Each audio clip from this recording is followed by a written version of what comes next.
Paketku habis.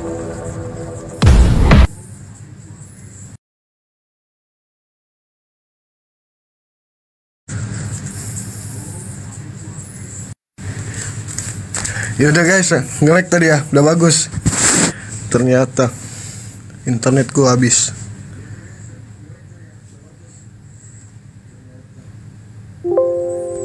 Beli paket bang, ya udah beli dulu bajunya, biar aku beli paketku.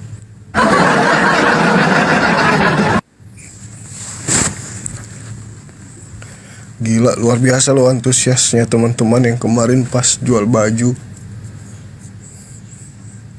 Masya Allah lumayan pembelinya.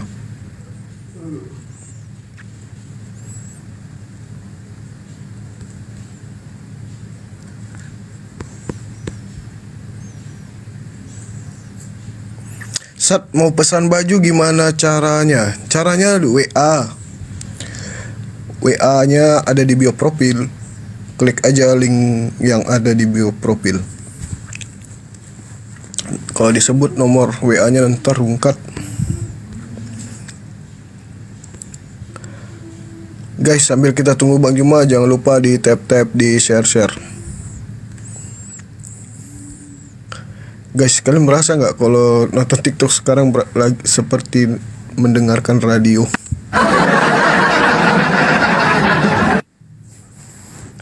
Suaranya aja yang muncul, orang yang nggak ada.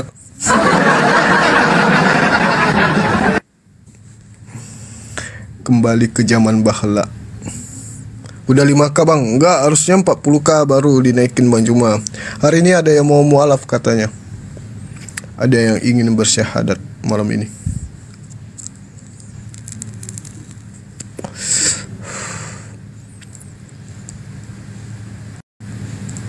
Di tap-tap. Malam Bang Sardi, malam. Alhamdulillah. Iya, api Sumsel.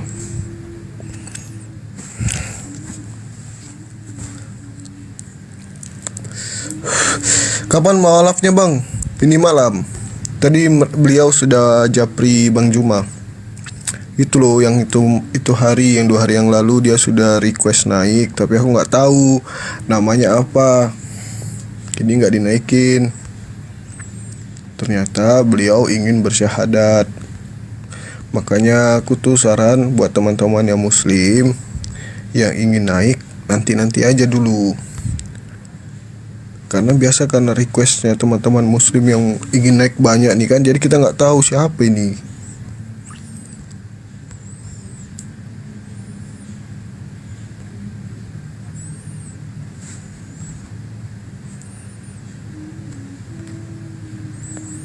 Penyiar radio. Tumben kalian nggak ada komen cek kodam. Kenapa, udah tobat ya? Udah tahu kan kalau kodam itu musyrik. Jangan lagi komen-komen cek kodam, berdosa. Udah tobat kan? Makanya kita cek akal aja, jangan cek kodam. Kodam kita cukup di Kodam 7 Wirabuana, Jalan Perintis Kemerdekaan, atau Kodam Binjai yang ada di Medan.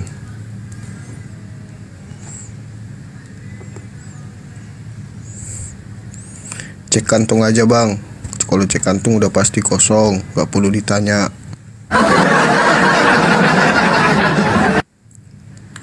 Dari 300 ini ya mungkin 10 lah kantongnya yang berisi, selebihnya kosong.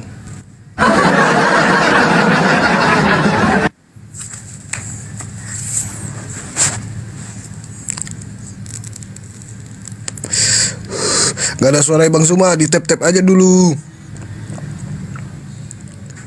Di tap-tap aja dulu 40K baru aku naikkan Bang Juma.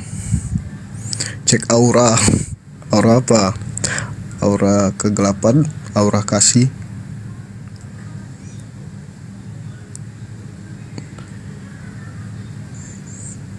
Alhamdulillah aku cek masih ada untuk makan. Masya Allah, alhamdulillah.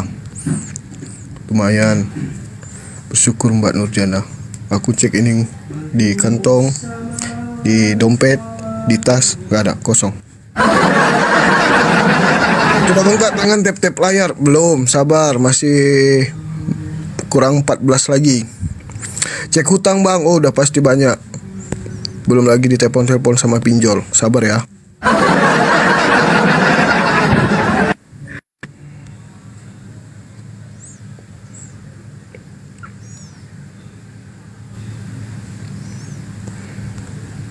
Cek kejiwaan, itu kalau cek kejiwaan, cek akal khusus Oten. Harus naik dia, jangan komen. Sadli kelamaan keburu ngantuk, baru juga 10 menit, makanya di tap-tap aja dulu. Cek ATM, Sadli, ATM kita banyak tapi saldonya nggak ada, sama. Rata-rata saldo di ATM itu saldo minimum, sudah pasti itu.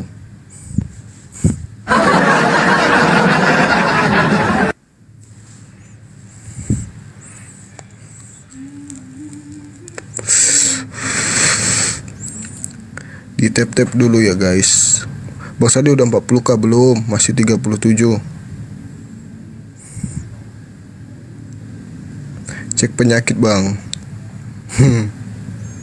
Saldo minimum 2 digit. Waduh. Amin. Kok tahu ya Sadli? Saldo aku minimum. Beneran dukun nih. Kita sama, bukan dukun. Ya, ada 40. Silakan Bang Juma. Request, Abah, request Abah. Tunggu, kata Abah, tunggu 10 menit lagi.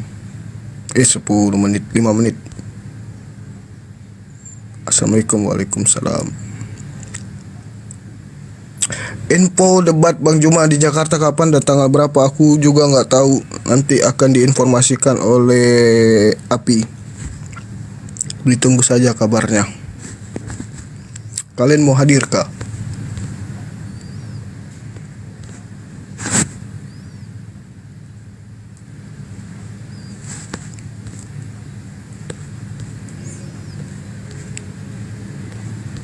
Kaos sudah dikirim Sadli, alhamdulillah sudah. Tapi yang transaksi kaos hari ini belum dikirim. Yang kemarin, yang 2 hari yang lalu udah langsung dikirim. Semoga yang terima bajunya suka ya, dan sesuai seperti apa yang diberitahu Bang Juma dan sesuai dengan keinginan teman-teman. Oke, Bang Juma sudah ada. Waktunya kita berikan tepuk tangan yang gemuruh.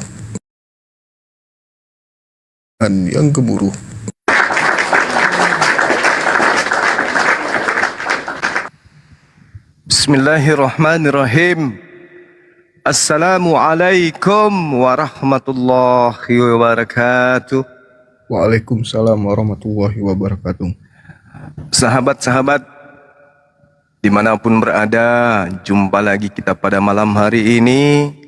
Malam yang penuh berkah, malam yang indah, dan yang pastinya malam yang mengiringi kita dengan keindahan Islam dan nikmatnya iman Islam yang kita punya.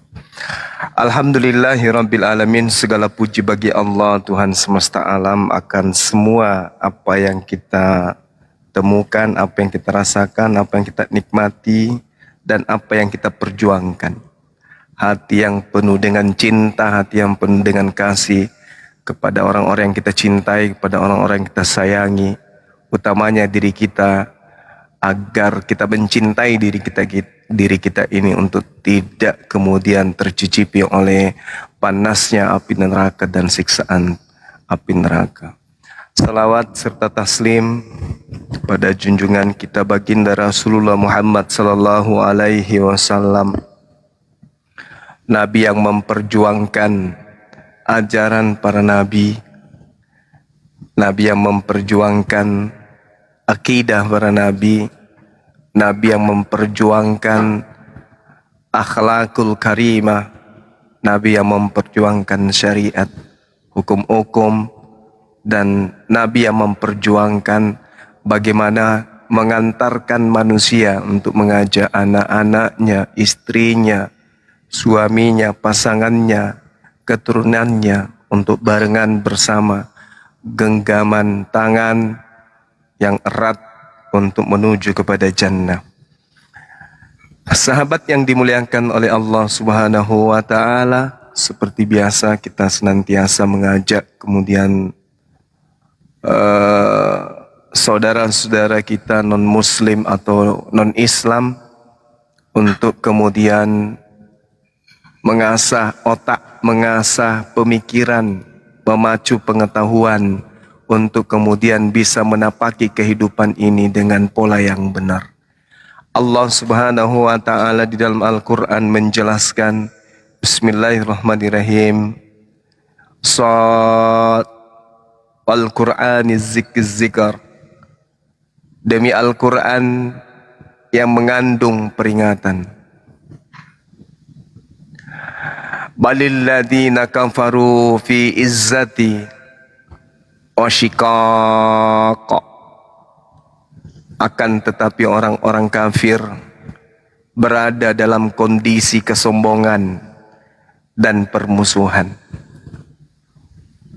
Allah Subhanahu wa taala kemudian menekankan di ayat ini para sahabat, wal Qur'an zizzikar, kata Allah, demi Al-Quran yang mengandung unsur peringatan kepada manusia, siapapun itu, kata Allah.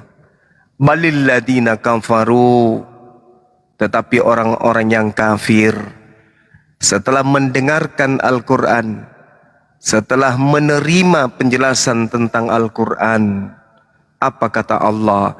Fi izzati wa shiqaqa, dalam posisi sombong dan dalam keadaan menyatakan permusuhan kepada Islam. Kepada Islam, kepada Allah, dan kepada Al-Quran. Kam ahlakna min qablihim min qar fanadau wala tahina manas. Betapa banyak umat sebelum mereka yang telah Allah binasakan, kata Allah. Lalu mereka meminta tolong, memohon pertolongan. Padahal waktu itu bukanlah saat untuk lari melepaskan diri. Oleh karena itu para sahabat, kembali saya mengingatkan, berbahagialah kita, bersyukurlah kita, nikmati nikmat iman Islam ini. Jangan disia-siakan keislaman kita. Hadiah yang terbesar yang kita punya adalah nikmat Islam. Mari kita pupuk keislaman kita ini dengan mempertebal iman. Karena kita menjadi manusia yang tidak menjadikan Al-Quran itu musuh. Kita sebagai umat Islam tidak menyombongkan diri terhadap kalamullah, Al-Quranul Karim. Dan kita menjadikan Al-Quran itu betul-betul sebagai peringatan yang mulia untuk keselamatan manusia, baik di dunia maupun di akhirat. Sekali lagi, yuk sahabat-sahabat sekalian, mari kita mensyukuri nikmat Islam dan iman disebabkan karena kita memiliki Al-Quran, Kitabullah yang tidak dimiliki oleh umat lain, di mana kemuliaan Al-Quran tidak akan pernah berkurang sedikit pun oleh karena kesombongan dan pernyataan permusuhan dari orang-orang kufur, laknatullah. Sekira begitu sebagai pengantar. Di tengah-tengah kita sudah ada adik kita, Dinda Yonatan Nandar, salah satu pejuang yang selama ini pantang menyerah, pantang mundur, yang senantiasa membuat para oten ya ngamuk, emosi, jengkel, frustasi dan stres berat dikarenakan metode yang beliau gunakan itu sangat menarik. Oke, silakan. Assalamualaikum warahmatullahi wabarakatuh. Dinda Jonathan Nandar. Waalaikumsalam, Gurunda. Izin nimbrung, izin nyimak, kangen juga menuntut ilmu. Masya Allah. Inilah beliau, tawadu. Ilmunya sudah segunung masih juga nimba ilmu katanya. Serius Gerunda ya. Banyak hal yang saya pelajari dari antum. Abang. Masya Allah. Ya itulah indahnya Islam ya, tawadu dan saling menyanjung, memuji satu sama lain. Oke, ada dua hal yang ingin kita kita tampilkan pada malam hari ini. Yang pertama mungkin ya dari adik kita ya, ada yang mau bersyahadat, di mana beliau selama ini ternyata belajar tentang keislaman diam-diam, sering bertanya juga pada salah satu apologet dari kita. Malam ini insya Allah beliau lagi persiapan untuk naik sini bersyahadat. Beliau sudah tidak lagi meyakini agamanya, kepercayaannya maksudnya ya. Kita sambil menunggu beliau. Assalamualaikum warahmatullahi wabarakatuh. Waalaikumsalam warahmatullahi wabarakatuh. Assalamualaikum warahmatullahi wabarakatuh. Ya Allah, Jonathan Ya Allah, ya. Hazar. Siap Bunda Dela. Duh, rindunya. Rindu serindu-rindunya. Aduh, lama sekali mendengar suara ini. Iya, dari mana? Assalamualaikum warahmatullahi wabarakatuh, Burunda. Waalaikumsalam warahmatullahi wabarakatuh. Ya, Banggo. Dari mana, Ki? Numpang. Oh, numpang. Ya. Numpang Kak menyimak kodong. Motong Kak juga naik di komal. Ini ada yang WA saya ya dari Kristen malam. Kapan Anda mau berdebat dengan saya tentang agama? Kenapa kau tidak bahas imanmu saja? Kenapa Anda mencium batu, mengelilingi batu, boleh meniduri bocil, bisa punya istri banyak, minum kencing onta dan lain-lain? Kenapa kau tidak bahas itu saja? Kau sudah gila. Kau sudah gila besarkah membahas iman kepercayaan orang lain? Jadi saya jawab, malam ini mau debat gak? Mau debat di mana? Silakan, kata dia. Saya tunggu di akunku ya, sahabat Bang Suma, 15 menit lagi saya live. Di akun mana? Di YouTube? Bukan TikTok, sahabat Suma. Saya sudah masuk di akunmu. Berani? Memangnya ada masalah apa? Kau itu yang cari masalah. Loh, dia nantang aku lagi yang cari masalah. Dia ngata-ngatain aku dibilangnya cari masalah. Dari logat typingannya kayaknya orang Sulsel ya, Guru. Barangkali. Iya, jadi saya balas, oke, saya tunggu 15 menit ya. Iya, langsung saja diskusi. Oke. Nah, ini kita tunggu ya. Namanya Elo. Elo. Totoraya TE. Iya, sholat tak diumai. Kita tunggu beliau, saudara Elo. Kami sedang menunggu saudara untuk berdiskusi dengan baik, dengan santun, jangan kesurupan, karena kami nggak pernah takut ya. Anda mau ngamuk-ngamuk di sini pun kami nggak pernah takut. Jadi naik aja, kita diskusi pelan-pelan. Tema yang paling Anda kuasai, apapun itu kita akan layani ya, kita ladeni. Oke, silakan.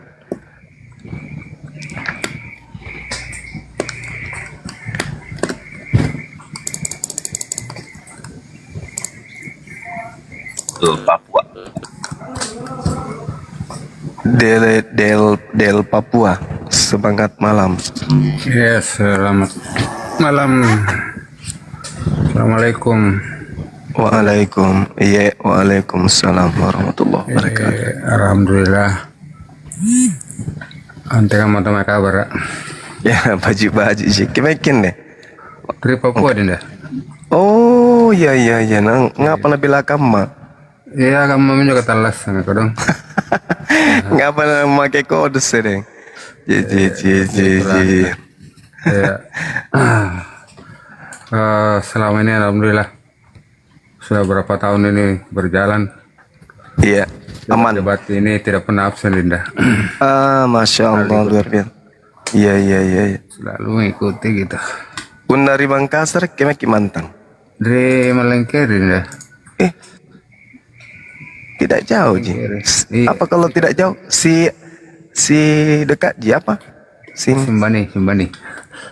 Simbani TAI.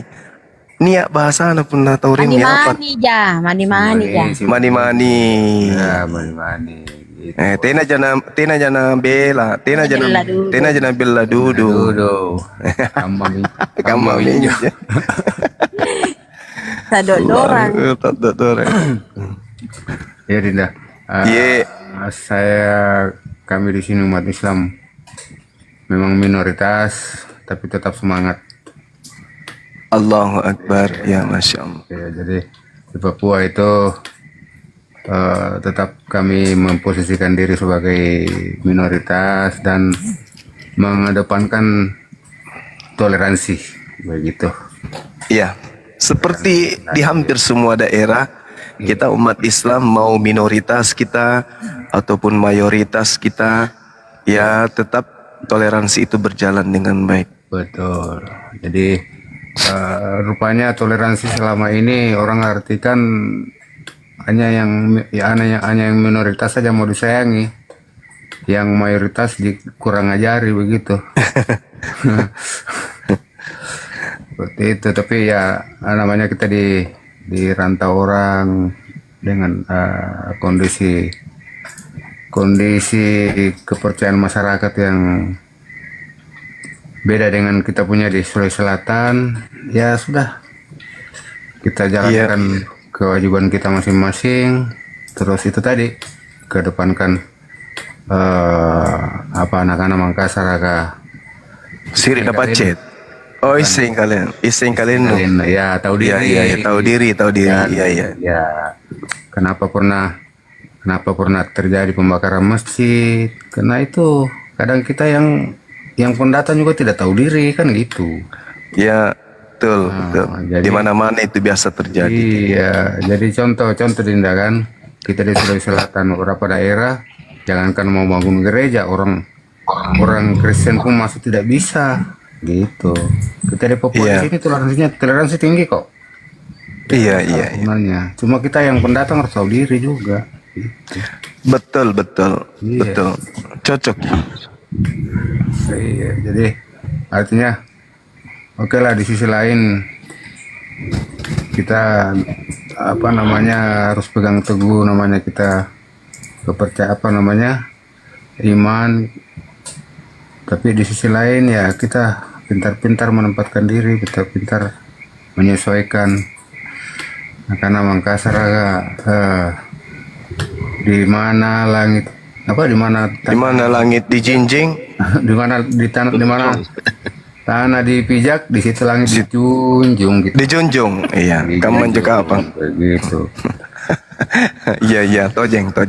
Oke, kita sapa dulu R, siapa tahu Oten, teman-teman yang muslim, Iya, maaf lanjut. ya. Salam semua, salam hormat. Iya, Siap bang. doakan kami di Papua tetap Baik. mempertahankan Persatuan dan kesatuan. persatuan dan kesatuan. Ya. Amin. Amin. Terima kasih Tojeng. banyak. Lanjut Ki. Amin. Oke bang.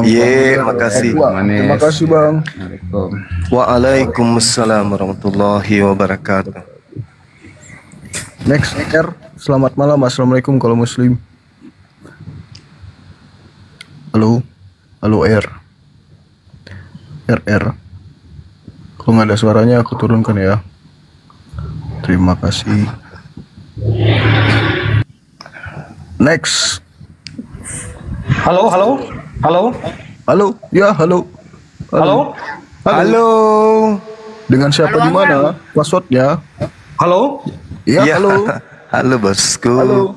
Selamat malam. Dengan siapa di mana? Passwordnya? Cek akal dong, Bang. Oke, baik Bang. Selamat malam. Selamat malam, Bang. Wah. Malam. Islam atau Buat Kristen? Saya Katolik ya. Oke, Bang. Silakan, Ya. Bang. Apa yang ingin disampaikan? Baik. Selama ini saya sudah mengikuti apa yang disampaikan oleh di media sosial ya, baik oleh Bang Zuma dan teman-teman lain mungkin diskusi tentang agama. Sebenarnya kita membahas tentang sebuah agama itu adalah sesuatu hal yang sensitif ya, karena agama itu merupakan suatu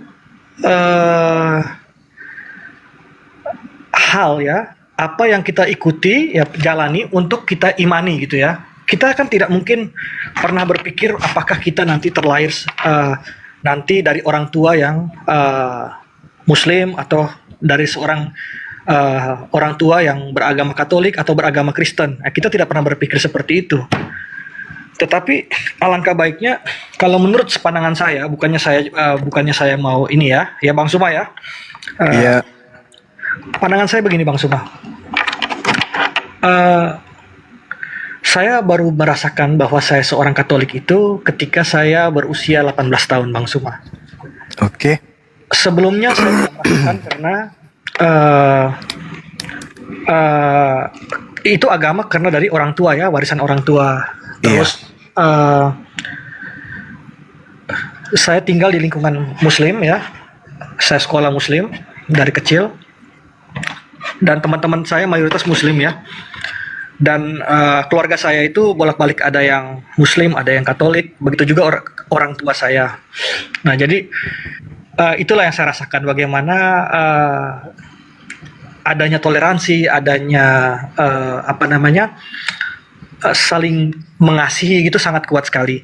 Itu antara keluarga yang saya ini ya. Tetapi mungkin akhir-akhir ini saya melihat bahwa kok ada sih oknum-oknum yang harus memecah ya. Mungkin begini Bang Suma.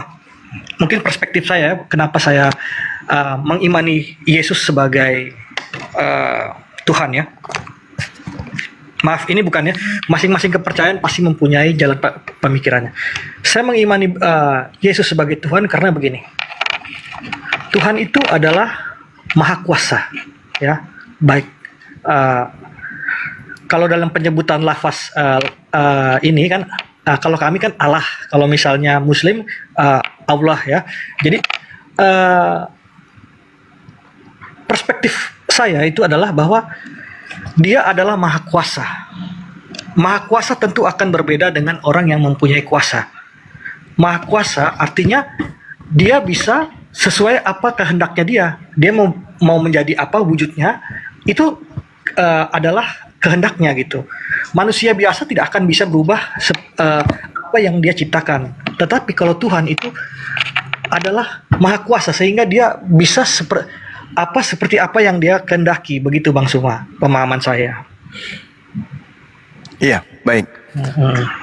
Oke, saya tanggapin ya.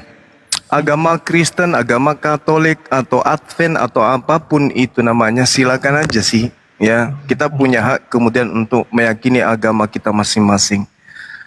Cuman permasalahannya kemudian adalah agama Islam itu agama syiar. Agama yang diperintahkan untuk diajarkan kepada manusia yang lain. Begitu juga agama saudara. Agama saudara juga diperintahkan untuk menyampaikan apa yang ada di Kristen agar orang itu bisa terselamatkan. Ya. Kan gitu poinnya. Islam dengan caranya terbuka, jujur, gak ada yang disembunyikan. Islam tidak pernah kemudian nyalip kiri atau mengambil data-data dari agama orang lain untuk supaya orang itu masuk ke dalam ajaran agama Islam. Tapi kalau agama Anda secara terstruktur, terencana dan masif melakukan tindakan-tindakan yang relevansinya memurtadkan orang yang sudah punya agama. Itu dulu yang Anda harus pahami. Jadi ketika saudara mengatakan nanti di usia 18 tahun baru saya sadar merasa diri saya Katolik, bla bla bla bla, ajaran kasih bla bla. Iya emang. Kita semua begitu adanya. Tapi ada hal yang Anda tidak ketahui dari agama saudara. Di dalam sekolah tinggi, ya, sekolah tinggi ilmu teologi atau agama tempat kuliahnya orang-orang yang nanti gelarnya STT itu ada mata kuliah Islamologi. Apa tujuannya tuh? Kira-kira apa tujuannya? Sementara di universitas manapun di Islam itu tak ada sarjana agama Islam belajar tentang Kristen. Tak ada. Tapi kalau di agama Anda ada mata kuliah bahkan sampai 6 SKS. Bahkan sampai 12 SKS. Orang belajar Islam. Belajar tentang Nabi Muhammad. Tapi yang dipelajari itu adalah bagaimana menghantam umat Islam dengan mencari kejelekan-kejelekan yang dibuat-buat. Yang tidak akan pernah mungkin mereka temukan kejelekan itu. Itu yang ada, saudara. Di agama Anda itu ada. Dan maaf. Dan Anda lihat, orang-orang yang mengaku mu'alaf, tak ada yang pernah kemudian membuat kemudian bahwasanya ini saya adalah seorang pendeta besar, saya ketika saya di Kristen seperti ini, bla bla bla dan seterusnya.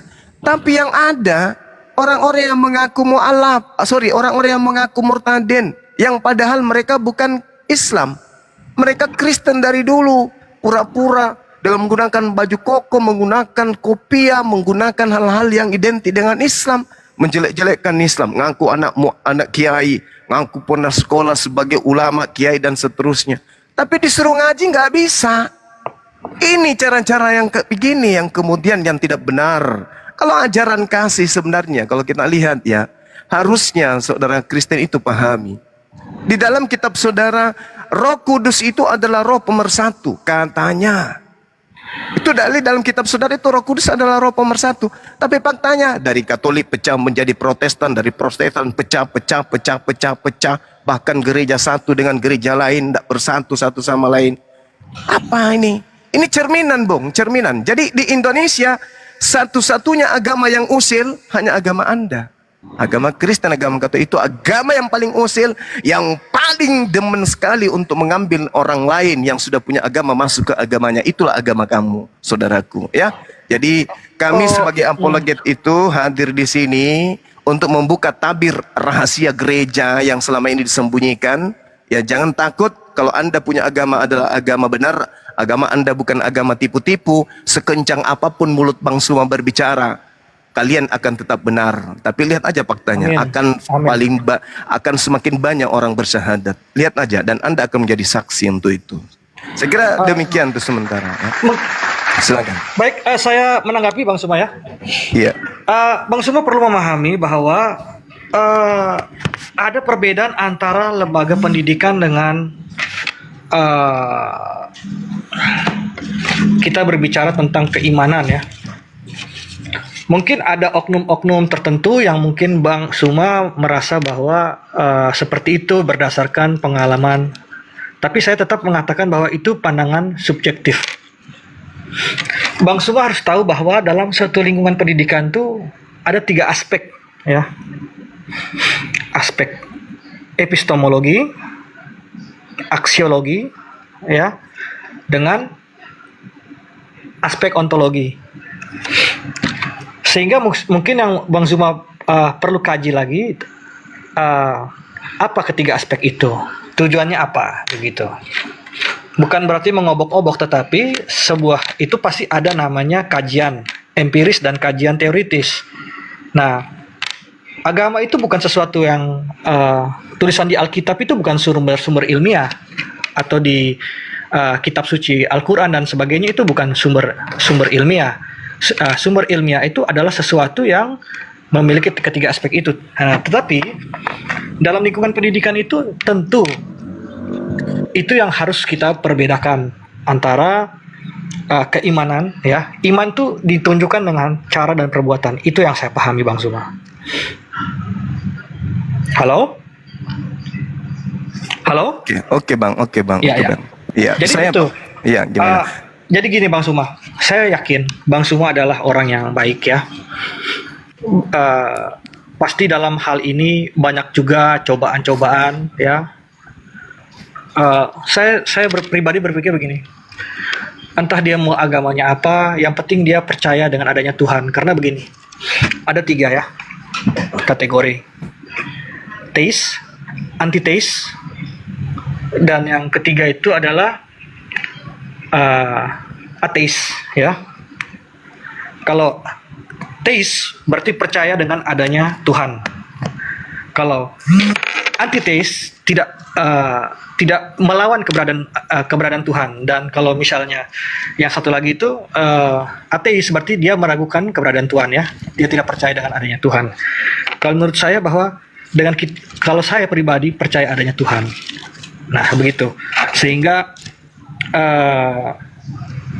apapun yang dibicarakan oleh Bang Zuma, intinya Bang Zuma itu dalam kehidupan sehari-hari, baik dimanapun itu, selalu dalam perbuatan baik dan memiliki banyak amal juga. Mungkin saya berpikir seperti itu, Bang Zuma. Oke, baik.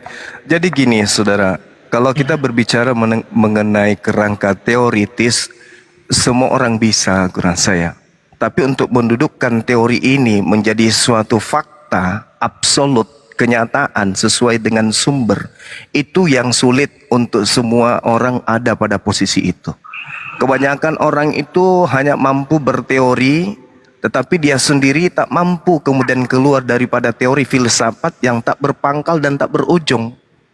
Seperti misalnya ketika saudara mengatakan bahwasanya agamanya apa saja, yang penting percaya adanya Tuhan. Itu adalah sebuah pernyataan orang yang putus asa. Itu adalah orang yang memiliki keadaan di mana dia ada pada posisi keputusasaan terhadap kepercayaan. Sorry, saya perlu luruskan ya. Mungkin di lain waktu baru kita berdiskusi lagi. Begini Bang Zuma, mungkin saya pelan-pelan bicaranya. Begini Bang, Tuhan tidak pernah menciptakan manusia lalu menasibkan atau mentakdirkan nanti kau terlahir dari keluarga ini, dari keluarga agama ini, nanti kau harus ini. Coba kalau misalnya Bang Zuma misalnya ditakdirkan oleh Tuhan lahir dari keluarga Papua di pedalaman Papua, apakah saat ini Bang Zuma akan berbicara seperti ini? Apakah Bang Zuma orientasinya akan berbeda dalam pemikirannya? Nah, itu seperti itu. Jadi bukan keputusan asaan, tetapi kita berbicara jangan sampai melampaui akal kita. Begitu Bang Zuma. Gitu. Oke, baik. Jadi gini, saudara. Setiap manusia itu punya kelebihan di sisi Tuhan. Orang Islam yang lahir dari kecil, usia seperti saya ini, itu membawa dosa. Membawa amal. Artinya, orang yang baru mu'allaf hari ini, dikarenakan kafir dari lahir, memiliki keutamaan. Begitu mereka bersyahadat, dosa-dosanya seketika mereka terhapuskan. Anda jangan menilai dari aspek itunya. Makanya belajar Islam itu harus secara, kalau bisa frontal, supaya secara kafah pemahaman Islam itu masuk ke dalam akal Anda. Illa man taba wa amana wa amila sholihan. Orang yang bertobat dari kekufuran, hari ini mereka bertobat, mereka terlahir kembali seperti bayi. Jadi ketika saudara mengatakan kita tidak pernah ditentukan, kata siapa? Itu karena Anda tidak belajar. Al-Quran mengatakan Allah Subhanahu wa ta'ala menyertai seluruh umat manusia pada alam ruh, praeksistensi kemanusiaan. Al-Quran membimbing kami sebagai umat Islam. Alastu birabbikum, wahai kalian keturunan Adam, anak cucu Adam, apakah kamu yakin aku ini adalah Tuhanmu? Kita di dalam alam ruh mengatakan kalu bala syahidna, kami bersaksi. Tapi kemudian ketika kita masuk ke dunia, kita dikasih akal. Coba, orang berakal dan berfungsi apa otaknya ketika dia nyata menyembah manusia tapi dia tidak sadar? Coba, itu dulu poinnya. Membaca Bible, perjanjian lama, kitabnya orang Yahudi, dibaca siang malam. Di situ dikatakan Tuhan tidak serupa makhluk, Tuhan tidak segambar dengan manusia, Tuhan tidak mati, Tuhan tidak dihidupkan, Tuhan tidak manusia dan bukan anak manusia. Sudah dibaca pun itu bolak-balik siang malam. Tapi apa? Dia semakin cinta dengan menyembah kepada anak manusia. Logika mati. Padahal Tuhan mengatakan, aku ciptakan kau dengan bentuk yang sempurna, serupa dengan Tuhan malah. Berarti dia punya pengetahuan. Tapi tululnya, dia hanya seperti kambing hidupnya. Jadi Anda salah, keliru ketika Anda mengatakan bahwasanya bagaimana seandainya Anda di Papua? Justru ketika saya di Papua dan saya terlahir sebagai seorang kafir, maka begitu saya mengenal Islam, belajar Islam, toa di mana-mana, mengetahui tentang Islam, ternyata akal saya mengantarkan kepada la ilaha illallah Muhammadar Rasulullah, dan saya ucapkan itu, saya terlahir kembali dalam keadaan bayi. Keuntungan saya sudah menikmati makanan haram, saya sudah menikmati hidup seperti orang Kristen, tidak beribadah, cuman menyembah. enak usia 40 tahun baru Islam, berarti 40 tahun hidup saya berleha-leha selayaknya hewan yang tak punya aturan dari para nabi, daripada Tuhan. Begitu syahadat langsung bersih dosanya, tinggal perbuatan amal baiknya yang dihitung. Kami yang Islam dari lahir harus bersungut-sungut siang malam, ya Rab, ya Rab, ya Rab, ampuni dosa kami ya Rab, ya Rab. Kami menjaga diri kami dari segala maksiat. Kami merasa diri kami itu tidak pernah dosa-dosa kami ditebus oleh orang lain. Kami perjuangkan dosa kami di hadapan Tuhan untuk supaya dihapuskan dosa-dosa kami. Beda dengan saudara, dosanya sudah dihapuskan, bla bla bla bla segala macam. Islam tidak. Berarti kalau hari ini Anda menjadi Muslim, Anda lebih bersih daripada saya. Camkan itu. Illa man taba wa amana wa amila salihan faulaika yadkhulunal jannah wala yuzlamuna syai'a. Orang-orang kafir yang bertobat hari ini lalu beriman dan mengerjakan amalan saleh, kata Allah, mereka itu akan masuk surga dan tidak disalimi sedikit pun, dirugikan sedikit pun tidak. Itu kata Al-Qur'an. Anda begitu syahadat, dosa-dosa Anda dihapuskan.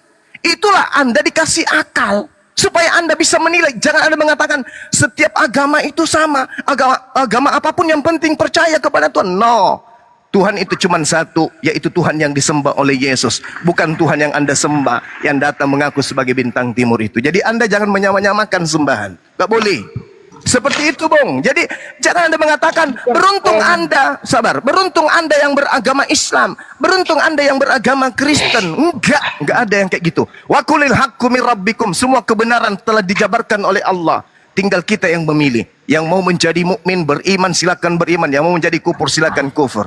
Yang Anda pilih hari ini adalah menjadi kafir, kufur kepada Tuhan. Itu yang Anda pilih. Itu pilihan saudara. Kenapa? Anda sudah mendapati Islam, Anda sudah berdebat dengan saudara Muslim, Anda sudah belajar tentang Islam, mengetahui tentang Islam. Tapi Anda nggak mau, berarti Anda yang milih. Kalau saya, kenapa tidak menjadi Kristen? Karena saya tahu Kristen itu bukan ajarannya Yesus. Kristen itu bukan ajaran para nabi. Kristen itu bukan ajaran Tuhan. Itu saya tahu. Katolik itu bukan ajaran Tuhan, bukan ajarannya Yesus. Itu saya tahu. Saya tahu bukan dari Al-Quran saja. Saya tahu dari kitabku sendiri. Gitu, Bung. Jadi akal kita diberi. Akalnya orang Islam dan akalnya orang Kristen itu sama-sama akal. Tapi ada yang memfungsikan, ada yang tidak memfungsikan. Demikian, saudara. Bang, nanti baru kita bahas lagi tentang itu ya. Silakan. Kalau terkait dengan Abang bilang Yesus tidak mengajarkan apa tadi? Yes, itu valid. Yesus tidak pernah menyentuh Katolik, nggak pernah menyentuh Kristen, dan tidak pernah mengajarkan itu. Nanti baru kita bicara di episode berikutnya ya, di waktu berikutnya itu tapi, ada. Iya, tapi saudara telat karena sudah ratusan pendeta menghadapi saya, mereka semua bertekuk lutut, nggak pernah bisa membuktikan itu. Silakan Anda bermimpi dengan angan-angan Anda, silakan Anda berhayal dengan angan-angan Anda. Yang pasti Yesus tidak mengenal Katolik, bahkan mengenal Paulus pun kagak, mengenal Bible Perjanjian Baru saja kagak. Itu yang perlu Anda camkan baik-baik. Oke ya? Oke. Bang Suma berbicara terus, saya buka datanya biar Bang Suma ini ya. Silakan. Artikan ke dalam ini. Silakan. Saya minta sepotong data aja kalau ada. Sepotong aja. Silakan saudara. Ya, siap. Ini lagi saya. Iya. Tadi host yang mau bersyahadat apa sudah hadir di tengah-tengah kita atau ada pendatang baru yang lain? Iya, betul Bang, ini yang mau bersyahadat.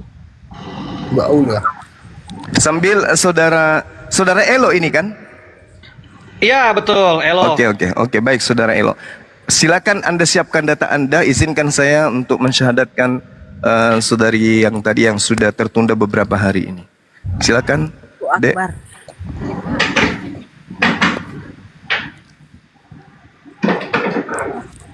Kak, langsung syahadat Kak, atau kita? Iya, boleh karena percakapan sudah sering kita lakukan kemudian, dan sudah komunikasi dengan Bang Handi juga ya kan? Iya Kak. Kalau dengan Peta Lempu sudah komunikasi juga? Saya nggak tahu siapa itu Kak. Peta Lempu. Nama saya belum. Iya, nanti mengenai sertifikatnya nanti bisa WA. Nanti saya kasih nomor tak sama nama sama siapa? Sahabat Bang Suma. Nanti boleh kirim KTP-nya ke saya kan? Lewat WA. Oke, Iya, sip. Dinda ikuti saya aja syahadatnya. Habis ini boleh tinggal di sini atau mau turun di bawah, nyimak di bawah boleh. Yang pasti kemudian Apa yang Adinda uraikan sepanjang lebar beberapa hari ini saya sudah nangkap maksudnya. Pada intinya sudah ingin mengikrarkan Islam itu sebagai agama yang hak yang Anda peluk sampai mati ya. Dan tidak keluar lagi dari Islam. Buka kamera bisa atau gimana? Bisa kasih Deng, permisi bisa saya potong alamat Iya. dia ini, Deng? Di Makassar, Ji. Oh, Iya, di Makassar ya. Nanti saya Iya. sebentar ya. Iya Kak. Bisa buka kamera? Tapi saya nggak pakai ini kan, nggak pakai sih, nggak pakai kerudung. Nggak, Ji kan lagi di luar gitu. Iya. Iya, buka makin, nggak masalah, Ji.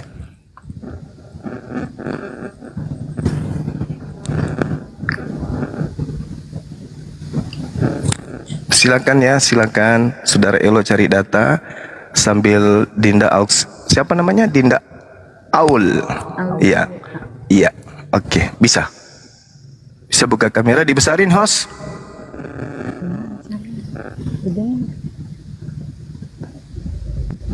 Umur beliau masih muda ya, hampir beda 2 tahun dengan saya. Beliau baru 24 tahun kalau nggak salah. Kita dua. Iya. Beliau lebih tua 2 tahun. Sudah terbuka tadi matanya.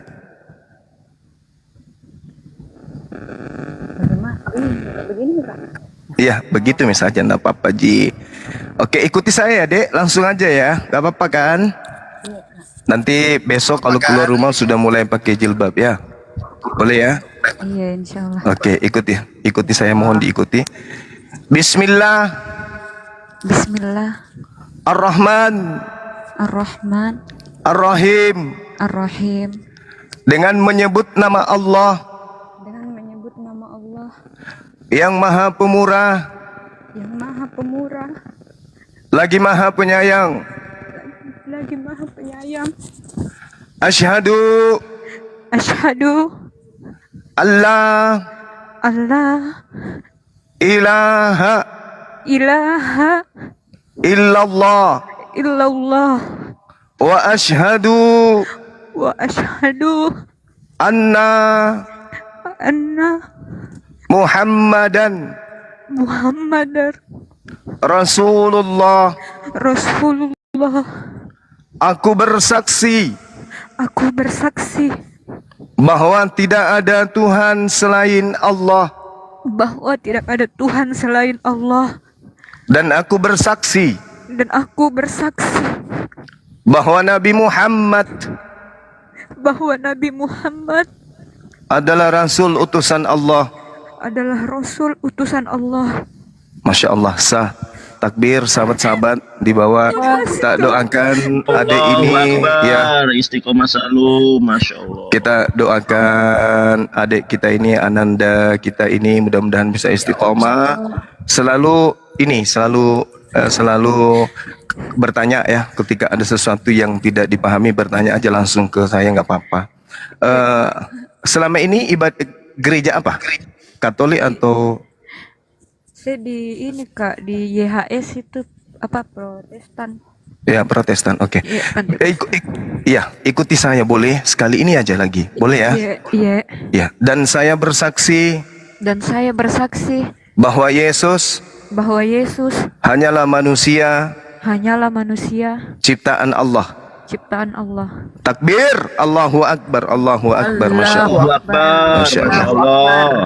Allah. Ini baru pulang dari kerja, dari kampus atau dari mana? Dari kerja Kak. Dari kerja, ya Masya Allah. Belum sampai rumah. Tadi mau sampai rumah tapi putar balik dulu. Iya. Oke, nanti kalau mau ketemu Kopi Darat dengan Bang Suma boleh melalui Dinda siapa nih? Gemini ya, Dinda Gemini boleh Ya, nanti saya DM Kina, iya. Adek Aul. untuk belajar lagi memperdalam Islam ya. Iya. Boleh ya, Dek? Iya, iya. Nah, nanti KTP-nya kirim sama saya langsung atau ke sahabat Bang Suma untuk dibuatkan sertifikat dari Apologet Islam Indonesia sebagai penguatan hukum ya, bahwa benar-benar sudah menjadi seorang muslimah.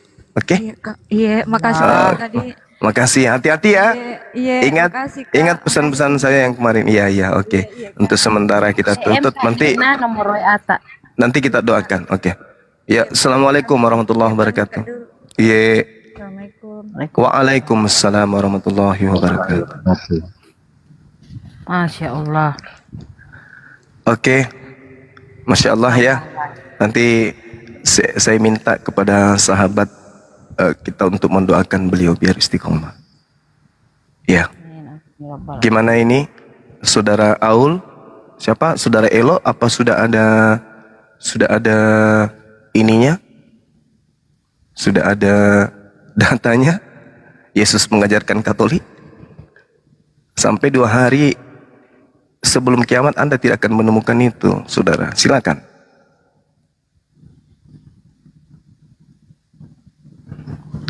Ketawa dulu, ketawa.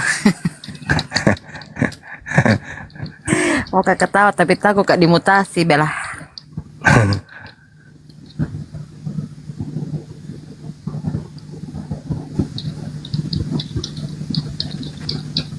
Ayo. Halo? Iya, halo. Iya, Silakan, iya. Bu.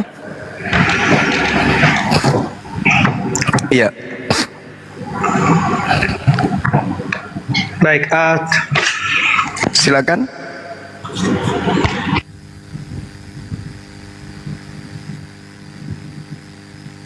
Ada data di mana, di kitab mana? Kitab Wahyu. Kitab Wahyu. Kitab Di Jeddah. Assalamualaikum Bang Handi. Waalaikumsalam warahmatullahi wabarakatuh. Ya, ada aulia udah syahadat ya, Pak Mak? Udah, alhamdulillah, masya Allah barusan. Masya Allah. Mana datanya Yesus mengajarkan Katolik mana? Di mana? Kitab Wahyu, kitab Mimpi, kitab mana? Roma, Galatia, Filipi. Di mana? Kelamaan Bang, udah hampir berapa menit ini? Dia lagi membaca itu. Enggak kedengaran suaranya, saudara. Kalau Anda Google itu enggak Halo? kedengaran. Iya, kedengaran? enggak Sudah kedengaran. Enggak kedengaran tadi suaranya. Oh ya, baik. Tunggu saya ini dulu ya. Disebutkan aja di kitab mana. Nanti Bang Handi yang bacakan untuk saudara Islam yang lain. Oh ya, baik. Sebutkan aja di mana?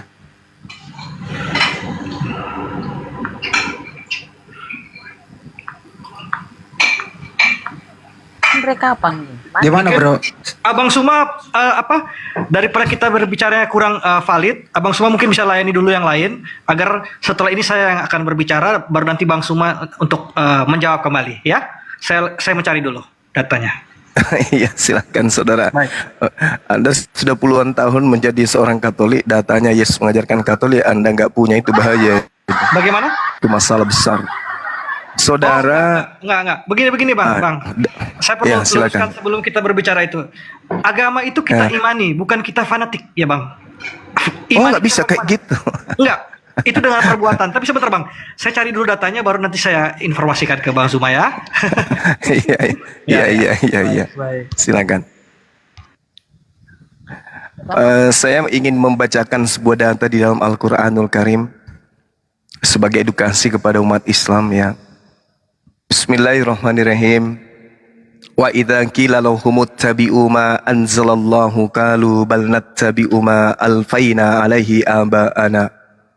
Dan apabila dikatakan kepada mereka, wahai dikau, ikutilah apa yang telah dikaruniakan Allah. Mereka kemudian akan menjawab, tidak, sama sekali tidak.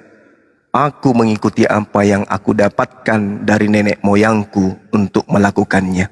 Kata Allah, awalau kana aba'uhum, padahal nenek moyang mereka, bapak ibu mereka itu la yaqiluna syai'a, tidak mengetahui apapun, wala yahtadun, dan tidak mendapat petunjuk. Jadi di luar Islam itu mereka hanya mengikuti kepercayaan nenek moyang mereka. Ditanya, siapa yang mengajarkanmu Katolik? Yesus. Mana dalilnya? Tunggu dulu, ku cari. Kan payah. Kalau di Islam ditanya, kenapa kamu berislam?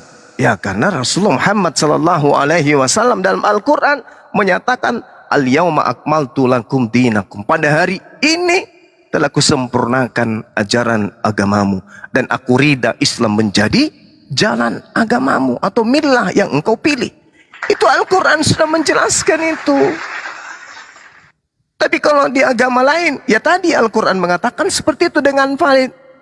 Nenek moyang mereka. Wa idza qila lahum ittabi'u ma anzalallah.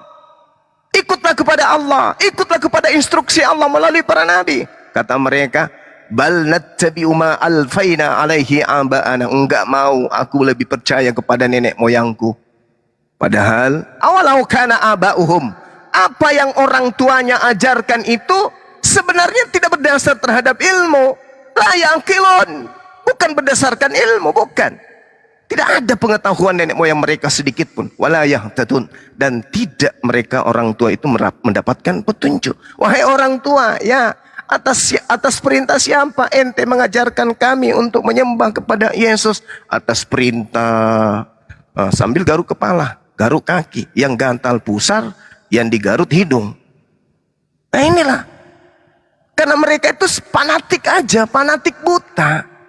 Mereka fanatik aja menyembah kepada anak orang tanpa dasar ilmu. Siapa yang mengajarkan ibadah hari Minggu? Tak ada dalilnya. Siapa yang memerintahkan kemudian menyandingkan yang maha tinggi dengan Yesus? Tak ada dalilnya, kecuali dalil yang muncul belakangan atas prakarsa bintang timur yang dibisikkan kepada oknum-oknum yang mereka sebut rasul. Inilah bahayanya kalau orang beriman tanpa sanad. Coba kalau Islam, wahai umat Islam, ya kenapa engkau percaya Al-Quran? Wal Qur'ani zikr.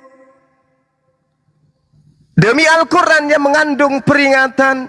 Balil ladzina kafaru fi izzatin wa shiqaq. Al-Quran memberi peringatan. Orang kafir sombong. Orang kafir menyatakan permusuhan terhadap Al-Quran. Padahal Al-Quran menyatakan kebenaran. Apa yang ada dalam Al-Quran melahirkan kebencian? Tak ada. Semua kebenaran yang diuraikan dalam Al-Quran itu. Nah inilah yang kemudian saudara-saudara harus pahami, khususnya kita umat Islam ini. Allah subhanahu wa ta'ala menjelaskan dalam Al-Quran, Sabbaha lillahi ma fis samawati wa ma fil ard wa huwal azizul hakim. Apa yang ada di langit dan apa yang ada di bumi bertasbih kepada Allah. Dialah Allah yang maha perkasa lagi maha bijaksana. Ya ayyuhalladzina amanu, selalu ajarannya, perintahnya, seruannya kepada orang-orang yang beriman. Atau sekali ya ayyuhan nas, wahai seluruh umat manusia. Al-Quran selalu memanggil kayak gitu. Al-Quran selalu menyeru. Artinya satu-satunya kitab di atas muka bumi ini yang menyeru kepada seluruh umat manusia hanya Al-Quran. Coba mana kitabnya orang lain atau kitabnya Katolik yang menyeru kepada seluruh manusia di atas muka bumi? Tak ada. Nggak ada. Oh ada Bang Suma. Mana? Matius 28. Nomor berapa? Nomor 19. Apa itu? Beritakanlah Injil kepada seluruh bangsa katanya. Beritakanlah Injil kepada seluruh bangsa. Bangsa yang mana yang dimaksud? Orang Yahudi kalau berbicara seluruh bangsa bukan kepada seluruh umat manusia. Itu berbicara kepada bangsa Yahudi, bangsa Yakub aja, keturunan Yakub aja. Itu. Ya, mungkin sudah ada datanya. Silakan Bung Elo. Jadi gini Bang semua. Terima kasih sudah menunggu ya. Ya. Oke. Agatu? Agaro. Magitu? Magiro. Google kali itu. Halo? Halo? Saudara, kalau Anda keluar baca Google, Anda nggak kedengaran suaranya di sini. Jadi Anda harus menggunakan 16 HP kalau main TikTok itu. Oh ya baik, saudara semua. Iya. Kita lucu-lucuan sedikit ya. Jadi Iya. Anda saja yang tegang kali WA saya. Padahal saya orangnya asik. Sebutkan saja, nanti saya bantu carikan, saya bacain. Terima kasih, biar saya sendiri saja yang ini. Buset. Apa namanya? Saya sendiri yang menjelaskannya. Iya, silakan.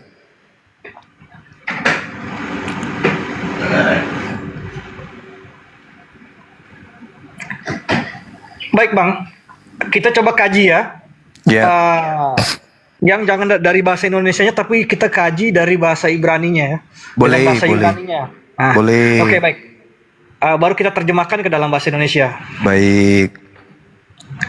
Nah, itu di situ kita akan melihat bahwa Aimen on el kasi kak of taif ion daiva kaif gali gaif kai samarif ekon ek oikom domik nai kai porei ai. Itu bacanya di Ak 931. Kisah Kisah 931. berapa itu?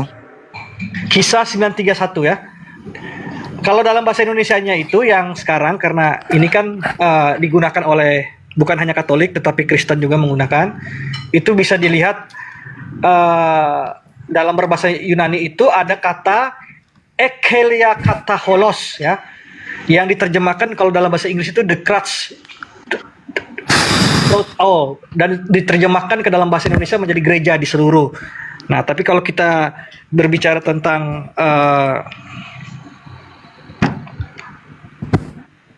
Bung, yang saya minta tadi Yesus ngajarin Katolik, Bung. ya itu ya. Jadi gini, bukan mengajarkan, tetapi lebih kepada bagaimana ya berperilaku ya. Kita bukan hanya sekedar mengajarkan, berperilaku, bertindak ya, segala hal. Jadi gini, di situ ada tertulis dan aku pun berkata kepadamu, Matius 16:18 ya. Matius 16:18, tapi jangan yang versi bahasa Indonesia, Bang. Coba terjemahkan yang dari Yunani punya itu. Oke, boleh. Silakan aja, silakan. Nggak, maksudnya Bang tolong cari yang dari Yunani gitu. Biar klop gitu loh. Jangan sampai kita ini kan Anda meragukan kemudian terjemahan atau gimana? Iya, kita harus berbicaranya yang dari sumber aslinya dong. Oh, oke, baik. Gitu loh Baik, Bang semua. Siap. Bang, kita punya kitab suci ini kan dari Timur Tengah semua ya kan? Iya. Al-Quran itu menggunakan bahasa Arab ya kan? Setahu saya kalau Yunani itu bukan Timur Tengah, saudara. Setahu saya loh ya. Iya, itu kan bagian kawasan Eropa, tetapi kan ada yang dari Yunani, tetapi itu kan pengajarannya mulainya dari Timur Tengah semua itu. Lain cerita kalau perjanjian lama. Itu baru ini. Ya, tapi kan Iya. mereka itu kan pada dasarnya dari sana gitu, Bang. Jadi di situ di Matius 16:18 itu, dan aku pun berkata kepadamu, engkau adalah Petrus ya, engkau adalah Petrus, dan di atas batu karang ini aku mendirikan gerejaku dan alam maut tidak akan menguasainya. Tapi ini kan dalam versi bahasa Indonesia yang dipakai secara umum. Tetapi kalau kita berbicara di mana kita menggunakan secara etimologi ya, jadi ada etimologinya itu Abang coba pelajari itu yang dengan yang bagaimana Yesus menjabarkan itu ada tulisan Aimen on ek siai kak of ya itu itu diterjemahkannya ke dalam bahasa Indonesia. Tapi kalau misalnya Abang Zuma ada teman-teman orang yang bisa menerjemahkan bahasa Yunani ke Indonesia, atau misalnya ada teman-teman ini, nah itu bisa kita lihat ya. Jadi eklesia itu adalah gereja ya. Kata holos itu ada asal dari Katolik, etimologinya ya. Jadi eklesia kata holos gereja Katolik. Tapi ini Bang menarik, nanti kita akan coba di waktu berikutnya ya Bang Suma ya, baru kita mungkin diskusi ini lebih panjang lebar, karena ini mungkin informasi baru juga ya Bang Suma, atau bagaimana ya Bang Suma dari bahasa Yunani ini? Iya, sebenarnya gini Bung, kalau kita berbicara mengenai original text, boleh saja kemudian Anda mengatakan jemaat itu artinya eklesia, boleh aja eklesia, boleh, tetapi apakah betul demikian? Karena gereja itu kan gedung, ya kan? Sedangkan orang yang ada di dalamnya itu bukan gedung. Kalau berbicara mengenai orangnya berarti kita berbicara dengan eklesia. Itu betul. Tapi gedungnya ini yang dimaksud gereja itu bukan gereja di sana. Karena di sana hanya merujuk kepada kelompok orang. Kalau bahasa Arabnya itu jamaah. Artinya jamaah itu kumpulan banyak orang. Sedangkan bahasa Indonesianya adalah kumpulan itu sendiri. Jadi di situ sama sekali tidak berbicara mengenai jemaah, tidak sama sekali tidak berbicara mengenai gereja tempat ibadahnya orang Kristen. Nggak ada sama sekali. Kenapa saya mengatakan demikian, Bung? Ini Yesus berbicara kepada Petrus. Gereja dan sinagoge itu adalah dua gedung yang berbeda. Sinagoge tempatnya orang-orang yang tidak makan babi dan orang-orang yang bersunat. Masuk ke dalamnya wudhu, membasuh tangan, membasuh kaki, melepaskan alas kaki. Mereka yang selesai mandi junub. Sedangkan pondasi keimanan orang Yahudi, Yesaya 52 nomor 1, di situ sama sekali orang-orang yang tidak bersunat haram hukumnya masuk ke dalam bait sucinya orang Yahudi. Nggak boleh. Berjaga-jagalah kata Tuhan. Nggak boleh. Kota kudus sebab tidak seorang pun yang tak bersunat atau najis akan masuk lagi ke dalammu. Ini berbicara mengenai kota Yerusalem. Tidak boleh orang yang tidak bersunat masuk ke dalam Yerusalem.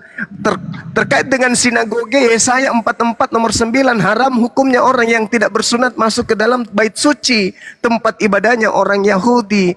Berarti ketika berbicara mengenai Petrus, Anda lihat di dalam Galatia 2 nomor 8, Paulus sendiri yang memproklamirkan kalau Petrus itu diutus kepada orang-orang yang bersunat, berarti Petrus tidak diutus ke gereja. Petrus diutus ke sinagoge, bait suci, bait El atau Betel atau Bait Allah atau Baitullah. Itu Petrus. Jadi Anda salah mengartikan kalau gereja itu kumpulan orang-orang menyembah Yesus, ibadah minggu, tempat orang makan babi, yang tidak mengenal mandi junub, yang tidak kenal wudhu, yang masuk ke dalamnya duduk di kursi, pakai sepatu, pakai sendal, tidak menggunakan tudung dan seterusnya. Berbeda dengan bait suci, nggak boleh disamakan. Jadi kalau kita melihat pondasi ini, Bung, di situ ada kata Petrus. Petrus ini muridnya Yesus. Dia orang Yahudi. Dia diutus untuk orang yang bersunat. Sementara orang Yahudi punya rumah ibadah nggak boleh dimasuki oleh orang yang tidak bersunat, pemakan babi, bla bla bla dan seterusnya. Jangankan ke bait suci atau Baitullah atau Betel, masuk ke Yerusalem berdasarkan Yesaya 52 nomor 1 yang saya bacakan kepada Anda saja, haram hukumnya orang Kristen masuk ke sana. Jadi mimpi boleh, berangan-angan boleh, tapi kalau tidak sesuai dengan kenyataan itu juga akan pahit, Bung. Demikian, silakan Anda tanggapi. Jadi gini Bang.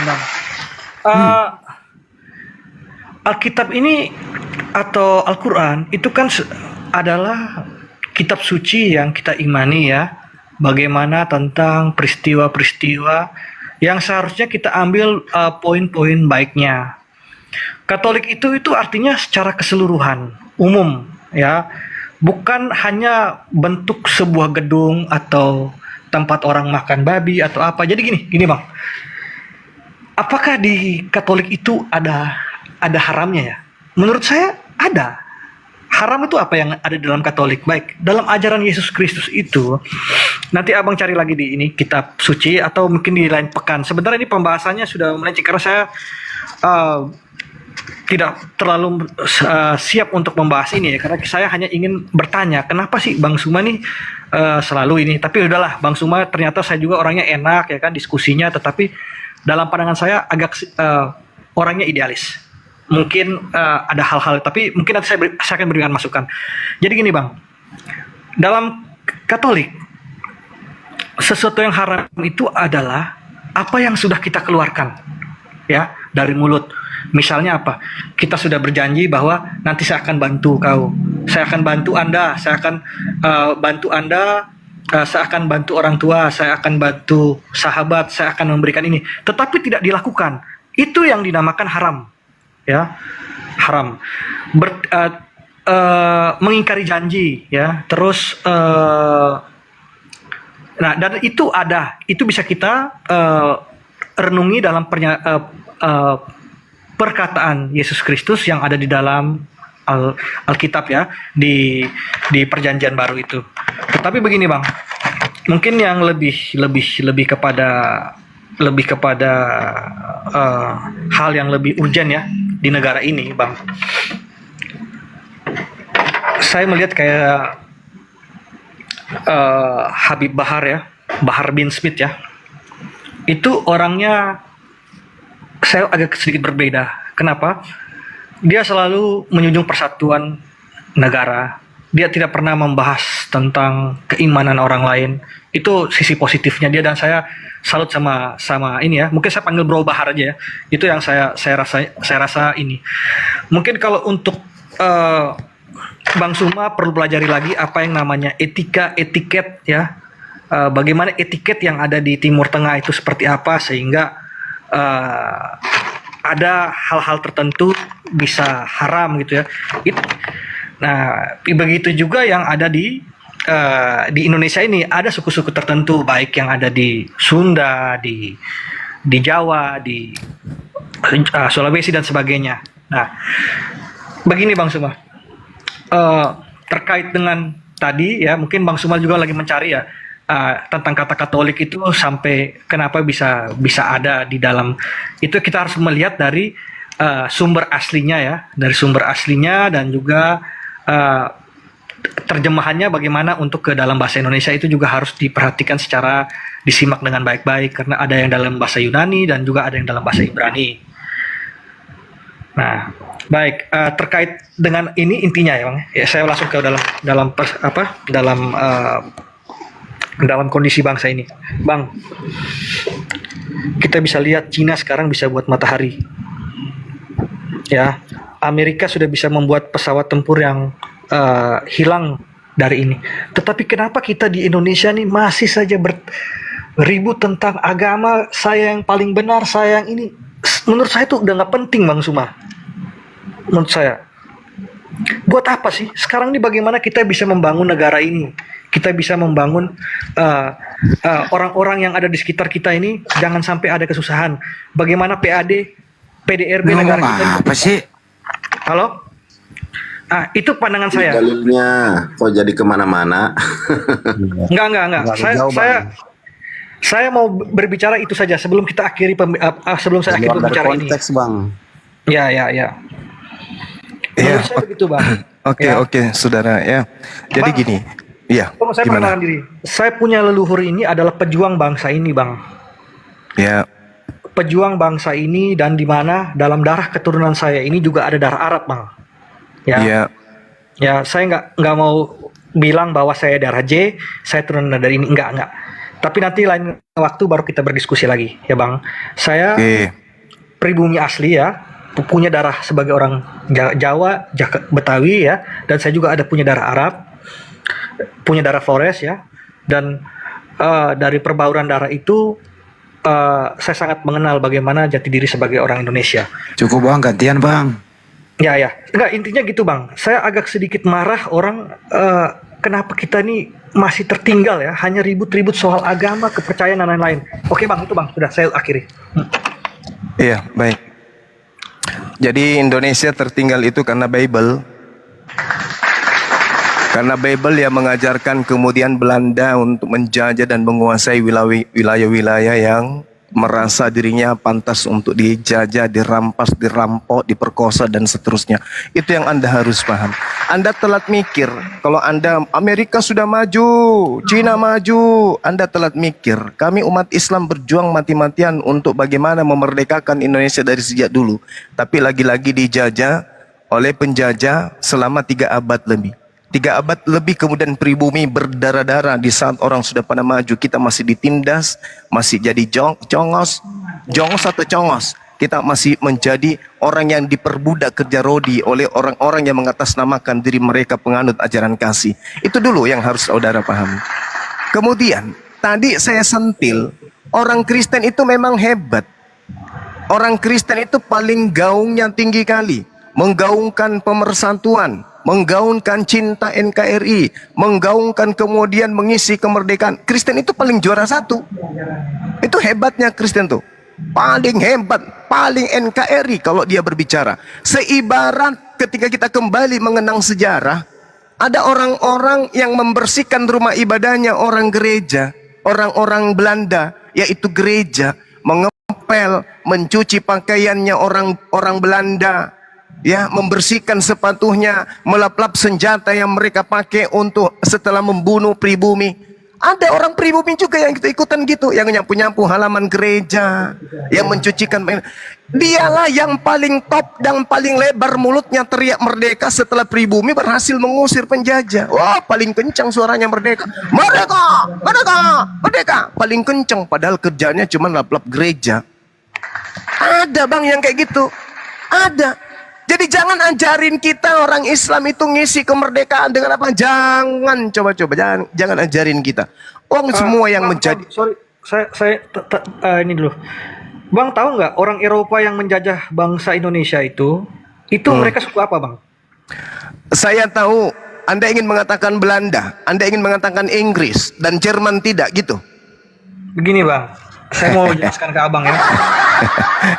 Iya. Abang harus tahu ya, orang Inggris, baik orang Belanda dan orang apa, terutama orang Spanyol dan orang Portugis ya, mereka itu adalah percampuran genetik antara orang-orang Eropa dengan orang-orang Arab ya. Melingkar lagi nih anak nih, melingkar lagi nih. Enggak, bukan melingkar. Jadi jangan kita membahas. Bilang aja Islam yang datang menjajah, udah biar puas. Enggak boleh begitu. Ini bukan jangan kita membawa agama menjajah, ini sudah salah. Ya itu tadi saya sudah menjelaskan. Makanya saya menjelaskan itu sesuai dengan fakta real.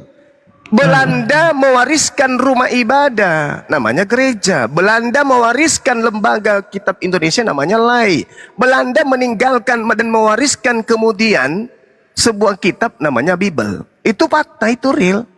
Jadi mau menangis darah pun ya kita harus mengakui itu. Iya betul, iya betul. Nggak boleh lagi kita bawa pembenaran dan seterusnya. Kemudian kembali kepada tema kita, Bung. Saudara tadi diberi ruang untuk mencari mana datanya. Kalau Yesus mengajarkan Katolik. Poin ini adalah dasar pondasi awal. Tapi Anda tak mampu menunjukkan. Anda menunjukkan Matius 16. Anda menunjukkan. Saya sudah menunjukkan kepada Bang Suma. Hanya Bang Suma sendiri yang juga belum memahami. Kenapa? Karena Bang Suma tidak mengerti bahasa Yunani atau bahasa Ibrani. Anda ingin menguji bahasa Yunani seperti apa lagi? Begini, Bung, kalau mau berbicara sesuatu harus memahami dulu akar bahasanya. Jangan bagaimana ceritanya Anda mengajari saya akar bahasa? Sementara saya sudah mengarahkan tadi, orang Yahudi tidak mungkin satu rumah ibadah dengan orang kafir, orang bidat. Anda paham itu? Yesaya 52 nomor 2. Oke?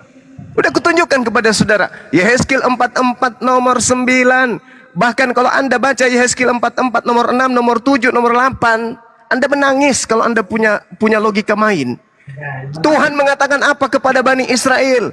Banyak dosa-dosa yang pernah kau lakukan, wahai Bani Yakub. Tetapi dosa-dosamu itu tidak membuat aku perih. Tetapi ada satu dosa yang membuat diriku murka semurka-murkanya. Apa itu? Kau memasukkan orang-orang tidak bersunat ke rumah suciku. Ayo. Jadi tidaklah mungkin sesuatu yang Anda mimpikan itu jadi kenyataan. Yesus tidak mungkin bersatu dengan orang-orang Yunani, dengan orang Romawi di dalam rumah ibadah yang sama. Tidak mungkin. Bahkan Paulus kalau Anda baca apa yang dikatakan di dalam Kisah Para Rasul 21. Paulus dikatakan apa? Penyakit sampar. Coba Anda baca. Bagaimana yang tertulis dalam kisah Rasul 21 itu? Orang-orang Yahudi teriak sekencang-kencangnya dikarenakan Paulus memasukkan orang-orang Yunani ke dalam rumah ibadah. Ketika masa 7 hari itu sudah hampir berakhir, orang-orang Yahudi yang datang dari Asia melihat Paulus ada di dalam bait Allah. Lalu mereka menghasut rakyat untuk menangkap Paulus sambil berteriak, "Hai orang-orang Israel, tolong, inilah orang yang di mana-mana mengajar semua orang untuk menentang bangsa kita dan menentang hukum Taurat dan tempat ini. Dan sekarang dia coba-coba membawa orang Yunani pula masuk ke dalam bait suci dan menajiskan tempat suci ini." Ini sumpah orang-orang Yahudi. Bahkan mereka tidak mau makan, tidak mau minum sebelum kemudian mereka membunuh Paulus. Dikarenakan apa? Memasukkan orang Yunani ke dalam bait suci. Tidak boleh. Jadi bagaimana mungkin kemudian Petrus mendirikan gereja di atas batu karang? Gak ada itu mimpi. Itu mimpi.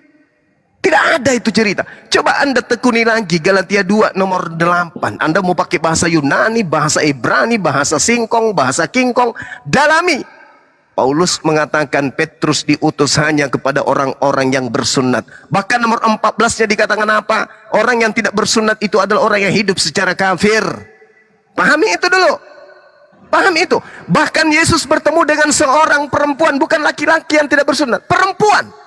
Orang Samaria bertemu. Apakah dia dianggap domba? Tidak sama sekali. Dia dianggap anjing, dianggap gogok, dianggap pemakan sampah. Baca Matius 15 nomor 24 dan seterusnya. Anda akan menemukan bagaimana Matius 23 dan seterusnya. Anda akan menemukan bagaimana Yesus rasis terhadap non-Yahudi. Dia mengatakan dia anjing dan seterusnya. Jadi jangan Anda bermimpi yang mengajarkan Katolik itu adalah Yesus. Nggak ada itu, nggak ada. Katolik itu adalah perkawinan antara ajaran Yahudi dan ajaran Yunani. Lahirlah Katolik. Saya ulang, Katolik itu adalah agama yang lahir dari perkawinan antara ajaran Tauhid dan ajaran Trinitas, yaitu ajaran Yahudi dan ajaran Yunani. Maka terkonseplah melalui konsili-konsili agama Katolik. Itu yang Anda harus renungkan, karena Anda akan sampai kepada poin itu. Ingat saudaraku, Bible paling tertua itu bukan berasal dari abad pertama, abad kedua, abad ketiga, abad keempat. Kagak. Yang ditemukan kemudian itu manuskrip tertuanya hanya ada di abad kelima. Kalaupun ada keempat, saya belum temukan.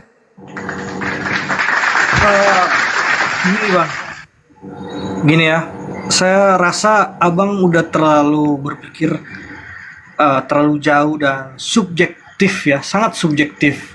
Saya rasa di lain waktu saya hanya ingin mengatakan kepada Bang Suma bahwa apa yang Bang Suma bicarakan itu karena bukan Bang Suma imani gitu loh. Bagaimana Bang Suma, kalau Bang Suma tidak imani ya berarti Bang Suma tidak bisa menjalankannya atau memahaminya gitu. Nah, berbeda dengan kita, sehingga itu ada perbedaan ya Bang, antara setiap orang punya keyakinan. Saya kan sudah bilang sama Bang Suma, saya meyakini Yesus adalah Tuhan karena Dia adalah Maha Kuasa. Dalil? Saya minta dalil boleh?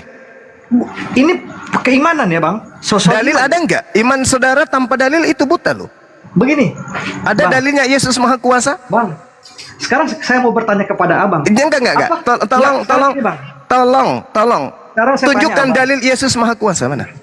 Sekarang saya bertanya kepada Supaya Abang. kita tahu siapa yang subjektif, siapa yang objektif di sini. Ada dalilnya Yesus Maha Kuasa? Itu nggak usah pakai dalil Bang. Saya kasih tahu Bang. Oke, selesai kita berarti. Bukan, Selesai Diskusi itu namanya diskusi melingkar, bro. Sorry. Sesuatu yang Abang imani, berbuat baik itu apakah harus pakai dalil? Saudaraku, tadi Anda berbicara tentang apa kepada saya? Anda masih ingat ketika Anda berbicara epistemologi? Masih ingat? Ya. Anda ingin mengajarkan tentang filsafat, mempelajari sifat, asal dan batasan pengetahuan, masih ingat? Apa Ya. artinya bahasa-bahasa indah itu? Kalau Anda sendiri dalam aliran kepercayaan dan keyakinan Anda yang Anda lontarkan melalui lisan Anda tapi tak berdalil. Untuk apa? Agama Begini, itu Pak. Saya tidak agama mungkin itu menjelaskan harus dalil, berdalil. Agama Oke. itu harus punya kitab. Kenapa orang-orang Roma Yunani meninggalkan agama paganisme mereka? Karena pada saat itu mereka belum punya kitab. Ketika orang-orang Parisi menghadiahkan kitab-kitab kepada mereka termasuk Paulus, mereka meninggalkan ajaran nenek moyang mereka. Ajaran politeisme mereka tinggalkan, Hellenisme Stoa mereka tinggalkan, animisme mereka tinggalkan, menuju kepada agama Katolik. Kenapa? Karena di Katolik ada kitabnya. Nah, sedangkan Anda sebagai Katolik justru tidak menggunakan kitab dalam menjabarkan iman Anda. Ini zaman modern, Bung, bukan lagi abad-abad belakangan. Ini adalah sudah tahun abad 21 malah ini sekarang. Sorry Bang Suma. Saya mau jelaskan lagi ke Bang Suma gini ya. Penjelasan tanpa dalil bagi saya itu nonsen, bullshit. Itu angan-angan. Benarlah kitab suci Al-Quran berarti dengan mengatakan bahwa mereka hanya mengikuti nenek moyang mereka, mereka hanya berangan-angan. Ini satu dalil hadiah buat Anda. Al-Quranul Karim menyatakan dengan sangat jelas dalam Al-Quranul Karim, ya'iduhum wa yumannihim wa ma ya'iduhum syaitan illa gurura. setan itu memberikan janji-janji kepada mereka. Dan setan itu membangkitkan angan-angan kosong mereka. Padahal setan itu hanya menjanjikan tipuan belaka kepada mereka. Kalau Anda mengatakan Yesus Maha Kuasa tanpa dalil pengakuan dari Yesus, berarti yang membisikkan angan-angan kosong itu adalah iblis. Itu betul dan itu dalil yang akurat dari Al-Quran. Silakan, mana dalilnya? Saya mengatakan Allah itu Maha Kuasa, ya. Bukan Yesus kan? Bukan Oke. Yesus. Dengar. Oke, Allah Maha bagus. Kuasa, sehingga dia bisa menjadi apa sesuai kehendaknya. Dia Oh, mau nggak menjadi bisa. manusia, bisa. Nggak bisa. Pandangan kita berbeda, Bung. Apakah Tuhan Anda bisa jadi iblis? Tuhan saya Maha Kuasa. Bisa jadi iblis? Tuhan saya Maha Kuasa. Dia Apakah Anda bisa membedakan antara Maha Kuasa dengan Maha Pencipta? Dia Maha Pencipta dan Maha Kuasa. Kalau dia Maha Pencipta, apakah Tuhan Anda Maha Pencipta bisa menciptakan manusia lahir tanpa ayah? Anda bertanya ini, apakah Anda sudah melihat? Saya siapa- ulang pertanyaan saya. Kalau Anda mengatakan Tuhan Anda Maha Pencipta, apakah Tuhan Anda Maha bisa menciptakan manusia lahir tanpa ayah? Penjelasan itu bukankah ada di dalam Al-Quran juga bahwa Isa dilahirkan oleh seorang Iya, perawan? dan dia statusnya adalah ciptaan. Sekarang pertanyaan saya, Yesus yang Anda katakan adalah Tuhan. Tuhan Anda katakan Maha Kuasa. Dia berkuasa menjadi bukan Tuhan. Betul? Nah, oke, sekarang gini. Di dalam Al-Quran kan ada kan? Nah, Ada. kita berpikir secara logika aja. Status Nabi Isa dalam Al-Quran sebagai hamba Allah. Ini Abdullah. Sesungguhnya aku ini adalah hamba Allah. Yesus dalam Kisah Para Rasul 2, nomor 27-28, Yesus juga disebut sebagai hamba Allah yang suci. Selesai kita. Tapi ketika Anda membawa konsep Katolik, Tuhan yang Maha Kuasa berkuasa menjadi apa saja, itu adalah konsep konyol. Konsep, mohon maaf, konsep yang konyol, konsep bullshit, konsep akal-akalan. Tuhan itu Maha Pencipta. Jadi ketika berbicara mengenai Yesus, yang berbicara di sini bukan kemahakuasaan saja, tapi juga kemaha penciptaan Tuhan.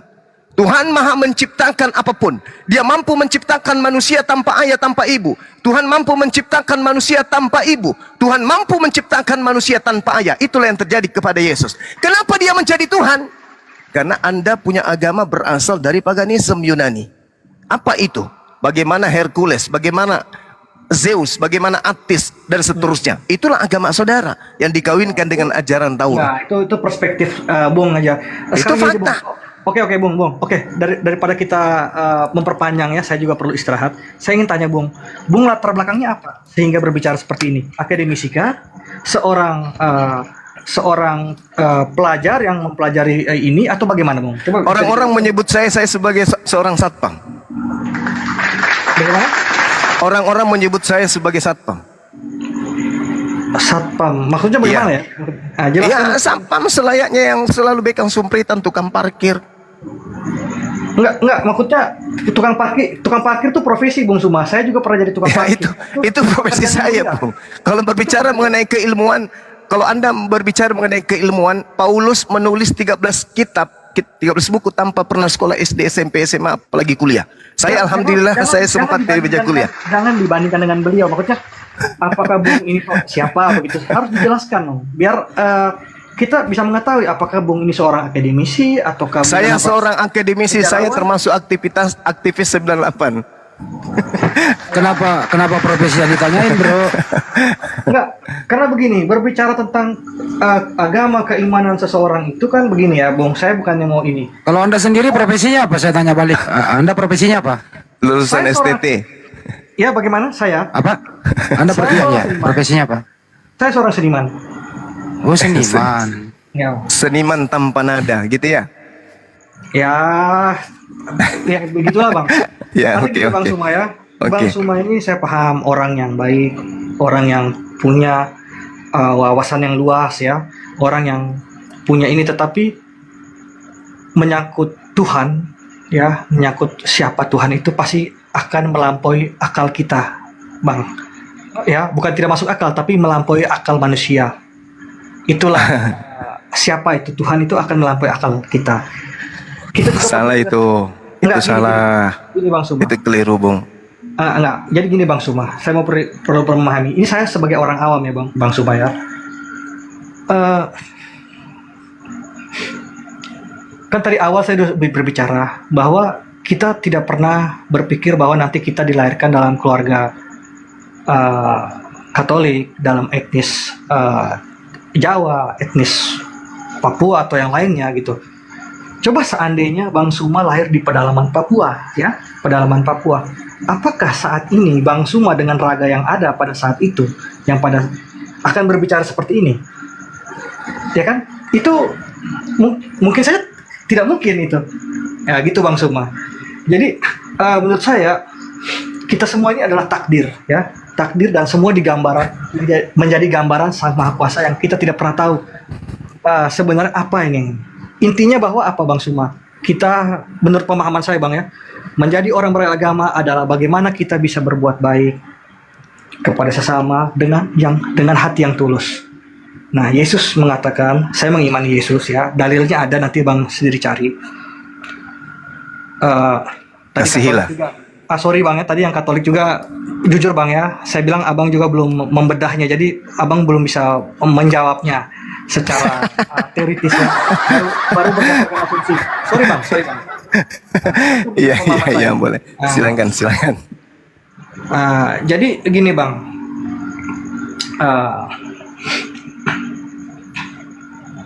iman itu adalah bagaimana kita bisa berbuat yang baik terhadap sesama, ya, dengan hati yang tulus. Bagaimana kita bisa membantu orang itu tanpa tanpa harus menuntut balas jasa dan sebagainya, atau hal-hal lain lah yang bisa berguna baik untuk diri sendiri, sesama, ya, keluarga, ya kan, orang tua, dan juga bagi bangsa dan negara. Menurut saya seperti itu. Bagaimana kita bisa beraktivitas yang baik di kantor. Tetapi kalau kita sudah berbicara ke ranah publik tentang iman, saya rasa itu bukan tempatnya. Karena masing-masing orang itu pasti punya pemikiran. Saya kan tidak mungkin kan saya berbicara tentang ini, lalu saya berbicara ini. Nah, tadi Abang Suma berbicara tentang, wah ini ada nih orang Katolik di perguruan. Itu mereka berbicaranya di perguruan tinggi, ya, yang dimana ada aspek epistemologinya, ontologinya, dan ya aksiologinya. Nah, entah apa itu yang harus masuk di sana. Karena gini Bang, saya pernah, tadi kan saya sudah bilang sama Abang, ya kan, saya tinggal di lingkungan ini, dan dari pertama saya dengar Bang Suma ini, jujur Bang Suma ya, mohon maaf nih Bang, halo? Iya, saya dengarkan dengan seksama. Bang, Saya pendengar yang baik, ya. Jujur saya dengar Bang ini suaranya seperti pendeta. Mohon maaf nih Bang Suma ya. mohon maaf. Hanya saya lihat mukanya semua, wah ini seorang pendeta ini ya. Tapi kenapa ya pembahasannya seperti ini? Ada apa sebenarnya gitu ya? Ya sudahlah, mungkin jalan hidup yang Bang Suma lagi jalani saat ini. Tapi mungkin di lain waktu mungkin Bang Suma bisa merangkul. Karena begini Bang Suma, kita tidak bisa memaksakan apa yang kita punya harus diikuti orang lain gitu ya. Jangankan iman ya, jangankan kita bahas iman, membahas politik aja, mungkin dalam rumah, mungkin Bang Suma pilihannya presidennya ini A, yang satu pilihannya B, yang satunya C di dalam rumah itu. Nah seperti itu Bang. Jadi saya rasa mungkin seperti itu aja Bang Suma. Nanti lain waktu baru kita diskusi lagi. Baik, Saudara Elo. Selamat Terima malam kasih. Bang Suma. Iya, terima kasih semuanya. Talve, semoga Bang Suma selalu dalam keadaan yang sehat. Terus Amin, teman-teman amin. semua yang ada di sini ya.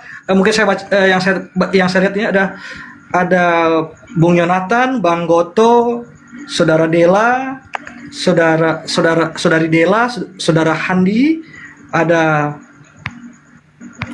sahabat apa ini ya? Satu lagi Sahabat Bang Suma gitu. Sahabat Bang Suma dan lain-lain ya.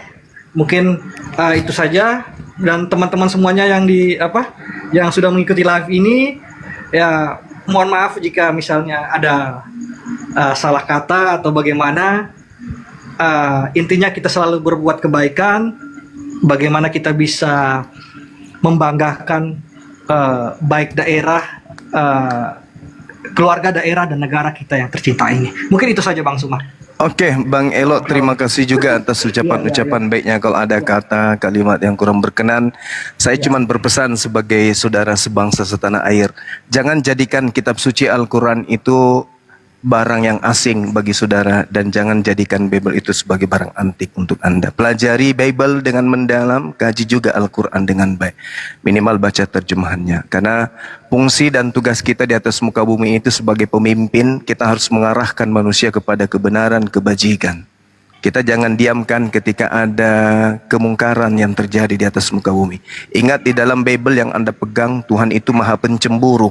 Kalau bukan Islam yang kemudian salah, maka yang salah itu adalah Kristen. Maka dua agama ini harus kita jabarkan, mana sisi salahnya, mana sisi benarnya. Biarkan kemudian orang-orang yang menilai.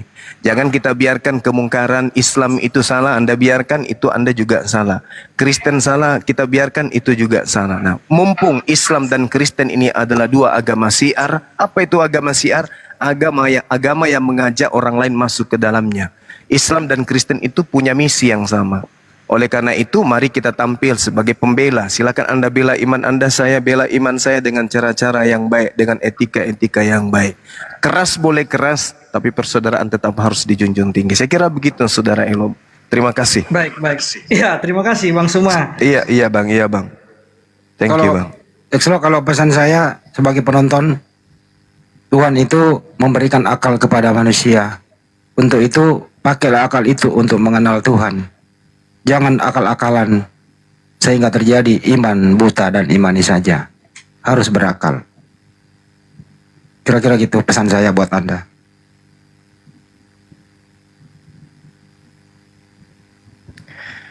Terima kasih Bang Handi. Terima kasih. Iya, Saudara Elo mau istirahat, capek beliau. Kalau kita kan baru 2 jam di sini. Kalau dia udah bertahun-tahun, Bang, wajar lah kalau dia capek. Capek berpikir. Iya, kita maklumi. Silakan Dinda.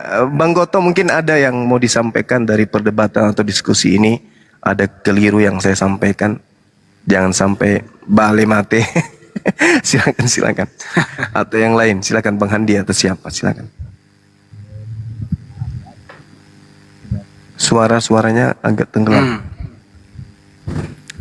Bunda Rama tadi request, maaf aku salah tekan. Jadi tertolak. Dalil agama Katolik dalam Bible nggak ada, Gurunda. Nggak ada lah. Eklesia itu artinya jemaat. Jadi itu bukan satu diksi yang hanya ada di dalam perjanjian baru, di dalam tanah pun ada. Di dalam Mazmur 107 nomor 32. Ya, saya hanya menambahkan tadi ya, yang dijelaskan tadi ya. Silakan. Jadi begini, saya hanya merasa lucu saja tadi dengan si Selon itu. Tampaknya dia buta sejarah. Tadi kan Gurunda bertanya bahwa kapan Yesus mengajar Katolik. Yang saya herannya kenapa dia menyangga menggunakan bahasa asli Yunani. Padahal kita tahu bersama. Kapan perjanjian baru bahasa Yunani itu dipakai? Kan begitu. Ini sudah ratusan tahun setelah Yesus Yesus terangkat ke langit dan Paulus itu Paulus itu mati dipenggal kepalanya oleh Kaisar Nero. Jadi tidak ada nyambungnya Gurunda menurut saya. Dia suruh Gurunda menyangga pakai Cocok. bahasa Yunani. Sementara bahasa Yunani ini kita tahu sejarahnya bersama bahwa perjanjian baru itu baru dicetak oleh Eusebius setelah dipesan oleh Konstantin Agung pada abad keempat. Kan begitu. Ini mana nyambungnya? Makanya tadi saya ketawa aja nontonnya. Kenapa saya katakan tidak nyambung? Kecuali kalau dia suruh bantah pakai bahasa Ibrani, sementara perjanjian baru tidak dicetak menggunakan bahasa Ibrani. Iya. Sudah pindah ke Yunani. Kan begitu sejarahnya. Nah, itu mungkin sedikit saya jadi lucu aja karena saya lihat si Selon tidak mengerti sejarah, tidak paham sejarah. Nah, mungkin saya bisa bicara sedikit mungkin terutama untuk teman-teman Kristen tampaknya mereka memang tidak paham dengan menjadi PR atau mungkin bisa dipelajari. Nah, jadi begini, Bible itu sebenarnya sudah terjadi 4 pergeseran besar. Bahkan sampai selesai, sampai sekarang pun 4 pergeseran besar ini tidak selesai mereka bahas. Nah, inilah yang menyesatkan mereka. Nah, apa pergeseran itu? Kita bisa lihat dari faktanya. Yang pertama itu pergeseran dari proper name menjadi generic name. Ini kan banyak dalam Bible kanonik. Nah, salah satu contohnya di 1 Tawarik 16 ayat 26. Jadi yang pertama itu pergeseran proper name dari kata dari nama Allah menjadi nama sesembahan yang harusnya tidak Tuhan selain Allah menjadi tidak Allah selain Tuhan. Bisa dilihat juga tadi saya katakan 1 Tawarik 16 ayat 26.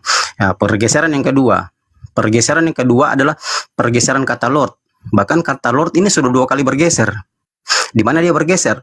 Dari Lord menjadi Praise the Lord. Di mana menjadi Praise the Lord? Ketika 13 surat Paulus itu ada. Jadi di sini bergeser menjadi Praise the Lord. Praise the Lord. Nah, dari Praise the Lord bergeser lagi menjadi God. Nah, di mana bergeser menjadi God? Ketika doktrin yang dibawa oleh Tertullianus itu ada atau diajarkan. Nah, ini yang perlu kita sebenarnya cermati bersama, bahwa saya berkali-kali katakan bahwa Bible tidak bisa dianggap kitab suci. Kenapa? Karena sudah terjadi berkali-kali manipulasi. Itu yang kedua, pergeseran kedua. Pergeseran yang ketiga. Pergeseran yang ketiga ini lebih fatal lagi. Kenapa saya katakan di mana prosesi penyembahan sebagai penghormatan sebagaimana dijelaskan di Matius 2 ayat 2 ini berubah menjadi pergeseran penyembahan penghormatan menjadi penyembahan ketuhanan. Nah, ini rancau, ini hancur sudah di sini. Kenapa? Karena doktrin melebihi akal atau doktrin sudah mengalahkan isi Bible itu sendiri. Itu pergeseran yang ketiga. Dan pergeseran yang keempat ini lebih parah lagi. Kenapa saya katakan? Karena pergeseran makna. Ini kan semua dari pergeseran 1 sampai 3 semua pergeseran makna.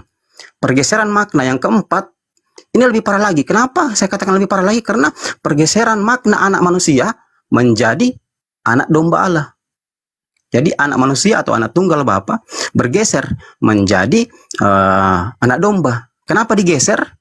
Supaya bisa dipakai untuk menjadi penebusan dosa. Kalau dulu di Yahudi itu di Perjanjian Lama korban menebus dosa adalah hewan.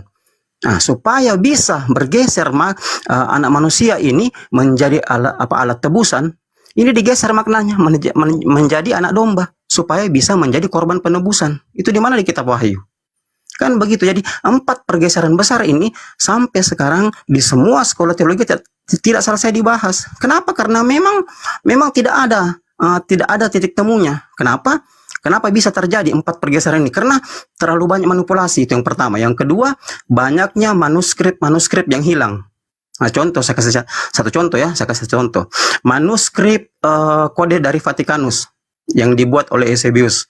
Ini mulai dari halaman 1519 sampai 1536 hilang. 17 halaman. Mulai dari Ibrani 9:14 sampai kepada kitab Wahyu. Dan ternyata setelah diselidiki literatur sejarahnya, ternyata kitab Wahyu yang ada dalam Bible kanonik bukan asli Wahyu dari Yohanes, tapi suplemen naskah yang ditulis oleh kardinal yang bernama Baserion.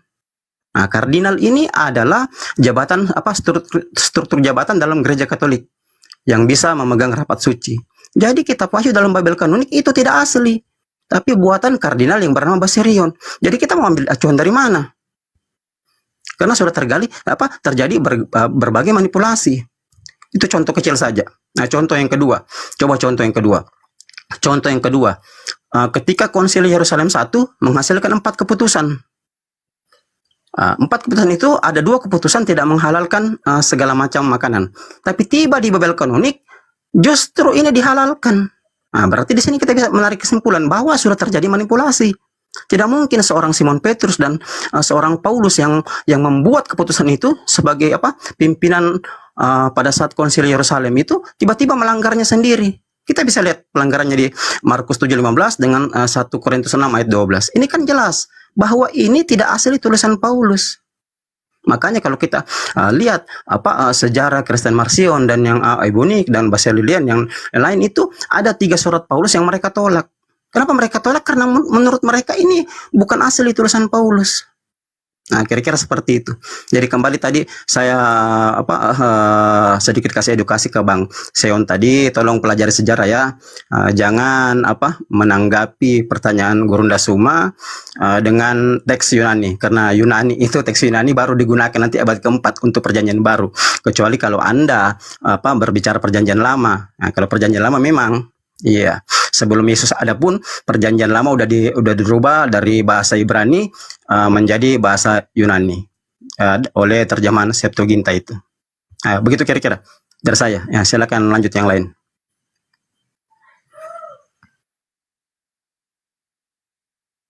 Assalamualaikum warahmatullahi wabarakatuh. Dengku gurundaku. Assalamualaikum Bang Handi, host, Bunda Dela, dan Mate Bale. Apa tuh?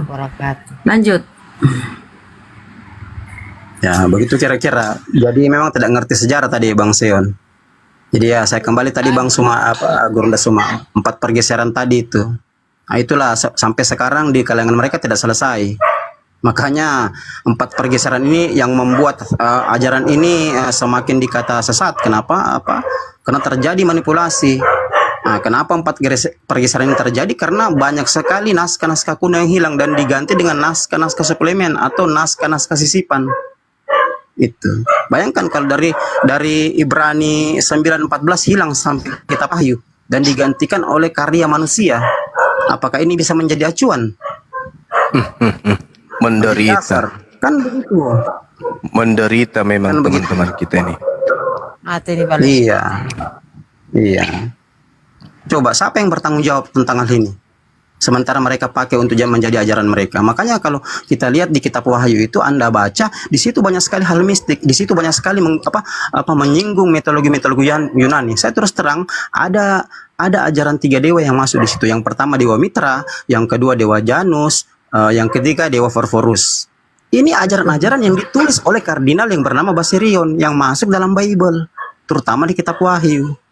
Jadi terjadilah pergeseran antara pergeseran makna anak manusia menjadi anak domba. Akhirnya bisa dikorbankan untuk mencari titik temu. Kan begitu sebenarnya. Nah, sejarah berkata seperti itu, tidak bisa dibantah. Jadi 4 pergeseran ini mulai dari proper name, mulai dari kata Lord yang sudah 2 kali bergeser, mulai dari posisi penyembahan, harusnya penyembahan untuk penghormatan di Matius 2 ayat 2 bergeser jadi penyembahan ketuhanan. Akhirnya dari anak manusia bergeser lagi jadi anak domba. Nah, ini sampai sekarang mereka tidak selesai. Saya pernah ngomong dan sharing salah satu teman pendeta, dia katakan betul 4 pergeseran ini memang sulit diselesaikan karena ini menurut kami agak sulit karena sudah campur dengan doktrin dan dogma yang diajarkan oleh seorang Tertullianus itu. Nah, begitu kira-kira. Silakan lanjut yang lain. Silakan. Ini Bang Goto bukan Bang Fikri ya? Oh, bukan. Oh iya. Bukan. Beliau mualaf dari kita sapa Bale. Bale, selamat malam. Assalamualaikum. Selamat malam. Bale. Waalaikumsalam. Oh, Muslim ya Bang. Silakan apa yang disampaikan. Kristen. Oh, Kristen. Waalaikum. Iya, apa-apa kan. Silakan mau diskusi dengan Gurunda Bang Zuma, silakan Bang. Boleh sama Gurunda yang IQ-nya 9. Woi, IQ-nya 9. Ke Bang Goto dulu, Bang Goto. Saya lagi jahit celana. Lanjut. Kodong. Iya, jangan dalamnya Pak Bombon robeh habis manja kelapa toh tas sosor gitu urun kodong kamase. Silakan. Lanjut dulu. Judul bahasannya apa nih, host? Saya juga lagi perbaiki catatanku tadi yang disampaikan oleh Bang Goto. Lanjut makin dulu sebentar sekali. Iya. Jadi kalau kita lihat ya pemaparan beberapa hari belakangan ini kan Bang Zuma itu atau guru-guru kami itu mengangkat Kristen menyembah Lucifer ya, atau di Wahyu 22:16 kan Yesus adalah bintang timur dan itu adalah Lucifer. Gimana tanggapannya Bang? Balik. Mungkin itu bagus kita kupas lagi ya. Siapa sih Lucifer itu yang ngaku-ngaku Yesus? Apa betul dia iblis? Silakan. Bang Balik. Ya, setahu saya kalau terkait bintang timur mah yang menunjukkan jalan buat orang Majus dah waktu kelahiran Tuhan Yesus dah. Terkait bintang timur, yang aku tahu ya, itu bukan Lucifer, emang benar-benar dia itu apa namanya, menunjukkan jalan buat orang Majus seperti itu terkait kelahiran Yesus. Itu sih yang aku ketahui terkait bintang timur. Tapi nggak tahu kalau dari tanggapan dari Bunda Rahmadi bilang bintang timur itu Lucifer ya, ya mungkin ya pemikiran dari beliau seperti itu. Itu sih. Iya, sedikit ya. Kalau kita lihat Wahyu 22 Bang ya, 22:16. Aku Yesus telah mengutus malaikatku untuk memberi kesaksian tentang semuanya. Tentang semuanya ini kepadamu bagi jemaat-jemaat. Aku adalah tunas, yaitu keturunan dari bintang timur yang gilang gemilang. Nah, di Wahyu ini Yesus yang mengakui Yesus ini mengutus malaikat. Ya, dia mengutus malaikatnya. Tetapi kalau kita melihat Lukas, kita baca Lukas ya, Lukas 22:43. Yesus di sini takut sama malaikat. Maka seorang malaikat dari langit menampakkan diri kepadanya untuk memberi kekuatan kepadanya. Ia sangat ketakutan dan makin bersungguh-sungguh berdoa. Peluhnya menjadi seperti titik-titik darah yang bertetesan ke tanah. Saking takutnya melihat malaikat ya. Dan malaikat ini memberi kekuatan. Nah, ketika kita di Wahyu 22 tadi, Yesus malah yang memerintah malaikat ini mengutus. Ya kan? Nah, artinya ini dua sosok berbeda ya. Ada Yesus yang takut kepada malaikat sampai berkeringat seperti tetesan darah, dan satunya lagi malah mengutus malaikatnya. Oke, jadi dua sosok berbeda ya. Kemudian kalau kita ke Wahyu 12:7 ya. Maka timbullah peperangan di sorga. Mikael dan malaikat-malaikatnya berperang melawan naga. Dan naga itu dibantu oleh malaikat-malaikatnya. Ingat, tadi yang ngaku Yesus itu mengutus malaikat. Di Wahyu 12:7, naga dibantu oleh malaikat-malaikatnya. Di data lain, naga ini diibaratkan adalah iblis. Seperti pula ular kan, yang menggoda Adam tuh. Jadi dikategorikan iblis atau satan atau setan. Jadi iblis atau naga ini yang punya malaikat dibantu ketika perang ya dengan Mikael. Dan Yesus itu yang mengaku Yesus, aku Yesus, bintang timur, anak Daud, mengaku mengutus malaikat gitu Bang. Jadi itu indikasi bahwa Yesus yang anak Maria ini yang takut dengan malaikat beda dengan Yesus yang mengaku dia mengutus malaikat yang ternyata dia adalah Lucifer. Silakan Bang. Ya baik. Bunda coba dah kalau. Silakan Gurunda kalau mau ini apa ya masuk. Silakan balik. Ya kalau dibaca ayat sebelumnya ya itu kan ayat 22. Kalau dibaca ayat 20 apa 19-nya gitu, kalau kita naik ke atas itu buat orang-orang yang menyembah berhala atau yang buat yang orang gak percaya dah kayaknya. Kalau aku lihat ya. Untuk coba dah boleh bisa dilihat dulu gak ayatnya Bunda? Dari ayat sebelumnya gitu. Kalau kita lihat perikopnya ya sebenarnya. Itu sebenarnya bukan orang-orang yang Wahyu? Iya, yang Wahyu ya. Tadi kan ayat 22 ya apa? Ya, 22:16. Ya, kalau kita lihat Wahyu itu ya, bagaimana penampakan menurut Yohanes di Pulau Patmos itu, sangat mengerikan. Matanya bersinar kan? Dia melihat Tuhan di depannya, matanya bersinar di pengakuan Yohanes di Pulau Patmos kan? Ya. Itu kita ke Wahyu 12:3. Kita lihat pula di situ ya, maka tampaklah suatu tanda yang lain di langit dan lihatlah seekor naga merah padam yang besar berkepala 7. Iya, ini kan Lucifer itu kan iblis. Coba buka KJP. Lucifer itu iblis. Ya. Kalau bahasa Ibraninya Halelaya, apa itu istilahnya lah.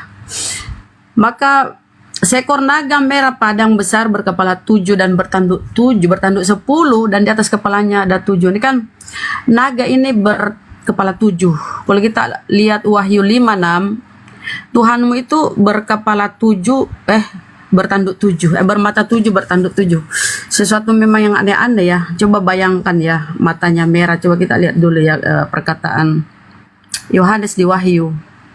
Yang nampak di depan Yohanes itu menurut penglihatan Yohanes ya, kita lihat Wahyu. Wahyu ini. Bentar Bang ya. Nah, aku Yohanes. Nih kata Yohanes ya. Pada hari Tuhan aku dikuasai oleh Roh dan aku mendengar dari belakangku suatu suara yang nyaring seperti bunyi sangkakala. Katanya, apa yang kau lihat? Dan seterusnya ya. Lalu aku berpaling untuk melihat suara yang berbicara kepadaku. Dan setelah aku berpaling, tampaklah kepadaku 7 kaki Dian dan dari emas, dan di tengah-tengah kaki Dian itu ada seorang serupa anak manusia berpakaian jubah yang panjang sampai di kaki, dan dadanya berlilitkan ikat pinggang dari emas, kepala dan rambutnya putih bagaikan bulu yang putih metah, dan matanya bagaikan nyala api. Ya kan, matanya nyala-nyala kan.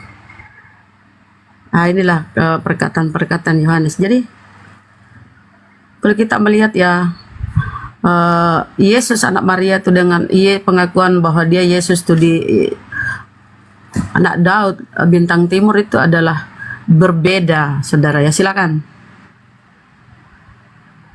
Nah berarti Sangat itu menyeramkan terus gambarannya. yang datang itu siapa? Emang beneran Lucifer itu emang yang menyamar? Iya kan, jadi bintang timur itu kan, coba buka Yesaya. Yesaya itu itu Yesaya 14:12 ya kalau nggak salah ya. Wah, engkau sudah jatuh dari langit, hai bintang timur Lucifer, putra fajar, engkau sudah dipecahkan dan jatuh ke bumi, hai yang melahkan bangsa-bangsa. Ya kan? Sementara naga itu adalah iblis Lucifer yang punya malaikat. Ketika berperang di surga melawan Mikael, dia dibantu oleh malaikat-malaikatnya. Yesus mengutus malaikatnya. Di Wahyu 22:16, Yesus mengaku mengutus malaikat. Sementara di Lukas, Yesus ketakutan. Yesus anak Maria ketakutan ketika di Taman Getsemani. Dia sujud lalu berdoa. Kemudian muncul malaikat memberinya kekuatan. Nah ini beda kan? Yesus ketika dia ketakutan dengan ketika dia mengutus malaikat. Silakan Gurunda. Ya, oke, saya lanjut saja. Saya kasih edukasi dulu ke Bang siapa ini? Silakan. Bang Bale. Supaya mengerti sedikit Bible-nya ya. Jadi begini, Bible itu terdiri dari 2 perjanjian, perjanjian lama dan perjanjian baru. Perjanjian lama terdiri dari 929 pasal, 23.144 ayat, 39 kitab, dan mengandung 1.239 nubuatan. Nah, perjanjian baru itu terdiri dari 27 kitab, 260 pasal, 7.957 ayat, dan mengandung 578 nubuatan. Nah, jadi terkait bintang timur di Wahyu 22 ayat 16, itu nubuatannya ada di Yesaya 14 ayat 12 sampai 15. Jadi dari nubuatan 1817 nubuatan dari perjanjian lama dan perjanjian baru yang harus digenapi, itu sudah ada 3.260 yang digenapi. Dari 3.260 yang digenapi, 3.125 diantaranya dikatakan valid. Nah, kenapa dikatakan valid? Salah satunya adalah nubuatan tentang bintang timur ini. Jadi 135 dari 3.260 itu dinyatakan belum valid. Jadi begini, kalau kita membahas bintang timur, ini adalah mitologi Yunani berasal dari dewa Phosphorus atau Phosphorus ya. Ini memang dimasukkan seperti saya katakan tadi bahwa kitab Wahyu ini semuanya tulisannya sudah bukan asli lagi dari Yohanes sang penerima wahyu, tapi sudah dibuat naskah suplemennya oleh seorang kardinal yang bernama Basarion. Dan untung saja masih ada tersisa di sini nubuatan tentang bintang timur itu. Kalau kita baca baik-baik Yesaya 14 sampai 12, siapakah yang menyamai hema tinggi yang telah dibuang dari langit. Sementara kita belajar semua literasi Bible, tidak satu pun ada yang bercerita bahwa bintang timur itu ada 2 atau ada 3. Tapi bintang timur dalam Bible cuma 1. Nah, jadi bintang timur dalam Bible 1 itulah yang Yesaya 14:12 dan digenapi di Wahyu 22 ayat 16 dan di Wahyu 2 ayat berapa itu 28. Jadi kalau kita berpikir menggunakan logika seperti yang diterangkan tadi Bunda Rahma, siapa sebenarnya yang dikatakan di Wahyu 22:16 itu, di mana ada hubungannya semua berkaitan dengan Wahyu 5 ayat 6 dan yang lain. Di sini sudah jelas bahwa seorang Kardinal Baserion ingin memasukkan mitologi Yunani terutama dewa Farforus untuk disematkan, disandingkan dengan nama Yesus Kristus. Nah, disinilah kesesatan yang dibuat oleh otoritas Romawi. Ini yang perlu kita pelajari bersama, di mana mereka dengan sengaja mendampingkan dewa-dewa mereka, memasukkan mitologi dewa mereka masuk ke dalam Bible untuk menegaskan eksistensi mereka, bahwa dewa-dewa mereka tetap dipakai atau tetap dipuja sepanjang zaman melalui nama Yesus Kristus. Nah, kira-kira begitu. Jadi Bang Bale pelajari dulu ya. Saya mau bilang bahwa perjanjian baru itu menggenapi perjanjian lama, dan apa yang tertuang di Yesaya 14:12 tentang bintang timur atau Lucifer atau bintang fajar atau bintang Venus itu sudah digenapi, dan ini memang harus terjadi. Kenapa? Karena dari 8.352 ayat-ayat nubuatan yang mengambil sumber dari 1817 nubuatan dalam perjanjian lama dan perjanjian baru itu harus digenapi, dan sudah tergenapi. Jadi masalah bintang timur dan dewa-dewa lain sudah tergenapi. Seperti dewa yang awal dan yang akhir, dewa Janus, ini kalau Anda pelajari literasinya, ini adalah dewa Yunani yang salah satunya disembah oleh pendiri atau pembuat atau pencetus Tritunggal, di mana beliau menyembah dua dewa, dewa Farforus dengan dewa Janus ini. Begitu kira-kira. Nah, silakan lanjut yang lain supaya Bang Bale mengerti sedikit ya. Jadi pelajari nubuatannya, pelajari 8.352 nubuatan dalam Bible itu yang bersumber dari 1239 nubuatan perjanjian lama dan 578 nubuatan perjanjian baru. Kalau Anda pelajari semua, saya yakin Anda mengerti. Mudah-mudahan Anda bisa login dan hijrah ke Islam, kira-kira begitu. Ya, silakan lanjut yang lain. Ya, Gurunda udah standby belum ya? Ini ngeri gambaran Tuhan yang dilihat Yohanes ya, Wahyu 1:14-15. Kepala dan rambutnya putih bagaikan bulu yang putih metah, dan matanya bagaikan nyala api. Tengok kan? Iblis kan itu dari api ya, nyala api. Dan kakinya mengkilap bagaikan tembaga membara dalam perapian, suaranya bagaikan desau air bah. Dan di tangan kanannya ia memegang 7 bintang, dan dari mulutnya keluar sebilah pedang tajam bermata 2, dan wajahnya bersinar-sinar bagaikan matahari yang terik. Ini kan gambarannya sangat apa ya, kita lihat ya, dari mulutnya keluar sebilah pedang tajam, ngeri kali ya. Nah, betul pemaparan Bang kita ya, Bang Goto, bahwa ya tidak ada yang sejaman dengan Yesus yang pernah menyebut Yesus ini bintang timur, tidak ada. Ya. Tidak ada. Tiba-tiba di Wahyu ini Yesus menamakan dirinya bintang timur. Kemudian kalau kita ke Yesaya 14:12 ya. Bintang timur itu atau mereka mengartikan itu adalah Lucifer. Jadi ini ya teman-teman ya, betul lah saudara-saudara Kristen ini tidak menyadari bahwa yang dia tuhankan ini, yang dia puja-puja ini adalah iblis atau Lucifer ya.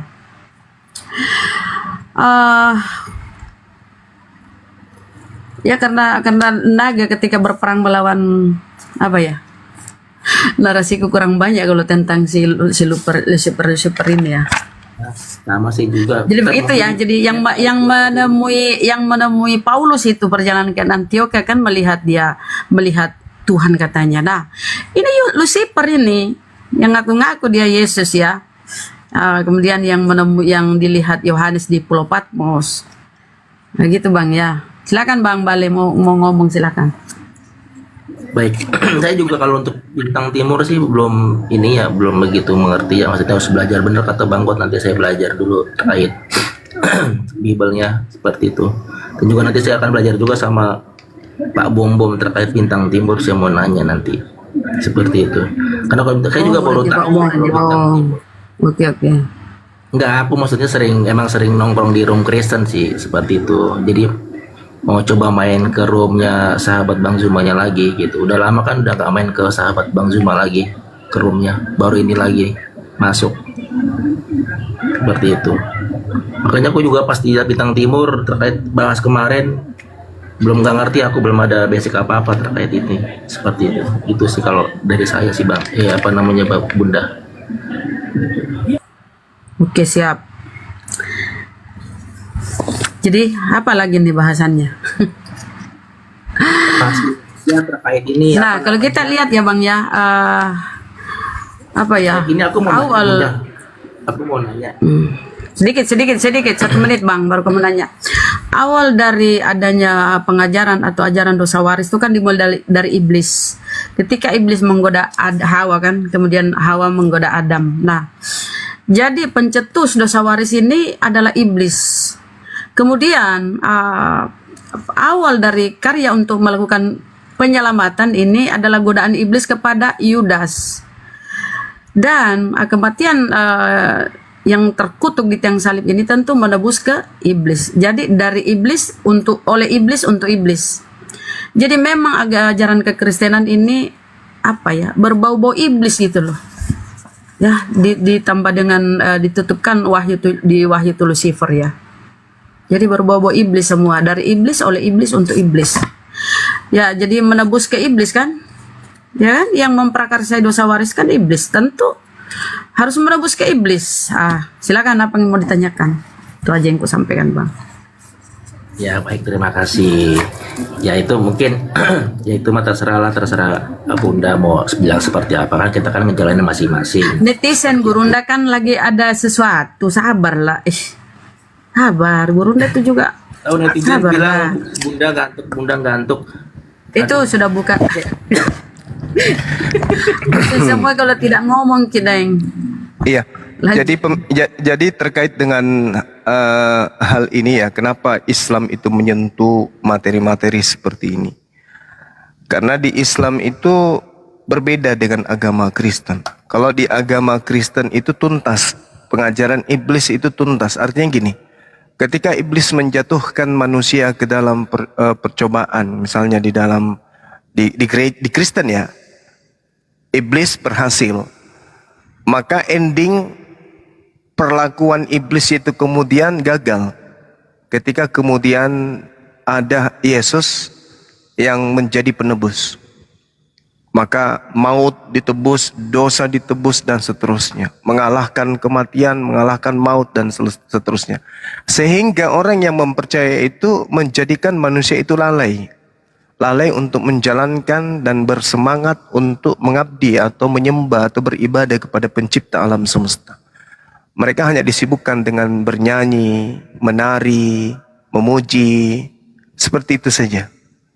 Jadi angan-angan aja yang bermain. Kalau di Islam tidak. Islam itu sangat berhati-hati dalam hidupnya.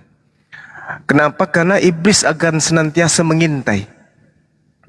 Allah Subhanahu wa taala berfirman kepada iblis, "Ya iblis, malaka alla takuna ma'as sajidin." Wahai iblis, apa sebabnya kamu tidak mau sujud menghormat bersama dengan para malaikat? Iblis menjawab, "Lam akul li asjuda li basharin khalaqtahu min salsal min hama masnun," kata iblis. Aku sekali-kali tidak akan sujud kepada manusia. Tidak akan sujud kepada manusia. Enggak mau aku sujud. Ya, di mana manusia ini meskipun kau ciptakan dari tanah liat kering, dari lumpur hitam yang dibentuk kemudian menjadi makhluk seperti yang aku lihat. Kata iblis, aku sekali-kali tidak akan pernah sujud. Aku tidak akan pernah mau tunduk kepada mereka. Allah berfirman, "Fakhruj minha fa innaka rajim." Kalau begitu keluarlah kalian dari surga ini. Keluar dari jannah. Karena sesungguhnya kamu telah terkutuk. Jadi yang dikutuk itu iblis kalau di Islam. Nah, lalu kemudian Allah menyatakan bahwasanya wa inna alaika la'nata ila yaumiddin. Sungguh kutukanku ini akan menimpahmu sampai hari kiamat. Itu kata Allah. Jadi kutukanku akan menimpahmu sampai hari kiamat. Iblis lalu mengatakan apa? Rabbi, Tuhanku, fa'anzirni ila yaumi yub'atsun. Maka berilah penangguhan usia, panjangkan umurku sampai pada hari manusia dibangkitkan dari kematian. Allah mengatakan apa? Fa innaka minal munzarin. Baiklah, kata Allah. Baik kalau itu yang engkau mau. Sesungguhnya kamu termasuk golongan yang diberi penangguhan. Usiamu akan panjang. Sampai kapan? Ila yaumil waqtil maklum. Sampai pada hari yang ditentukan, yaitu kiamat. Lalu iblis diam? Enggak. Iblis mengatakan apa? Oke, deal. Rabbi bima aqwaitani liuzayyinanna lahum fil ard wala ughwiyannahum ajma'in. Oke, kata iblis, setuju. Tapi ingatlah Tuhanku, wahai Tuhanku, oleh karena engkau telah memutuskan bahwa aku sesat, maka aku pasti akan jadikan kejahatan terasa indah bagi mereka di bumi. Dan aku akan menyesatkan mereka semua. Kejahatan yang mereka lakukan akan mereka rasa indah. Nyanyian yang mereka lakukan akan merasa menyejukkan hati. Rumah ibadah mereka yang penuh dengan musik-musik yang mengenakkan kuping mereka akan membuai mereka. Sehingga mereka tersesat semuanya. Ini kata Al-Quran. Iblis yang menyatakan itu. Aku akan menjadikan semua kejahatan yang mereka lakukan itu terasa indah. Illa ibadaka minhumul muhlasin, kata iblis, kecuali hamba-hambamu yang terpilih di antara mereka. Lalu Allah mengatakan apa? Haza siratu alayya mustaqim. Ya, inilah jalan yang lurus menuju kepadaku, yaitu mereka bertakwa, mereka mukhlis di dalam beribadah, mereka ikhlas, mereka kemudian tidak menduakan aku dengan suatu apapun. Inna ibadi laisa laka alaihim sultan illa manittaba'aka minal gawin. Sesungguhnya kamu iblis tidak akan berkuasa atas hamba-hambaku kecuali mereka yang mengikutimu. Siapa mereka? Yaitu mereka yang tersesat, kata Allah. Siapa yang sesat ini? Yang sudah baca Bible, yang sudah paham dan mengerti Bible, di mana Yesus mengajarkan dirinya manusia, di mana Yesus mengajarkan dirinya tak mampu berbuat apa-apa, di mana Yesus mempraktekkan dirinya menyembah kepada Elohim, menyembah kepada Tuhan langit dan bumi, tapi malah disembah. Ini yang sesat. Wa inna jahannama la mau'izuhum ajma'in, kata Allah. Dan sungguh jahannam itu benar-benar tempat yang telah dijanjikan untuk mereka, yaitu pengikut-pengikut setan semuanya, kata Allah. Neraka laha sab'atu abwab. Neraka itu mempunyai 7 pintu.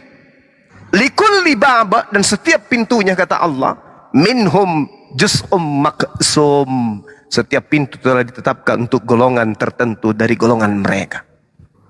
Jadi saudara, kalau hari ini kemudian ada orang merasa indah ketika mereka melakukan penyembahan terhadap manusia, iblis sudah menjerat mereka dengan satu kaidah dalam Al-Quran. Tsumma la'atiyannahum min baini aydihim wa min khalfihim wa an aymanihim wa an syama'ilihim wa la atjadu aktsarahum syakirin wa la tajidu aktsarahum syakirin. Kemudian pasti aku iblis akan mendatangi mereka dari depan mereka, dari belakang mereka, dari kanan mereka, dari kiri mereka, dan engkau tidak akan mendapati kebanyakan dari mereka bersyukur.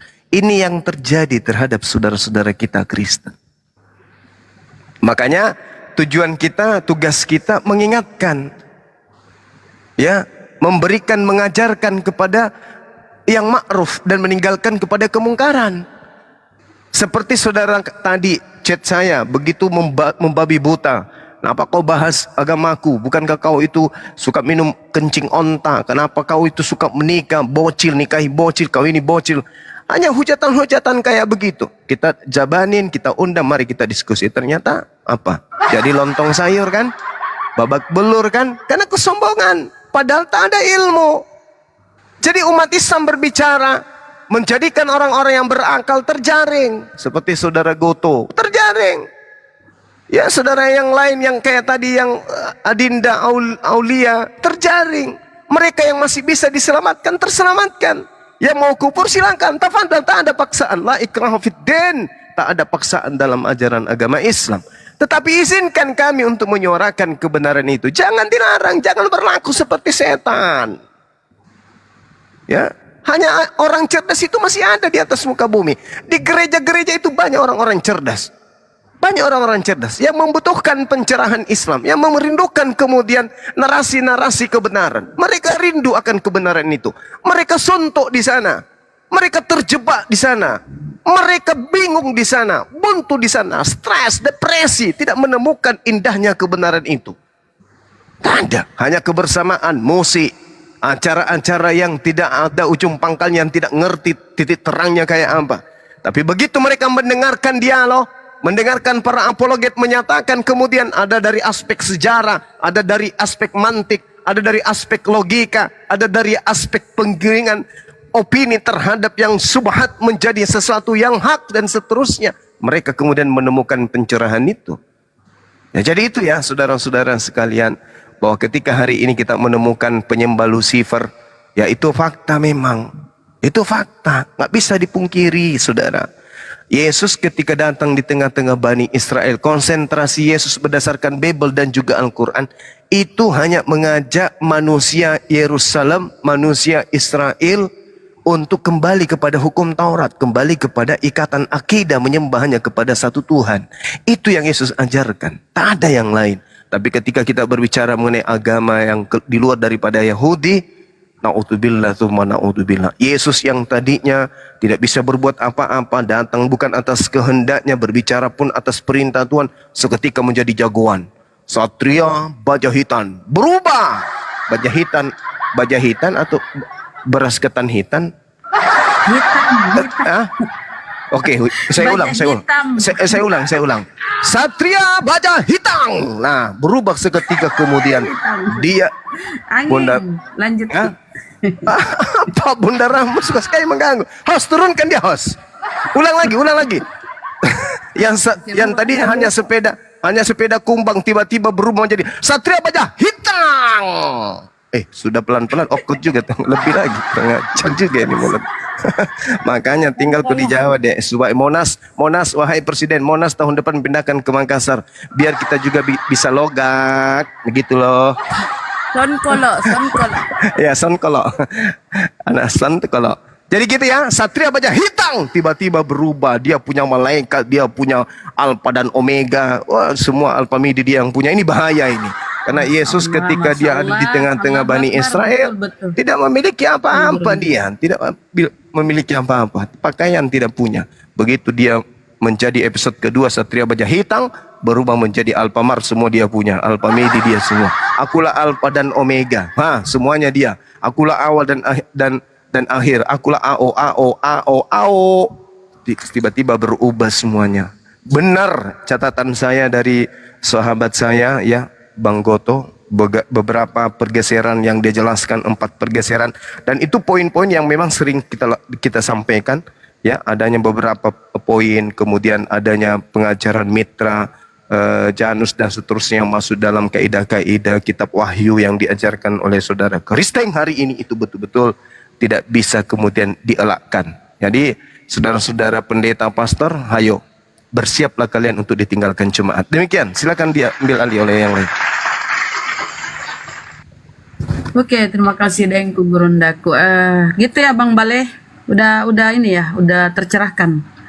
Kalau betul Tapi kalian emang tuh bener-bener itu fakta loh, Alpha dan Omega itu benar-benar fakta, sesuai sama ini apa namanya sejarahnya seperti itu. Oke, kita sebentar Bang ya, baru lanjut. Aku sapa dulu Koko Andi. Kristen Muslim Koko Andi, selamat malam, assalamualaikum. Koko Andi. Bang, Koko. Aduh. Halo? Aduh, nggak nyimak ya, Koko. Kita ganti ya sama yang lain ya. Silakan Bang Baleh, lanjut. Bunda Rama, izin dulu ya Bunda, sebentar aja. Oh, kita. Namanya Sahra. Lanjut, Ki. Assalamualaikum warahmatullahi wabarakatuh, Bang Zuma, Bang Handi semua. Waalaikumsalam warahmatullahi wabarakatuh. Ya, izin teman-teman ya. Innalillahi wa inna ilaihi rojiun. Telah berpulang ke rahmatullah Fandi Ahmad 02 dan Fandi Ahmad 03. Astagfirullahaladzim. Syahid, Kira alhamdulillah. Syahid. Alhamdulillah syahid. Alhamdulillah syahid. Itu Teman-teman tidak bangkit. Nggak bangkit lagi dia. belum tahu ini kan, belum tahu. Aduh. Lagi lobby sama TikTok, lagi lobby. Teman-teman ketawa semua di bawah kalian. Maho. Ya, di follow-follow ya teman-teman ya. Kabulampet sekalian jangan ketawa Bantu di follow-follow teman-teman ya. Makasih, lanjut. Ini kak, Pandi ini aku mau Pandi. Bunda Ye. Oh iya. Insyaallah. Silakan, terima kasih Bang ya. Silakan di follow ya saudara kita Bang Fandi Ngapa ternyata. namanya Sahra? Nama lainnya. Apa kek Soroke atau apa kek? Ngapa namanya Kalau malam namanya Sahra. Boleh silakan terkait tapi bagus bahasanya Lucifer dulu Bang. Ini minta Koko, penjelasan dulu. saudara kita Koko Andi dari agama mana? Silakan Koko. Aduh, turun aja Koko kau ya, karena telingamu kurang bagus. Bang Enggak, Koko. mungkin jaringannya mungkin tidak bagus. Oh ya, boleh dia. Silakan Koko. Muslim. Bang Koko. Kristen Bicara ku Muslim. anu. Bicara ku anu Wih. Bangkok. Bangkok. Koko itu, Koko itu berarti Cina ini dah. Koko jelly drink. Cina doleng. Koko jelly drink. Iya deh. Turun lagi. Lanjut Bang Bale. Doraemon. Ya. Emirita. Ngomong apa namanya? Aduh, sorry. Ini lagi radang nih. Terkait yang ini yang Bazuma bilang tadi tuh terkait Yesus itu alfa dan omega. Tapi emang ini bener emang apa loh Bang? Iya, gimana? Ini Bang Juma framing ini kayaknya. Iya Bang, sekarang gini Bang nih kan ada deh yang di Yohanes 14 ayat 6. Kata Yesus kepadanya, Akulah jalan dan kebenaran dan hidup. Tidak ada seorang pun yang datang kepada Bapa kalau tidak melalui aku. Nah ini Bang Zuma malah ini melalui orang lain, melalui SWT. Kan beda harusnya kan melalui Yesus Bang. Pandai saudaraku Salah Bang ini. Zuma berarti nih. Oke, baik saudara. Sekarang saya tanya, Yesus ketika berbicara mengenai sembahan, Yesus itu menyatakan yang disembah itu hakikatnya bisa dilihat atau tidak? Menurut Yesus nih, menurut Yesus. Menurut Yesus dulu. Ayo. Apakah hakikat yang dia sebut Bapa itu bisa dilihat atau tidak? Itu dulu. Hakikatnya. Ayo. Iya, hakikatnya. Bisa dilihat atau tidak? Hakikatnya nggak bisa Bang. Enggak bisa. Apakah yang disembah kemudian oleh Yesus yang disebut Bapa itu maha suci atau maha tinggi? Maha suci dan maha tinggi. Maha suci dan maha tinggi kan? Iya. Nah, yang kami sembah adalah apa yang diperkenalkan oleh Yesus. Yang diperkenalkan oleh Yesus itu Sang Bapa yang maha suci dan maha tinggi. Kami menyebutnya Subhanahu wa ta'ala. Tapi beda loh Bang. Beda Allahnya sama Islam tuh sama Kristen beda loh, nggak sama. Oh, kalau sama Kristen betul. Kan yang saya tanyakan ini tadi Yesusnya. Yesusnya memperkenalkan hakikat Tuhan yang disembah oleh Abraham, Ishak dan Yakub. Itu betul kan? Coba Anda lihat dalam Yohanes 8. Kalau Abraham adalah bapakmu, kan gitu. Maksudnya Yesus, Abraham adalah bapakmu. Abraham itu telah menyatakan dan memperkenalkan hakikat pencipta alam semesta yang maha tinggi, maha suci, maha kasih, maha penyayang. Inilah yang kami sembah. Makanya di dalam Al-Quran itu diterangkan dalam surah Al-Baqarah, Bung. Karena kami tidak belajar Bible sehingga kami menjadi Islam. Kami tidak belajar Bible dulu baru menjadi Islam. Dan kami setelah belajar dan tidak belajar Bible dulu kemudian kami masuk Islam. Dan setelah Islam kami pahami Islam itu tidak berdasar terhadap Bible. Tidak. Al-Quran dari sejak kecil kami ditanamkan akidah. Wasa biha Ibrahimu banihi wa Yaqub. Ya baniya innallaha astafa lakumuddin wala tamutunna illa wa antum muslimun. Nabi Ibrahim mewasiatkan kepada anak keturunannya, wahai anak-anakku, sesungguhnya Allah, Tuhan memilih ini, Allah telah memilihnya kemudian untukmu, dan janganlah kamu mati kecuali dalam keadaan muslim. Itu Al-Quran menarasikan itu. Kami belum belajar Bible saat itu. Masa-masa kecil kami sudah diajarkan. Am kuntum syuhada ishadar Ya'qubal maut isqala libani ma ta'buduna min ba'di qalu na'budu ilahaka wa ilaha abaika Ibrahim wa Ismail wa Ishaqa ilaha wahid wa nahnu lahu muslimun. Dari kecil kami ditanamkan akidah menyembah kepada hakikat pencipta yang disembah oleh Abraham, Ismail, Ishak, Yakub dan anak-anak keturunannya. Ini akidah yang ditanamkan kepada kami. Berlanjut usia, masuk dalil. Kami mempelajari dalil. Di dalam kitab saudara di dalam Al-Quran diterangkan ya'iduhum wa yumannihim wa ma ya'iduhum syaitan illa gurura. Dikatakan bahwasanya orang-orang ini diberikan janji oleh setan, dibangkitkan angan-angannya oleh setan. Mereka dijanjikan tipuan belaka oleh setan. Kami bertanya, siapa mereka ini? Kami penasaran, kami pelajari, kami tadabburi. Ternyata yang dimaksud di sini adalah orang-orang kafir, yaitu mohon maaf saudara. Setelah kami mengatakan saudara, kami pelajari Bible, ternyata betul. Kalian menyembah sesuatu tidak berdasarkan atas perintah Yesus. Ketika kita tanya, itu tak ada. Bahkan Al-Quran mengatakan, wa iyad'una illa syaitanan marida. Yang mereka sembah tidak lain hanyalah setan yang durhaka. Penasaran saya bang. Penasaran, kok bisa Al-Quran mengatakan bahwa mereka menyembah setan yang durhaka? Saya pelajarilah Bible, saya beli Bible. Habis itu kiriman Bible banyak kepada saya pelajari tiap hari. Bla bla bla bla bla bla bla. Kok bisa kayak gini? Kok Al-Quran menuduh saudara-saudara saya menyembah setan? Ternyata saya temukan data Yesaya 14, nomor 12, nomor 13, nomor 14, nomor 15. Endingnya nomor 15 itu setara dengan Matius 12, nomor 38 sampai nomor 40. Ending daripada Yesaya 14, nomor 12 itu setara dengan Wahyu 22, nomor 16. Ternyata betul, ada bintang timur, ada Lucifer, Halal bin Zakar yang ngaku-ngaku bernama Yesus yang orang Kristen sembah. Berarti yang disembah oleh orang Kristen, betul kata Al-Quran, wa iyad'una illa syaitanan marida. Sekarang apakah saya harus diam melihat saudara-saudara saya yang saya kasih menyembah setan? Tidak. Karena ada perintah. Ada perintah.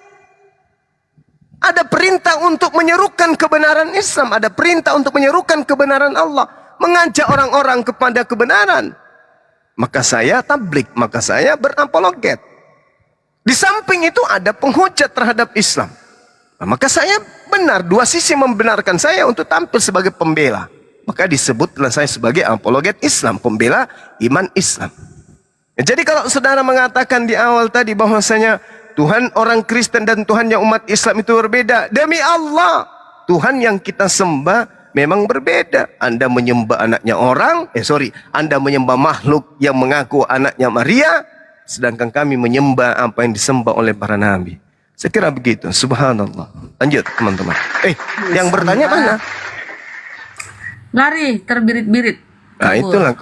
Kalau ajaran setan dalam badan kita ini, itu akan ngamuk kalau mendengarkan kebenaran. Tidak kuat. Termasuk si Elo. Lari dia. Tidak kuat. Betul Deng. Uchiha, selamat malam. Kau Kristen Muslim, Uchiha? Assalamualaikum warahmatullahi wabarakatuh, Bang Zuma, Bunda Rahma. Waalaikumsalam.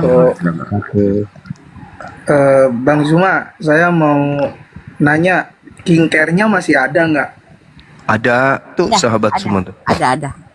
Iya, kalau mau pesen di mana ya Bang ya? Saya mau buat itu seserahan.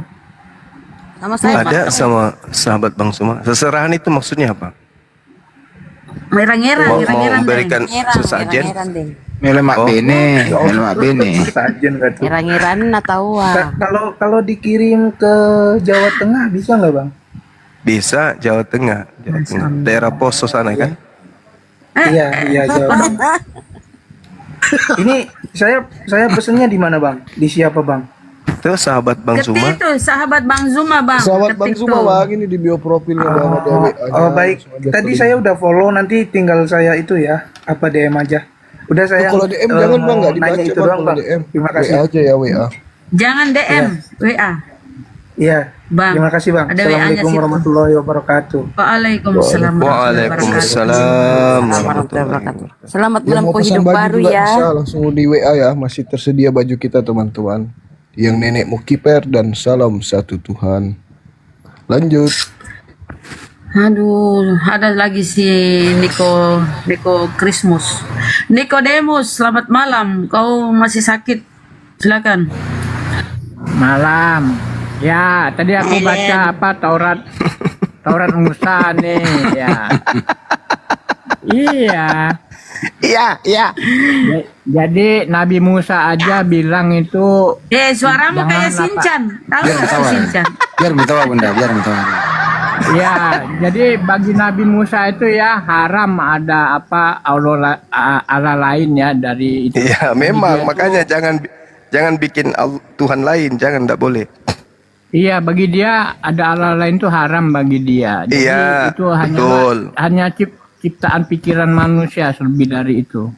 Iya, jadi gini Bung, Tuhannya Israel, Shema Israel, Adonai Elohenu, Adonai Ahad. Tuhan mereka itu Ahad. Yang kami sembah juga, Qul huwallahu ahad. Katakanlah wahai Nabi Muhammad, sampaikan kepada seluruh umat manusia bahwa Tuhan itu Allah Ahad. Jadi Tuhan yang kami sembah itu Ahad.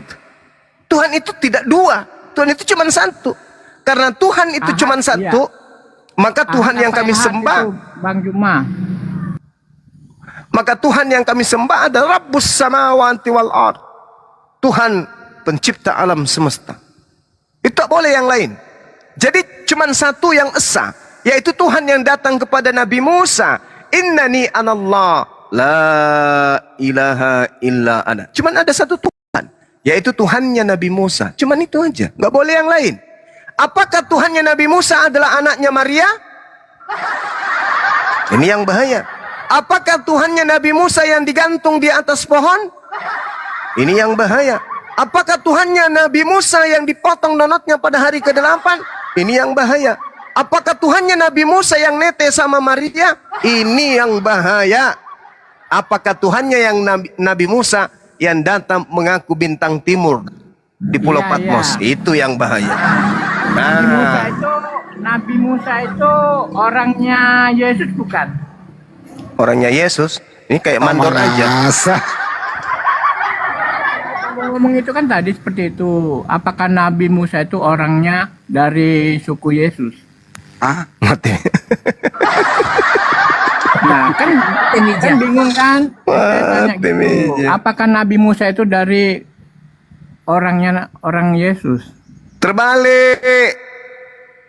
Apakah Yesus pernah ikut sensus penduduk?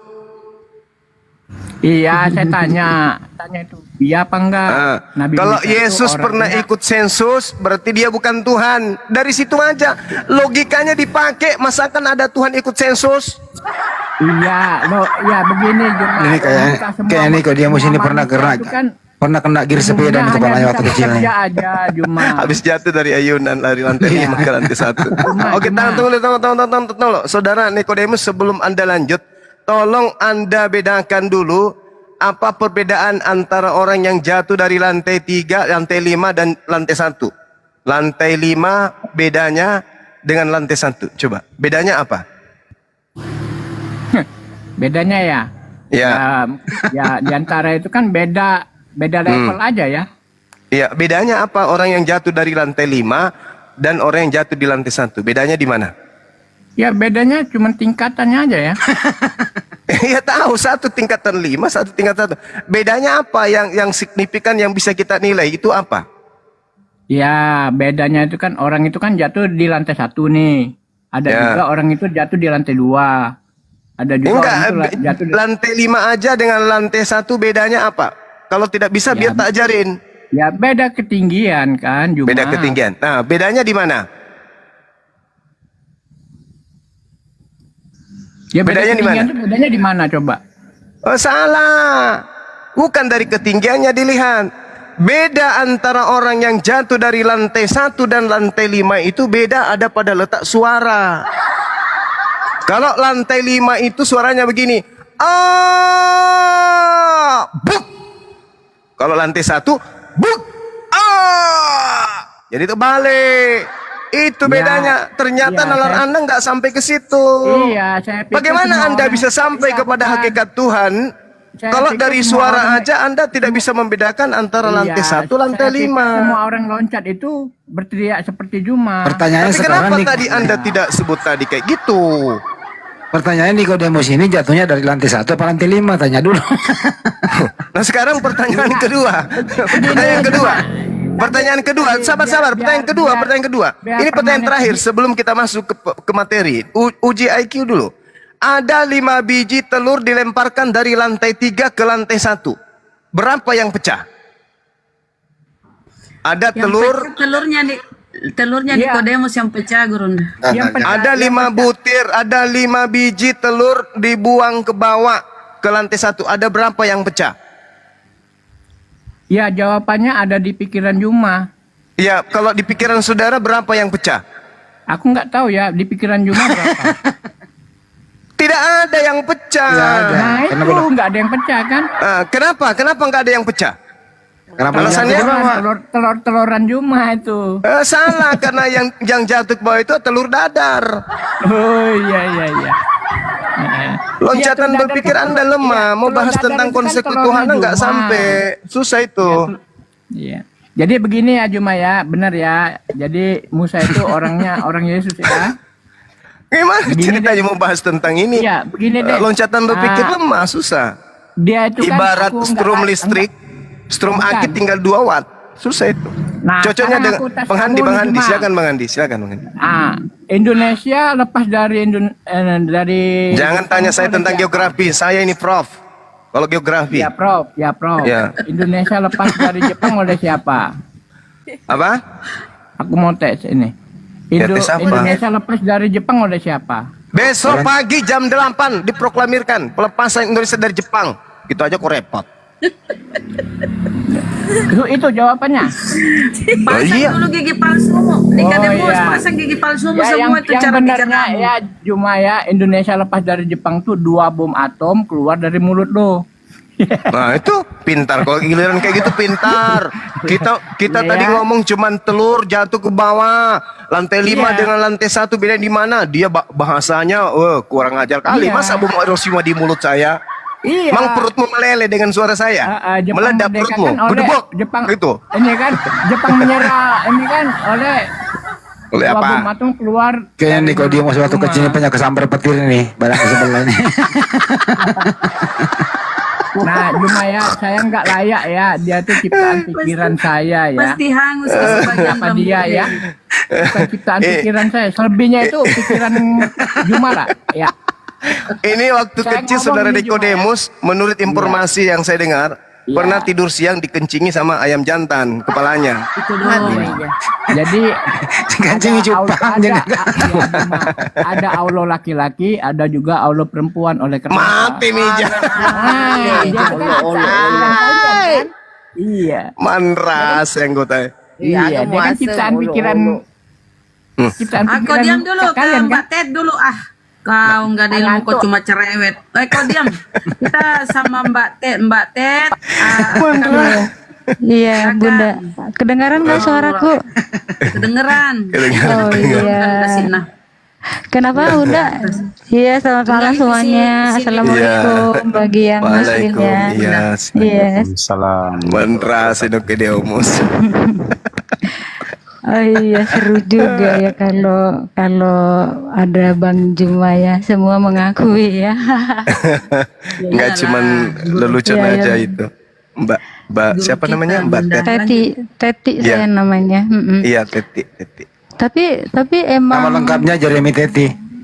Iya ada Bang Andi Jeremy Teti ya. Apa penyiar ya Bang ya? Iya, penyiar Iya radio. benar Betul. Jeremy Teti. Aku juga pernah siaran kok. Iya. Iya ya. Jadi aku boleh menanggapi yang dari pertanyaan Bunda Rahma dulu ya tadi ya. Bunda Boleh, sedikit kalau kita pun beda perspektif dalam memahami ya mohon maaf saja begitu. Tadi Bunda berkata bahwa Yesus itu ketakutan gitu melihat malaikat ketika berdoa. Kalau aku memahami seperti ini Bunda, Yesus itu kan maha tahu untuk waktu future time ke depan yang akan terjadi, dan dia pun sudah mengatakan kepada muridnya tinggal sesaat lagi anak manusia akan disesana. Ketika dia berdoa, dia menyampaikan dirinya kepada Tuhan dan juga manusia lah pada waktu itu murid-muridnya dan orang yang pengikutnya. Dia takut bukan karena takut kehadiran malaikat itu. Tadi Bunda juga bilang kan memberikan kekuatan. Tetapi kalau aku memahami Yesus itu takut betapa dahsyatnya yang akan dihadapi penyesahan sampai pada penyaliban itu. Yang aku pahami begitu. Nah tadi juga yang di kitab Wahyu yang Bunda katakan ada 7 tanduk, 7 mata bercahaya, itu metafora di mana itu melambangkan suatu kesempurnaan Allah, kesempurnaan ilahi ketika atau Yesus yang di kekristenan dipahami ketika datang kedua kalinya. Begitu suatu kedahsyatan dan semua akan tersungkur karena tidak mampu memandang kejadian pada saat itu, keadaan pada saat itu, dan memandang kemuliaan Allah itu sedang bermetafora begitu, artinya menyampaikan sesuatu dengan suatu kiasan begitu Bunda. Begitu Bang Juma, Bang Andi dan yang lainnya. Tapi tadi aku ketika Bang Handi sebentar Bunda sebentar, ketika Bang Zahra bilang Indahlah, aku tersentak. Tahu bercanda panjang umur ya Bang Handi. Fandi Ahmad ya. Oke. Iya Bunda, silakan Bunda. Nah, izin ya Gurunda. Di Lukas itu kan memang seperti itu datanya. Maka seorang malaikat dari langit menampakkan diri kepadanya untuk memberi kekuatan kepadanya. Malaikat kok memberi kekuatan kepada Tuhan Anda? Ya kan? Memberi kekuatan kepadanya. Ia sangat ketakutan. Masa Tuhan ketakutan? Ini logikanya di mana ya? Ia sangat ketakutan dan makin bersungguh-sungguh berdoa. Peluhnya menjadi seperti titik-titik darah. Saking takutnya tuh sampai peluhnya tuh butirannya seperti tetesan darah, titik-titik darah yang bertetesan ke tanah. Artinya sesuatu yang tidak wajar. Tuhan kok takut sama ciptaannya? Malaikat itu kan diciptakan, kemudian yang memberi kekuatan ciptaannya, ya kan? Nah, tadi Anda apa lagi ya? Kalau banyak-banyak itu aku kadang lupa nanggapinya. Itu aja, apa lagi yang di ini saat tadi? Enggak Bu, aku juga cuma ingat itu sih yang Bunda sampaikan. Yesus maha tahu kan Anda kan, sudah tahu apa yang akan terjadi, enggak? Iya. Itu sama sekali tidak. Ketika Yesus berkata mengenai hal itu, ya, malaikat pun tidak tahu, anak pun tidak, hanya Bapa di surga yang tahu. Bapa di surga. Yesus selalu menempatkan Bapa atau Tuhannya itu Allah, atau Allah itu selalu menyatakan di surga. Kemudian tadi Bunda bilang itu alegori, metafor, kiasan. Kok ini Anda melarikannya kepada kiasan? Kalau Yesus berkata aku satu dengan Bapa, Anda katakan itu bukan kiasan, betul harfiah. Ya, oke, ini kan menurut si Yohanes penglihatan. Iya, penglihatan itu hayalan. Tapi ini kan Anda jadikan data, dalil, membenarkan tentang alfa dan omega segala macam kan Anda angkat dari situ. Ya, mempercayai bahwa ada perkawinan anak domba. Artinya di Wahyu ini adalah landasan iman Anda mengimani ini kan. Kalau Anda mengatakan itu metafor, berarti iman Anda ini hayalan. Ya, iman Anda Oke, hayalan. sebentar Apalagi supaya udah ya. tidak lebih jauh lagi ya tentang pengakuan Yesus Silakan saya mengenai kembalikan aja ke Bunda, ke Gurunda saja biar lebih greget gitu penjelasan. Silakan Gurunda. Silakan Mbak Ted. Oke, ya udah nanti Bang Juma yang atau siapa saja silakan ya. Tadi kan Bunda mengatakan bahwa Yesus itu selalu memanggil Bapak ketika dia pun sedang mengajar kepada para muridnya. Mari kita lihat di Yohanes 14 ayat mulai dari ayat yang kelima. Sabar ya semuanya ya. Kata Thomas kepadanya, Tuhan, kami tidak tahu kemana engkau pergi. Jadi bagaimana kamu tahu jalan ke situ? Kata Yesus kepadanya, akulah jalan dan kebenaran dan hidup. Tidak ada seorang pun yang datang kepada Bapa kalau tidak melalui aku. Sekiranya kamu mengenal aku, kita garis bawahi kata mengenal. Sekiranya kamu mengenal aku, pasti kamu juga mengenal Bapakku. Kok heran juga ya, Yesus berkata tidak mengenal tetapi mereka selalu bersama-sama. Ternyata tidak mengenal secara keseluruhan ya, hanya melihat tahu dari wajah atau sebagian mungkin karakter. Tetapi secara keseluruhan murid-muridnya pun tidak mengenal Yesus secara utuh. Sekarang ini kamu mengenal dia dan kamu telah melihat dia, maksudnya Bapak itu. Lalu kata Filipus kepadanya, Tuhan, tunjukkanlah Bapa itu pada kami, itu sudah cukup bagi kami. Kata Yesus kepadanya. Nah ini diingatkan lagi, telah sekian lama aku bersama-sama kamu Filipus, namun engkau tidak mengenal aku. Barang siapa telah melihat aku, ia telah melihat Bapa. Nah, sampai di sini yang penekanannya, penegasannya, bagaimana engkau berkata, tunjukkanlah Bapa itu kepada kami. Nah, itu menjadi poin pentingnya. Nah, ini Anda maknai sebagai harfiah ya. Sebentar aku potong. Ini Anda mati-matian memaknai sebagai harfiah, sesuatu yang betul, bukan secara kiasan atau secara alegori. Ya, sekian lama kita bersama ini, Anda memaknai ini kiasan, betulan atau harfiah, secara harfiah. Nah, kalau ini iman Anda seperti itu. Ketika Maria melahirkan, Yesus lahir dengan Bapa, ada Bapa. Ketika Yesus menyusu, Bapa ikut menyusu. Ketika Yesus mati tersalib, Bapa ikut tersalib. Kalau Yesus adalah Bapa itu sendiri, begitu. Kalau Anda maknai secara harfiah. Bunda, maaf Bunda, aku baca lagi penekanannya. Barang Anda siapa pilih-pilih telah bukan tadi jadi Wahyu, Anda bilang itu alegori. Anda tadi bilang di metafor ya di Wahyu. Kalau ini Anda maknai secara harfiah atau secara sesungguhnya. Kalau Anda maknai secara sesungguhnya, yang lahir di Maria itu yang lahir lewat rahim Maria itu berarti Yesus adalah Bapa. Kalau kau melihat aku, Thomas, kau melihat Bapa. Jadi Anda memaknai Yesus adalah Bapa itu sendiri, yang dilahirkan Maria Bapa, yang menyusu sama Maria adalah Bapa. Ini alegori, Bun. Barang siapa ingin tidak ada yang sampai ke Bapa kalau tidak melalui aku. Artinya apa? Ajaran yang Yesus bawa adalah berasal dari Bapa. Ajaran Bunda, tidak berasal Bunda dari diriku interupsi, sendiri. Bunda interupsi biar aku baca dulu ya. Nah, setelah dikatakan barang siapa telah melihat aku, ia telah melihat Bapa. Bagaimana engkau berkata, tunjukkanlah Bapa itu kepada kami. Sebentar Bun. Oke. Tidak percayakah engkau bahwa aku di dalam Bapa dan Bapa di dalam aku? Begitu. Kalau misalnya Murid-murid pun di dalam, Bunda jangan terlalu panjang. Murid-murid pun di dalam Yesus, supaya mereka tahu bahwa engkau yang mengutus aku di dalam mereka dan engkau di dalam aku, supaya kita satu. Jadi bisa kau tuhankan juga murid-murid ya, karena dia juga di dalam Yesus, dia bersama dengan Bapa. Gitu ya maknanya ya.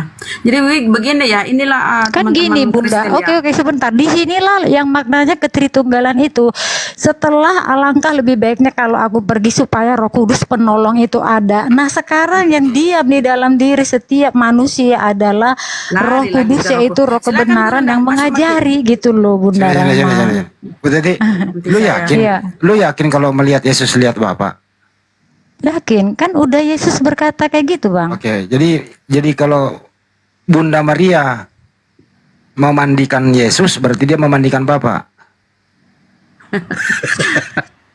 Bentar, kita nggak berpikir bahwa Allah itu sama seperti kita manusia Dulu, gitu loh. kan tadi Anda udah ngomong Allah kalau itu melihat enggak, kalau kita dulu- secara global, Bang dulu. Andi. Kalau melihat Yesus berarti melihat Bapa, kan gitu ya. Nah, kalau Bunda Maria, benar kata Bunda Rama, kalau Bunda Maria menyusui Yesus berarti sama dengan menyusui Bapa. Betul? Betul. Harus konsisten.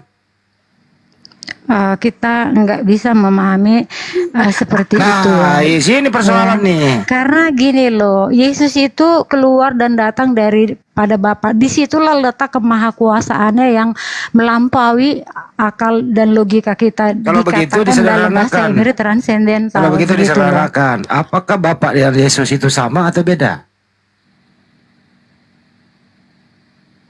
Sama, Bang. Sama Iya. ya. Berarti yang digantung terkutuk di tiang salib Yesus dan Bapa karena sama gitu ya. Nggak bisa kayak gitu, Bang. Loh, katanya sama. Gitu loh.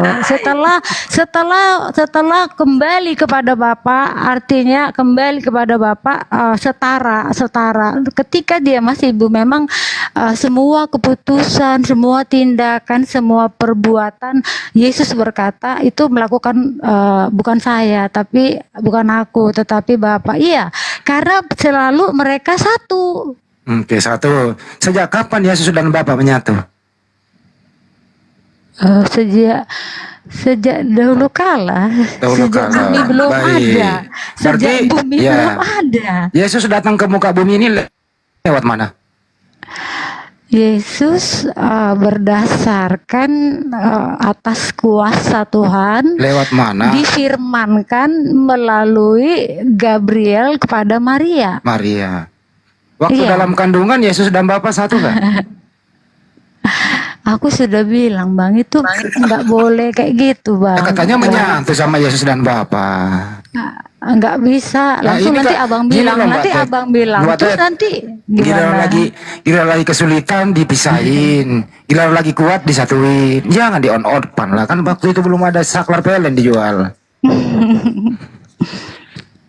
Udahlah, jangan Boleh saya bicara, boleh? Jadi lanjut. gini, Lanjut, Pak. jadi gini, Bang Handi, proporsional dalam memaknai, nggak bisa langsung kita generalisasi gitu. Proporsional. Ketika dia mengatakan aku ada di dalam Bapa, Bapa di dalam aku, ya memang sesungguhnya demikian gitu loh. Tadi Ya, Bang Juma ya, silakan Bang Juma. Oke, baik. Makasih. Jadi kalau Kristen ini berbicara tentang Yesus memang menang. Mereka akan memenangkan pertarungan. Kenapa? Karena orang Kristen itu menggunakan dua pola. Pola pengajaran Yesus tentang kenabian dan kerasulannya yang adalah sebagai utusan Tuhan, dan pola pengajaran Paulus Yesus itu yang adalah Tuhan itu sendiri. Dia akan menang. Islam berdiri hanya pada poin ajaran Yesus, sedangkan Kristen berdiri di dua sisi. Pengajaran Paulus yang Yesus adalah Tuhan, dan pengajaran Yesus sendiri yang majas alegori seperti tadi. Kenapa bisa? Andai saja saudara Kristen ini murni pengikut Yesus tanpa embel-embel Paulus in the gang, maka saudara Kristen ini akan mendudukkan Yesus itu sebagaimana Yesus mendudukkan dirinya. Contoh, bagaimana mungkin seorang Kristen yang mengaku pengikut Yesus bisa mengindahkan ucapan-ucapan Yesus yang bertaburan di dalam Bible yang mengatakan Bapa itu ada di langit, ada di surga. Matius 6 nomor 9, Matius 5 nomor 48, Matius 10 nomor 32, Matius 12 nomor 50, Matius 15 nomor 13, Matius 16 17, Yohanes 6 32 33, Matius 18 nomor 10, 18 nomor 19, apalagi Matius 7 nomor 21 sampai nomor 23. Jelas sekali, Bapa adanya di surga, Bapa adanya di langit. Bapa yang memberikan kamu roti dari langit, dari langit, dari langit, ada di langit, berada di langit, Bapa di langit. Itu intinya. Itu pengakuan Yesus. Jadi Yesus mendudukkan kemudian Bapa itu berada pada suatu keadaan berada di sisi yang lebih tinggi, di tempat yang jauh di atas, makanya disebut maha tinggi. Lalu kemudian berdasarkan dari amunisi dari pengajaran Paulus, maka ketika Yesus mengatakan seperti yang dikatakan tadi di Yohanes 14 itu, aku berkata kepadamu, apa dikatakan tadi nomor 9 ya? Telah sekian lama aku bersama kamu Filipus, namun engkau tidak mengenal aku.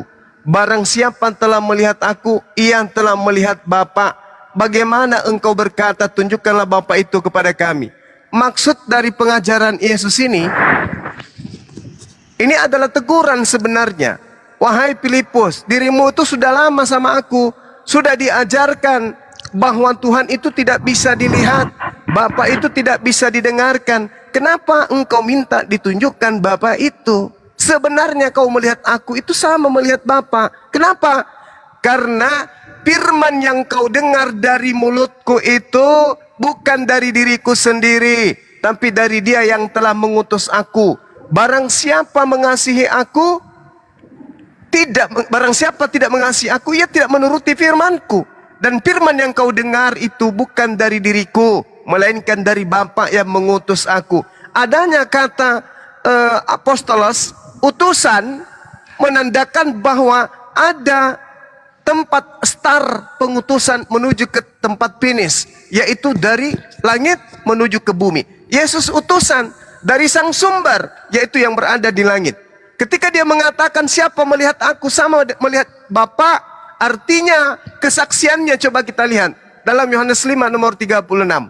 Ada kesaksianku yang lebih penting dari kesaksian Yohanes Pembaptis, bahwa semua pekerjaan yang aku lakukan, pekerjaan itulah yang aku lakukan sekarang, dan pekerjaan itu yang bersaksi tentang aku, bahwa Bapa yang telah mengutus aku. Artinya yang melihat aku bermukjizat, yang melihat aku berkata, yang melihat aku berbuat, sesungguhnya semua yang aku lakukan itu atas perintah Bapa. Maka melihat yang kulakukan, melihat dan mendengarkan yang aku ucapkan, itu sama dengan melihat Bapa dan mendengarkan Bapa. Yohanes 4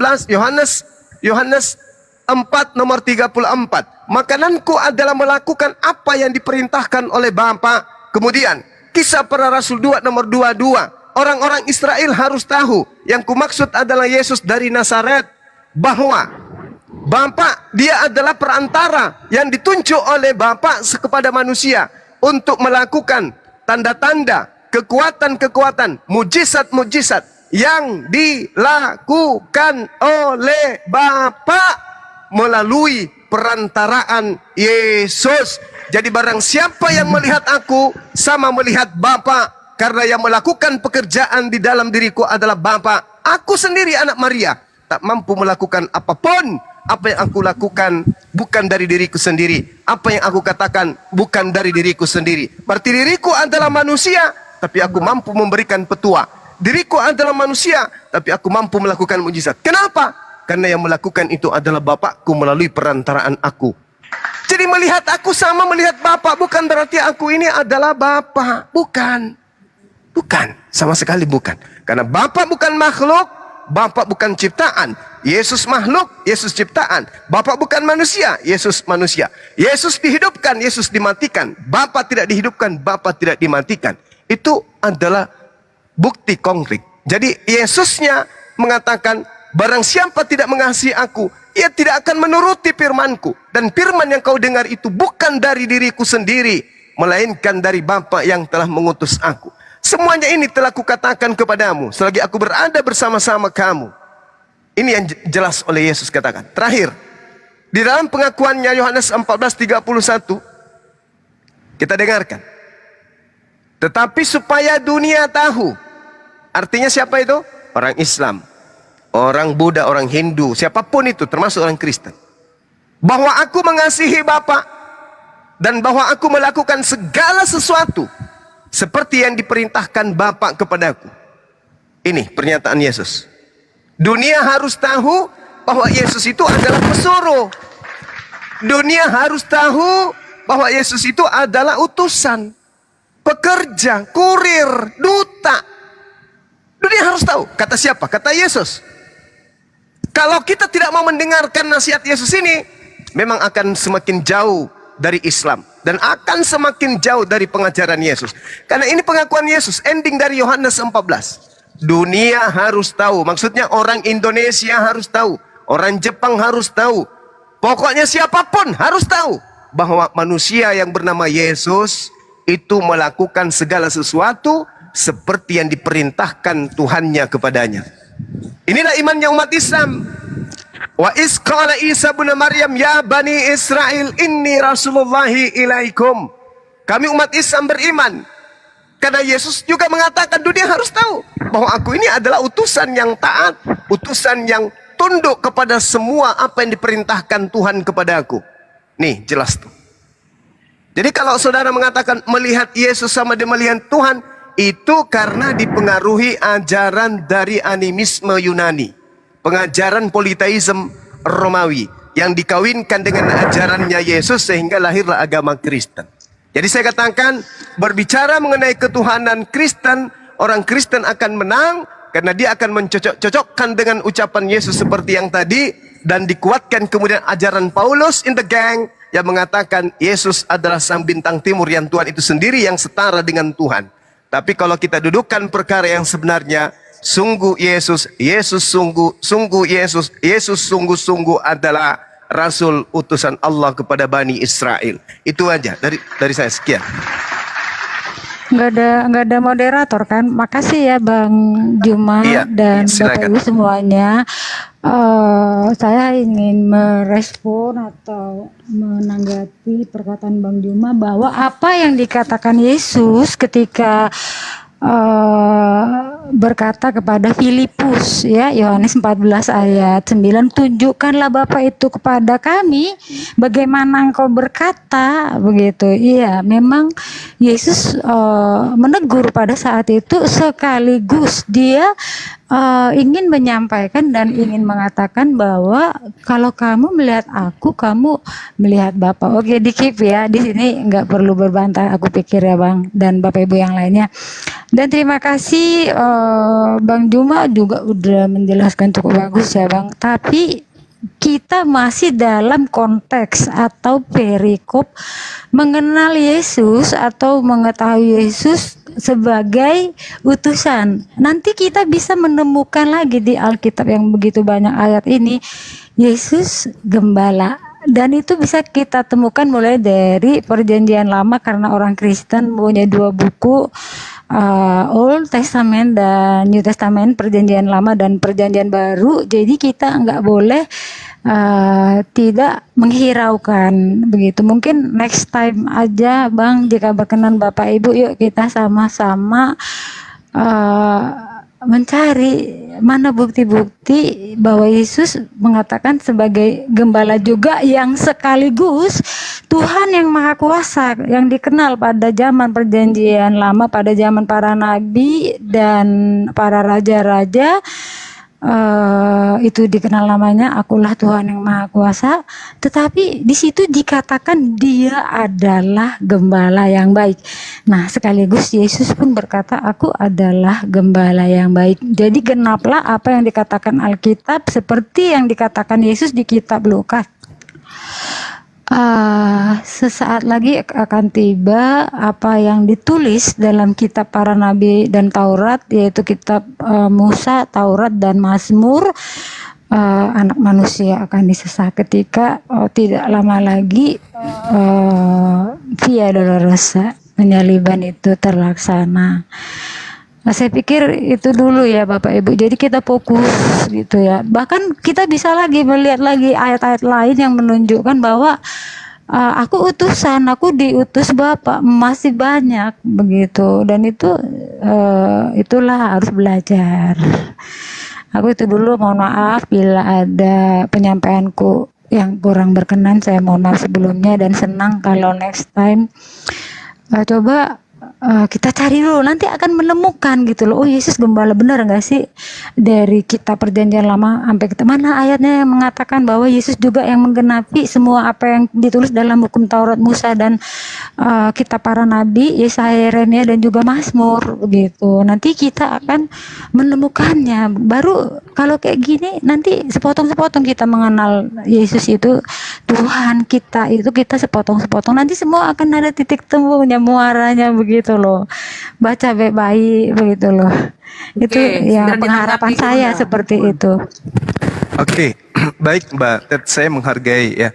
Tapi gini, kalau berbicara perspektif gembala, emang sekali lagi kalau menggunakan Bible Perjanjian Lama, Perjanjian Baru, lagi-lagi Kristen akan menang. Karena mendudukkan dua perkara, pengajaran orang Yahudi yang Tuhannya bukan kemudian manusia, dijadikan sebagai aspek ketuhanan gembala dalam Perjanjian Baru, di mana gembala di Perjanjian Lama itu bertaburan datanya. Contoh misalnya, ketika Yesus mengatakan, "Akulah gembala yang baik memberikan nyawanya." Ini sebenarnya terjemahan yang tujuannya untuk menipu jemaat. Ini bukan didomi di sini. Ini bahasa Yunaninya bukan didomi, tetapi bahasa Yunaninya adalah titemi. Bukan tet ya, tapi titemi. Titemi itu artinya mempertaruhkan. Akulah gembala yang baik mempertaruhkan jiwanya untuk domba-dombanya. Tapi kalau dikatakan memberikan nyawanya, itu seketika orang Kristen akan terperangkap dengan apa? Dengan salib. Padahal sebenarnya itu nggak ada tujuannya ke situ. Coba Anda koreksi lagi itu lebih jauh. Di situ dikatakan titemi. Titemi itu mempertaruhkan. Nah, kalau gembala dasarnya untuk menuhankan, lihat aja di dalam Yeremia 23 nomor 1 misalnya, atau nomor 2. Apa yang dikatakan di sana? Celakalah para gembala yang membiarkan kambing domba gembalaanku hilang dan terserak. Demikianlah firman Tuhan. Sebab itu beginilah firman Tuhan Elohim Israel terhadap para gembala yang menggembalakan bangsaku, kamu telah membiarkan kambing dombaku terserak bercerai-berai. Berarti kalau berbicara mengenai gembala, banyak gembala bukan identik kepada Tuhan, tapi identik kepada pemimpin. Pemimpin itu maksudnya juga, imam, iya, rabi, dan seterusnya. Iya. Seperti itu ya. Oke. Iya, jadi sedikit lagi. Jadi kalau saudari saya Ted mendudukkan agama Kristen ini hidup di tengah-tengah zamannya Yesus, begitu melihat Yesus, kalau Yesus sekarang ini aja ya, Yesus sekarang ini aja tidak datang kepada saudara-saudara Kristen, hanya memberi pemberitaan melalui Bible yang manuskrip tertuanya itu ditemukan di abad ke-5, 6, ke-7 dan seterusnya. Kalian memenuhi bumi, berjalan ke gereja-gereja untuk menyembah Yesus. Coba kalau Kristen yang 2 miliar ini yang ada di dunia ini hidup sesama dengan Yesus, Yesus kemudian tiba-tiba muncul di tengah-tengah kalian, apa yang kalian lakukan? Datang bertumpuk-tumpuk, berkongko-kongko, desak-desakan, kemudian mencium kakinya Yesus. Apakah begini pola keagamaan yang diajarkan oleh para nabi? Mencium kaki manusia, menyembah manusia, bla bla bla bla dan seterusnya. Kenapa itu tidak terjadi pada zamannya? Karena bagi manusia pada zamannya, Yesus itu dipercaya sebagai utusan Tuhan saja. Tapi kalau hari ini Kristen Yesus datang di tengah-tengah mereka, Kristen akan datang menyembah, sujud, mempertuhankan Yesus. Apakah ini akan sesuai dengan ajaran para nabi? Tidak. Ajaran Yesus? Tidak juga. Berarti Kristen ini melebihi kapasitas pengajaran Yesus. Itulah tadi saya katakan bahwasanya Yesus datang memperkenalkan dirinya hanya sebagai manusia. Dunia harus tahu, aku mengasihi Bapa. Mengasihi di sini artinya apa? Mentaati, agapao. Agapao itu artinya mentaati, melakukan segala apa yang diperintahkan, kemudian dia curahkan hatinya, semua waktunya senantiasa untuk Tuhannya. Artinya mengasihi Tuhan itu menghabiskan waktu, tenaga, kekuatan yang dia punya untuk mengabdi kepada Tuhan. Dan bahwa aku melakukan segala sesuatu yang diperintahkan. berarti betul dia adalah duta, dia adalah Rasul Tuhan. Maka benarlah iman Islam mendudukkan oknum yang datang di tengah-tengah Bani Israel sebagai Rasul, sebagai Nabi, yang harus kemudian dipuji dan dihormati, bukan direndahkan, dihinakan dengan dianggap dia setara dengan pencipta alam semesta, atau alam semesta itu sendiri, pencipta alam semesta itu sendiri yang datang sebagai manusia. Nauzubillah tsumma nauzubillah. Saya kira begitu dari saya. Silakan teman-teman yang lain. Iya, makasih Bang Juma ya. Iya, Udah, sama-sama. Bunda Rama, Bang Andi dan semuanya ya teman-teman. Ya Bun.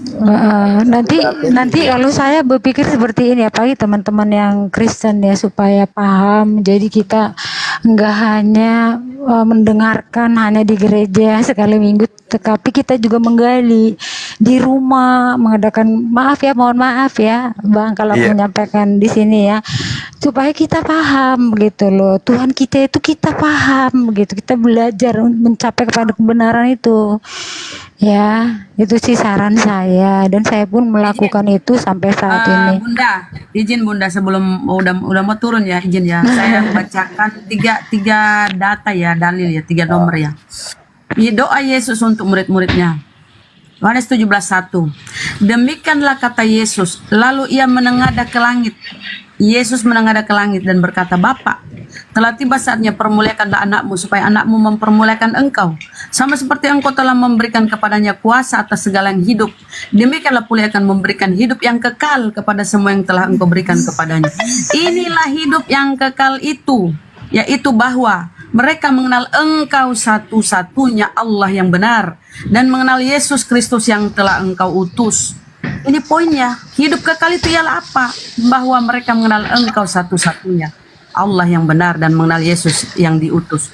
Artinya la ilaha illallah Isa Rasulullah, atau bahwa tidak ada ajaran Trinitas ya. Ini mengenal Allah satu-satunya. Itu aja Bun ya. Itu juga Anda harus pelajari. Jangan cuma berfokus kepada setelah kau melihat aku, masa aku adalah macam-macam lah. Itu tadi yang kau sampaikan ya. Tuh, sekarang coba. Silakan Bang. Bunda. Saya mau nanya sebelum Bunda Teti turun ini, supaya saya kasih edukasi ya buat Bunda Teti supaya ngerti juga tentang nubuatan dalam dalam Bible. Saya sekarang mau nanya begini sama Bunda Teti. Menurut tadi kan Bunda Teti bilang Yesus datang menggenapi perjanjian lama, kan begitu Bunda Teti ya? Iya, saya mau nanya Bunda Teti. Menurut Bunda Teti, sepengetahuan Bunda Teti, Yesus itu menggenapi perjanjian lama sebagai Tuhan atau sebagai utusan? Kalau Bunda Teti katakan sebagai Tuhan, silakan sertakan dalilnya. Kalau sebagai utusan, silakan sertakan dalilnya. Sebelum saya menyanggah. Nah, silakan. Tadi pertanyaannya apa? Saya catat dulu. Pertanyaan apa Bang? Kita nggak boleh salah-salah jawab ini Bang. Iya, tadi saya nanya gini. Saya nanya gini, ulang dulu. Jadi begini, saya nanya begini Bunda Teti, kan tadi Bunda Teti bilang Yesus menggenapi perjanjian lama. Sekarang saya mau nanya, menurut sepengetahuan Bunda Teti, Yesus menggenapi perjanjian lama itu sebagai Tuhan atau sebagai utusan? Silakan. Kalau Bunda Teti jawab sebagai Tuhan, Yesus menggenapi perjanjian lama sebagai Tuhan, tolong sertakan dalilnya. Dan kalau Yesus sebagai utusan, tolong sertakan dalilnya. Ya, sebelum saya sanggah, silakan supaya Bunda Teti yang mengerti. Saya kasih sedikit edukasi berikut ayat nubuatannya. Silakan Bunda Teti. Silakan. Oke Bang, aku tidak jawab sekarang ya Bang. Ini poin penting buat pertanyaan ini, karena aku tahu jawabannya, tapi ayat-ayat itu belum tahu secara mengecil itu, suaranya mengecil. Oh iya, aku pakai headset jadi supaya nggak berisik ya, karena ada anak-anak aku juga ya. Aku tidak jawab sekarang karena aku harus dapat membuktikan, menyertakan bukan membuktikan, menyertakan konteks atau nats Alkitabnya supaya lebih percaya dan lebih yakin. Bisa aja aku bilang sebagai Tuhan, sebagai utusan, kedua-duanya ada dasarnya, ada Alkitabiahnya. Tapi mohon maaf, tidak hari ini, tidak malam ini. Mohon maaf Bang Juma ya, dan Bapak Ibu semuanya. Kalau gitu Bunda Teti tidak bisa jawab. Kalau gitu saya kasih pencerahan saja buat Bunda Teti, biar Bunda Teti bisa jadikan fair ya. Ya, begitu Bunda Teti. Jadi begini, Sepanjang nubuatan dalam perjanjian lama 1239 nubuatan perjanjian lama, tidak satupun yang mengatakan Yesus menggenapi sebagai Tuhan. Tapi ada nubuatan dalam perjanjian lama itu menjelaskan bahwa Yesus menggenapinya sebagai utusan. Nah, ini saya menjadi PR buat Bunda Teti ya. Silakan Bunda Teti buka ayat penggenapannya di Yohanes 14 ayat yang ke-27. Ini ayat penggenapannya ya. Dan nubuatannya silakan Bunda Teti buka di Yeremia 28 ayat 9. Saya jamin pasti Bunda Teti akan mengerti bahwa Yesus menggenapi perjanjian lama hanya sebagai utusan, bukan sebagai Tuhan. Tidak satupun ayat nubuatan dari 352 ayat-ayat nubuatan yang terkandung dari 1817 ayat-ayat nubuatan dalam Bible yang berisi 66 kitab, tidak satupun nubuatan yang mengatakan Yesus Tuhan, tapi berbagai ayat nubuatan yang mengatakan bahwa Yesus adalah utusan. Nah, silakan dibuka Bunda Oke, Teti ya. oke Bang. Tadi Yeremia berapa Bang? Mohon maaf, Yeremia berapa?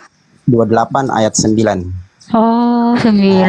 Ya, buka aja ya, Kirain. baca keras-keras Bang. Bang Bunda Teti baca Ayat keras-keras. 29. 28 ayat 9. Oke. Yeremia Tetapi 28. inilah firman Tuhan, Yeremia 28 ayatnya yang ke-9. Nah, silakan. Tetapi mengenai seorang nabi yang bernubuat tentang damai sejahtera, jika nubuat nabi itu digenapi, maka barulah ketahuan bahwa nabi itu benar-benar diutus oleh Tuhan. Nah, sekarang sampai Bunda Oke, Teti. sekali lagi, Bunda Teti, sekali tunggu, lagi, tunggu, Bunda sekali. Teti. Ya, sekali lagi. Silakan. Sekali silakan. lagi ya, Ya. ini butuh pemahaman yang silakan. hati-hati. Nanti Tetapi mengenai seorang nabi yang bernubuat tentang damai sejahtera, ya seorang nabi yang bernubuat nih yang dimaksud ya. Ya, betul. Bukan yang dinubuatkan, nggak tahu lah. Aku baca dulu ya. Ya, silakan. Tetapi mengenai seorang nabi yang bernubuat tentang damai sejahtera, jika nubuat nabi itu digenapi, maka barulah ketahuan bahwa nabi itu benar-benar diutus oleh Tuhan. Ini bicara seorang nabi, Bang. Bunda Teti. Oke, Tunggu, oke. Bunda Teti. Menurut Bunda Teti siapa yang bernubuat damai sejahtera tentang damai sejahtera di perjanjian baru? Ayo silakan. Siapa nabi yang bernubuat tentang damai sejahtera dalam perjanjian baru? Ayo silakan Bunda Teti. Tadi abang bilang di perjanjian lama. Kalau perjanjian lama mana? Kan digenapi di Perjanjian baru. Tadi kan digenapi, ini kan nubuatannya perjanjian lama, sekarang digenapi di perjanjian baru. Nah, sekarang siapa nabi yang bernubuat damai sejahtera di perjanjian baru? Loh, Bang, nubuat itu adalah sesuatu yang belum terjadi, berarti di masa yang akan datang. Jadi, nubuatan itu terjadi pada masa lalu, before Christ, sebelum Yesus lahir.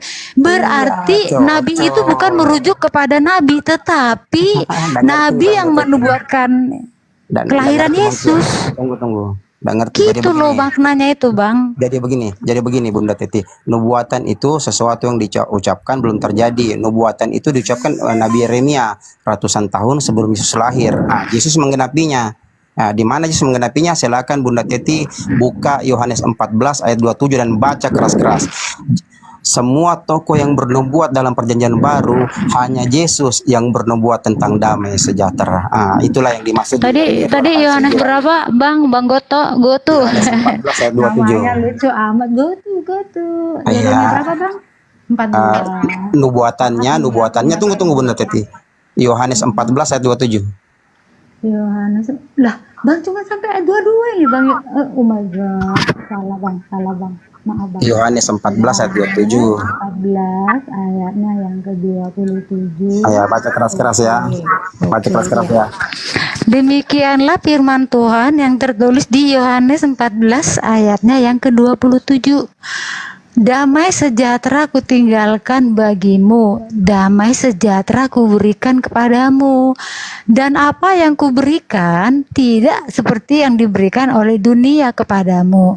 Janganlah gelisah dan gentar hatimu. Amin. Makasih. Udah aku baca, Bang.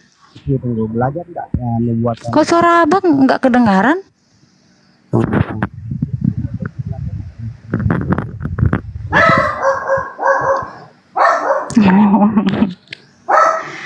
Bang Gutu? Halo Bunda Teti. Iya, iya, halo Bang. Halo Bang, belajar Bunda Teti tentang nubuatan-nubuatan. Apa Bunda Belajar Teti baca, baca, baca Nah, Bang. Maka tadi kan gue bilang Bang, kita nggak hafal ayatnya, tapi kata-kata itu kita tahu gitu loh. Jadi saya jelaskan gini Bunda Teti ya. Tidak satu orang pun yang dikatakan di utusan Allah dalam perjanjian baru itu menubuatkan tentang damai sejahtera kecuali Yesus Kristus atau Isa Al-Masih. Dan Yesus Kristus dalam Yohanes 14 ayat 27 telah menggenapi nubuatan Yeremia 28 ayat 9. Dan ini saya terus terang, Rabi Yahudi pun pernah mengakui ini. Jadi saya kasih pencerahan Bunda Teti, belajar aja ya. Semua nubuatan dalam perjanjian baru, saya terus terang, dalam perjanjian lama dan perjanjian baru itu mengandung 1817 nubuatan yang mencakup 8352 ayat-ayat nubuatan. Silakan dipelajari. Nah, itu cukup dari saya Bunda Teti. Jadi PR buat Bunda Teti. Oke. Makasih Bang Goto. God bless you Bang. Ya silakan Bang Juma.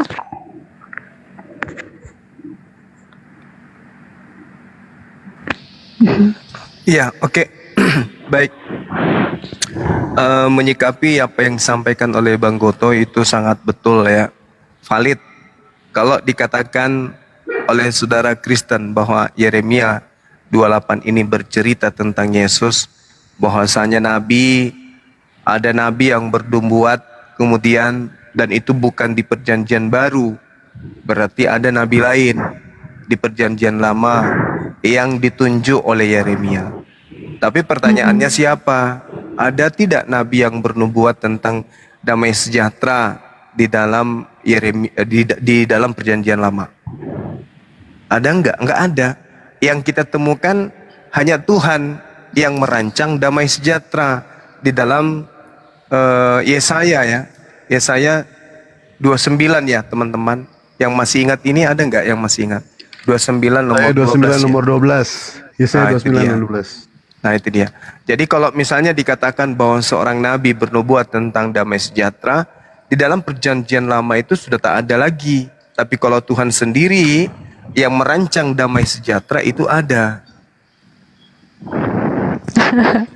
Maaf Bang Juma, tadi aku langsung karena aku pakai laptop ya, jadi aku langsung search Yesaya 29 ayat 12 tadi ya Bang, ada tuh Bapak ada yang nyampaikan tuh, oke. Bukan kayaknya, kalau Yesaya itu Yesaya 29 itu tentang kitab kayaknya. Iya benar, itu Iya kan? tentang mengatakan dan Yeremia apabila kayaknya. Yeremia, sebentar ayat Yesaya 29 ayat 12 begini Kalau itu tentang bunyinya. nabi. Dan apabila kitab itu diberikan kepada seorang yang tidak dapat membaca Ada yang masih ingat, dengan yaitu mengatakan, baiklah baca ini, maka ia akan menjawab, aku tidak dapat membaca. Terus tadi ada yang ingat nggak teman-teman? Kalau itu tentang yang tadi yang saya maksud. Iya. Jadi begini Gurunda, Yesaya itu lebih duluan daripada Yeremia. Jadi kalau nubuatan Yeremia tidak bisa digenapi di Yesaya. Iya betul. Nah, jadi, betul. Nggak ada. Makanya aku bilang. Saya sudah 11 kali baca Bible ya, dari Kejadian sampai Wahyu. Nabi yang bernubuat tentang damai sejahtera hanyalah Isa Al-Masih, dan beliau sudah menggenapinya. Yeremia sudah berkata bahwa tidak ada nabi yang bernubuat damai sejahtera kecuali Isa.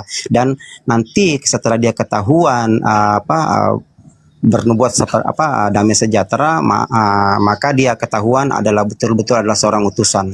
Jadi sudah jelas sebenarnya Yeremia 28 ayat 9. Dan ini Rabi Yahudi sudah mengakuinya, hanya sayang ditutupi. Ini ditutupi. Saya pernah baca bukunya ini. Jadi saya terus terang saja Mbak Teti, Bunda Teti, Yesus itu adalah utusan seperti yang dijelaskan tadi di Yohanes 17 ayat 3. Jadi tidak ada satupun nubuatan yang mengatakan Yesus Tuhan. Bolak-balik Anda dari Kejadian sampai Wahyu tidak ada. Yang ada itu kata Lord bergeser jadi God. Tuhan menjadi Tuhan pencipta langit dan bumi. Kenapa bergeser?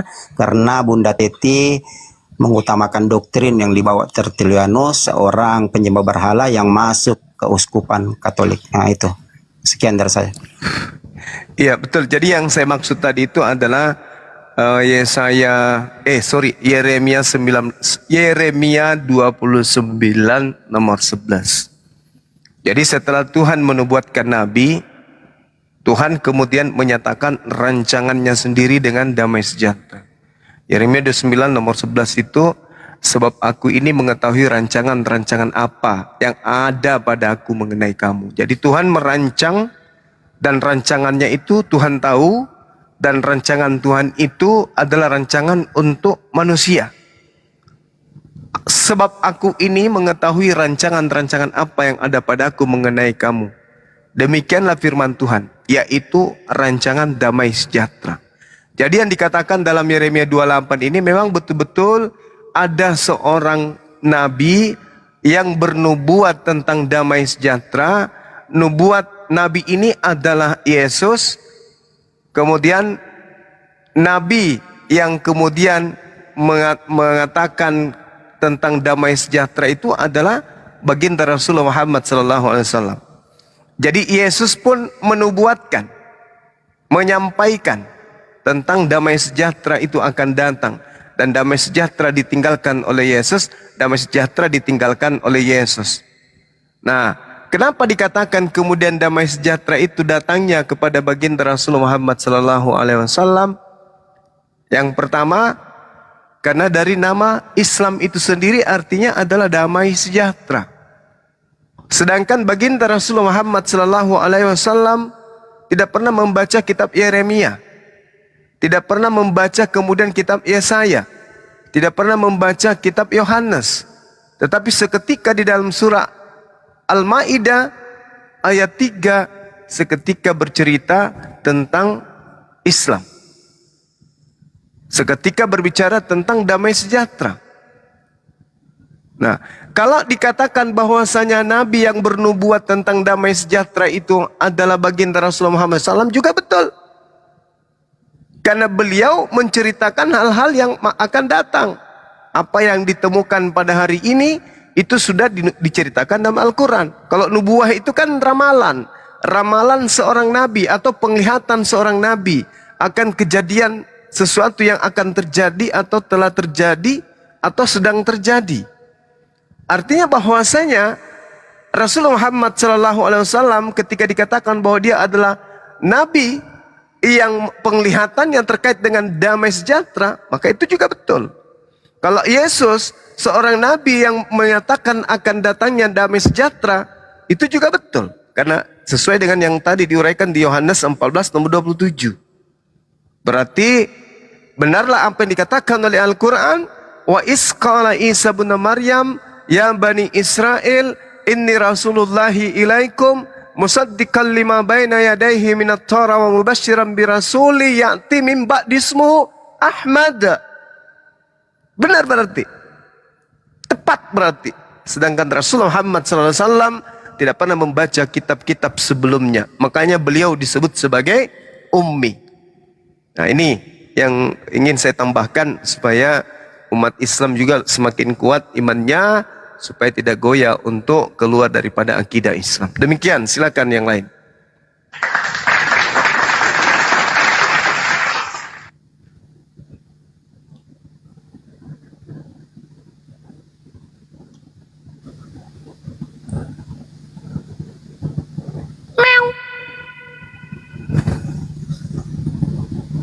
Kok pada diam semua sih?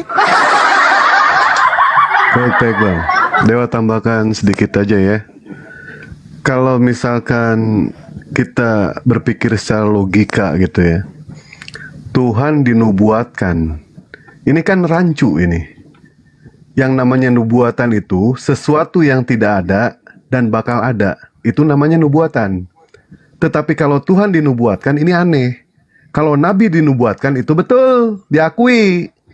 Seperti halnya di dalam kekristenan, mereka percaya kalau misalkan Paulus itu adalah seorang rasul yang besar. Tetapi apakah ada nubuatan untuk Paulus di dalam perjanjian lama? Nggak akan pernah ketemu, nggak ada. Jadi yang namanya Tuhan itu tidak mungkin dinubuatkan gitu. Itu hal yang rancu gitu.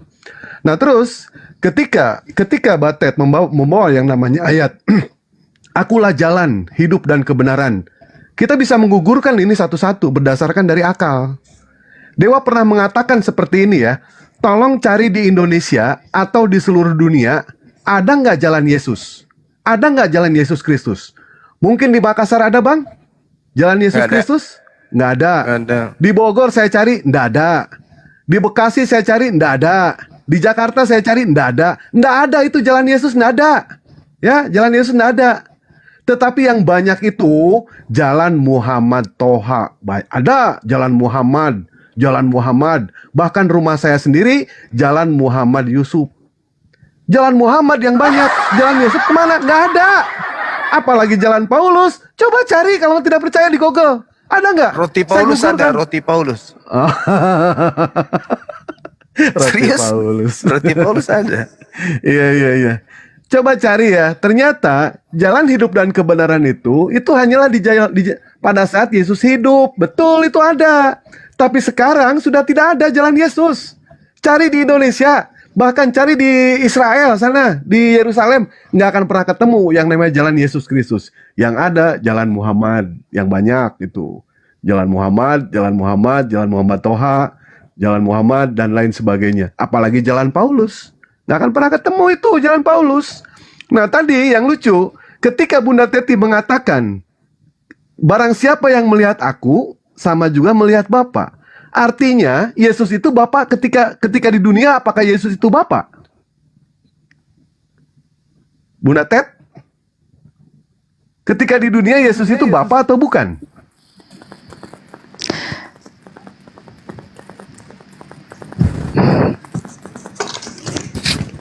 Ini kita nggak sebentar dulu bang, aku nggak berani tuh buru-buru ngejawab gitu, karena ketika dia mengajarkan muridnya minta diajarin berdoa, dia mengajarkan Bapa kami yang di surga, begitu loh bang. Yang saya tanya, ketika Yesus di dunia, apakah Yesus itu Bapa atau bukan? Aku bersama-sama dengan Bapa, berarti iyalah bang, sesuai berarti dengan dia ayat. Bapa. Berarti dia Bapa. Iya, sebentar, sesuai yang saya dengan- tanya, ketika Yesus di dunia, Yesus Bapa atau bukan? Iyalah, aku bersama-sama Baik, Bapa. Yesus Bapa ya, catat ya, pegang. Di dalam Matius 23 nomor 9, dan janganlah kamu menyebut siapapun Bapa di bumi ini, karena hanya ada satu Bapa, yaitu Dia yang di surga. Ketika Pak Batet mengatakan Yesus adalah Bapa ketika di bumi, berarti itu hoak gitu. Bagaimana dengan ayat ini? Berarti ayat ini dibantah. Buka Matius 23 nomor 9. Itu kan berapa bang? Matius berapa? Matius 23 nomor 9. Bentar. Matius 29 ada 23 nomor 9. iya, Matius 23 dibagi 9.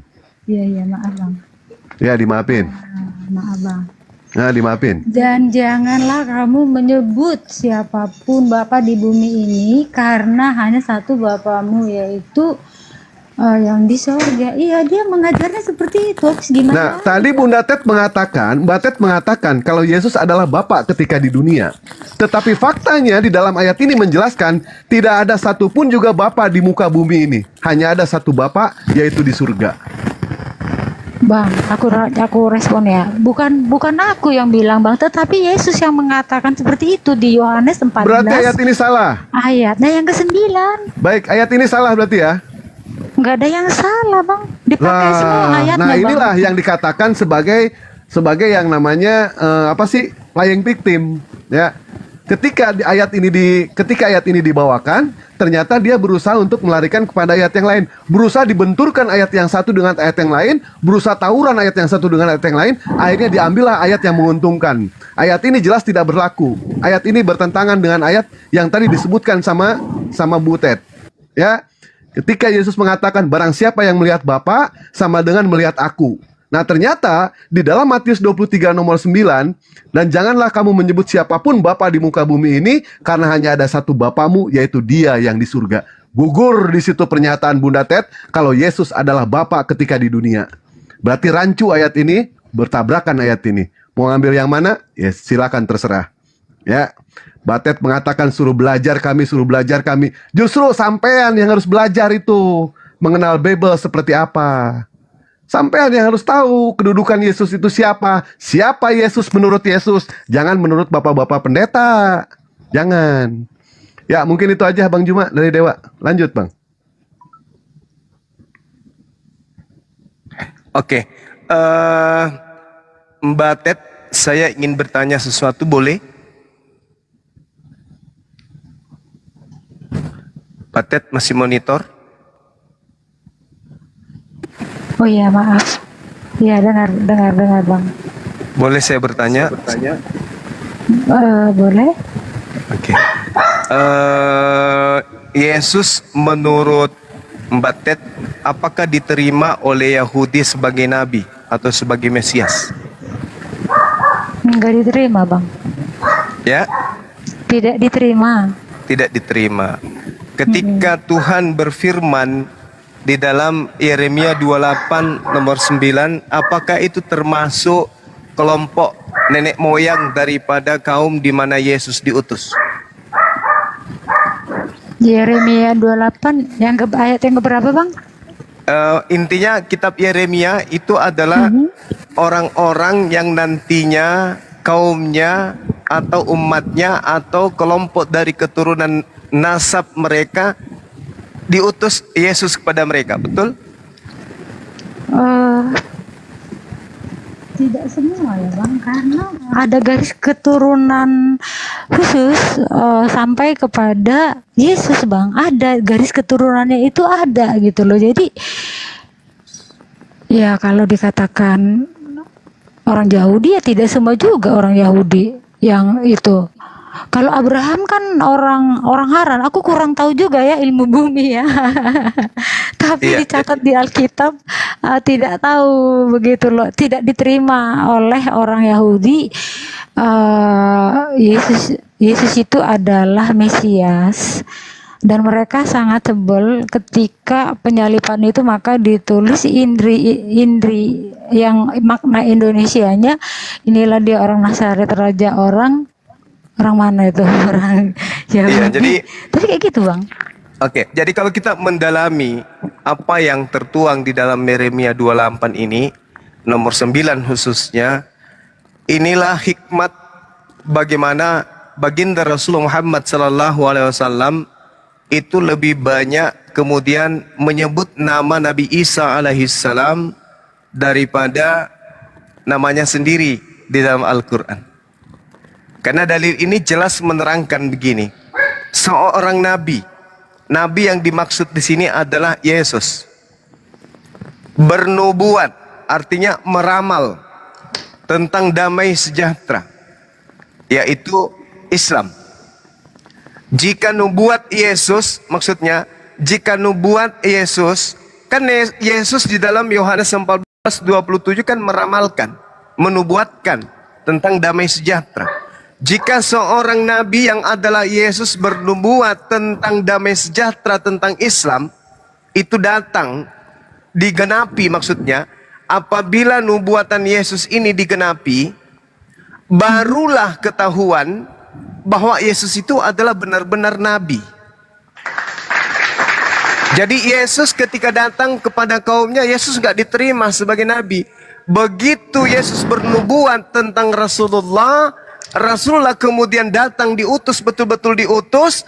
Rasulullah Muhammad SAW menggaungkan kenabian Nabi Isa alaihissalam, barulah ketahuan bahwa betul-betul Nabi Isa itu, Yesus itu adalah nabi untuk Bani Israel. Al-Quran juga menarasikan dalam Al-Quran surah An-Nisa ayat 159.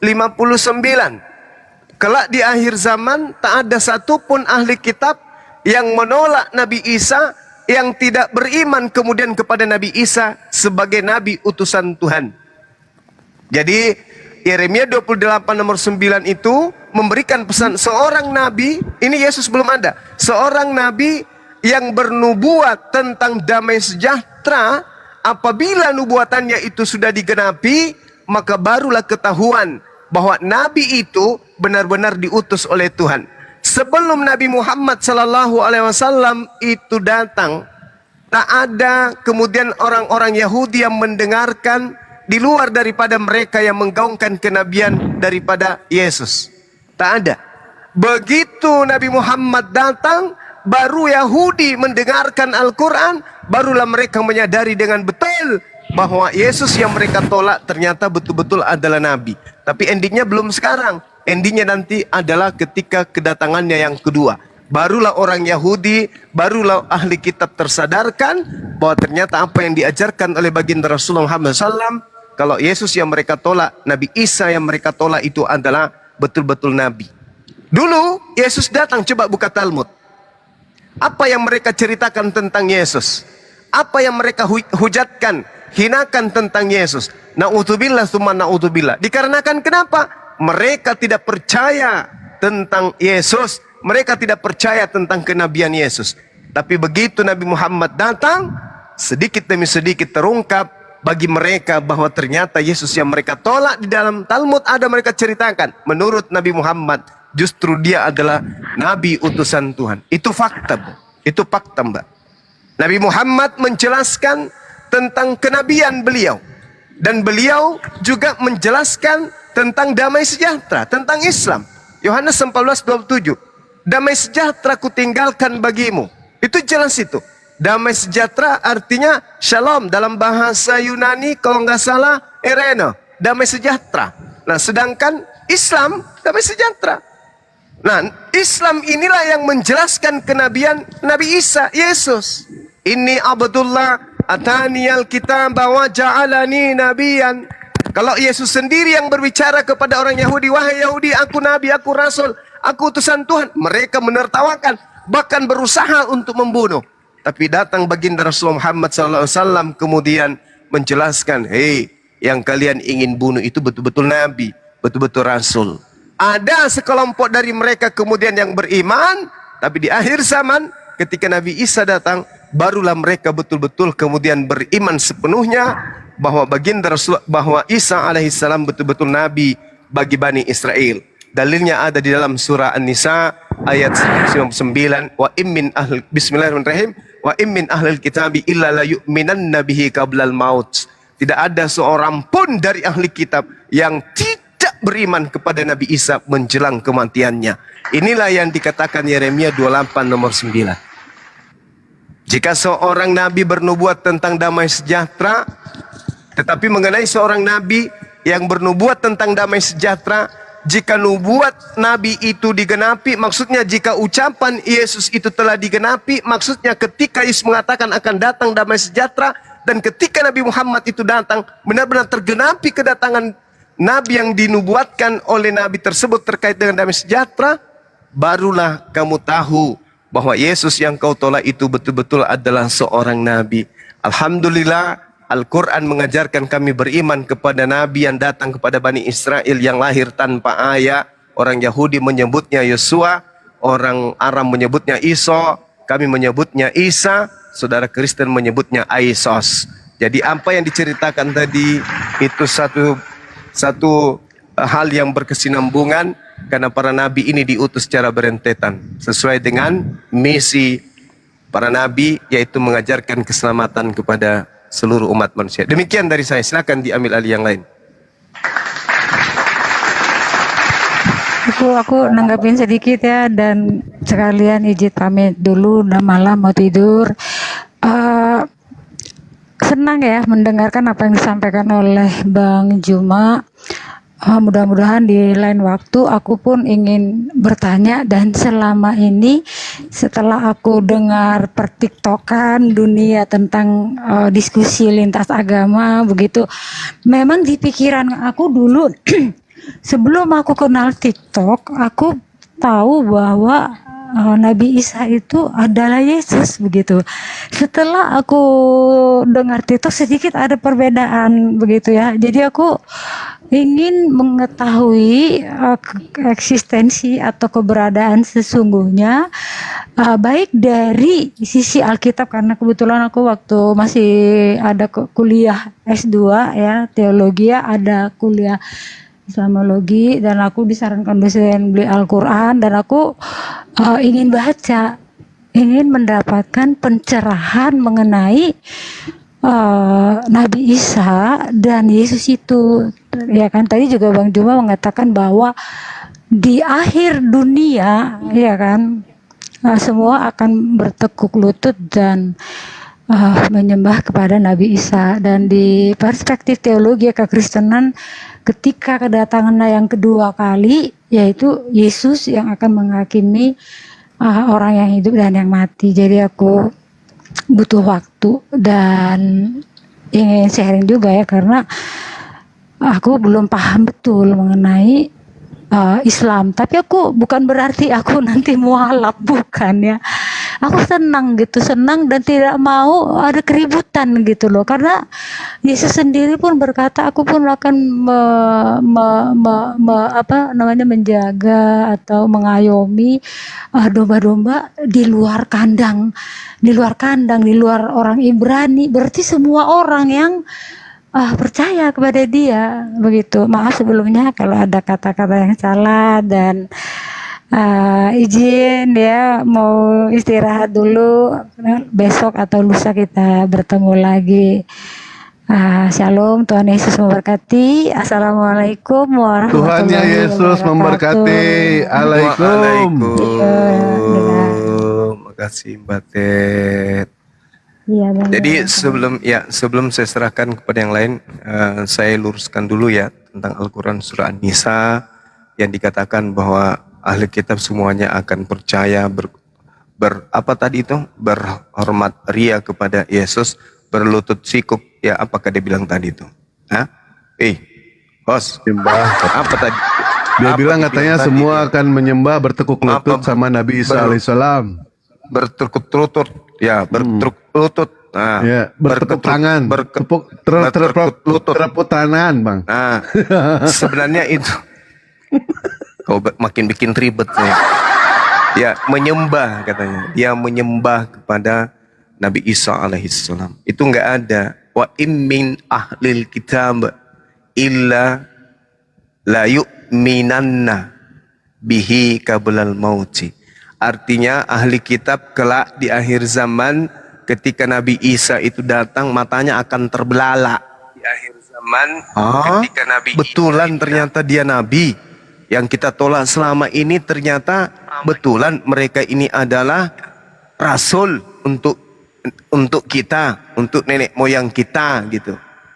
Makanya kalau orang bertanya, kenapa ahli kitab orang-orang Yahudi itu masih dipanjangkan usianya sampai sekarang, keturunannya masih ada, sementara bangsa lain sudah tak ada?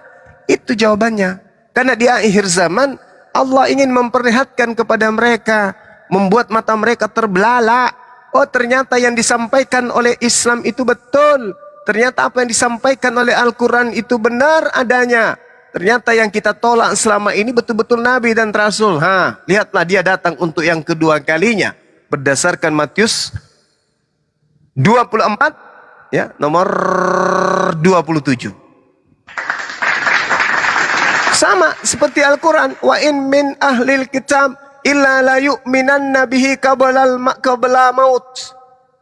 Ahli kitab semuanya akan beriman kepada Nabi Isa. Dengan kata lain, ahli kitab semuanya akan menjadi umat baginda Rasulullah Muhammad sallallahu alaihi wasallam.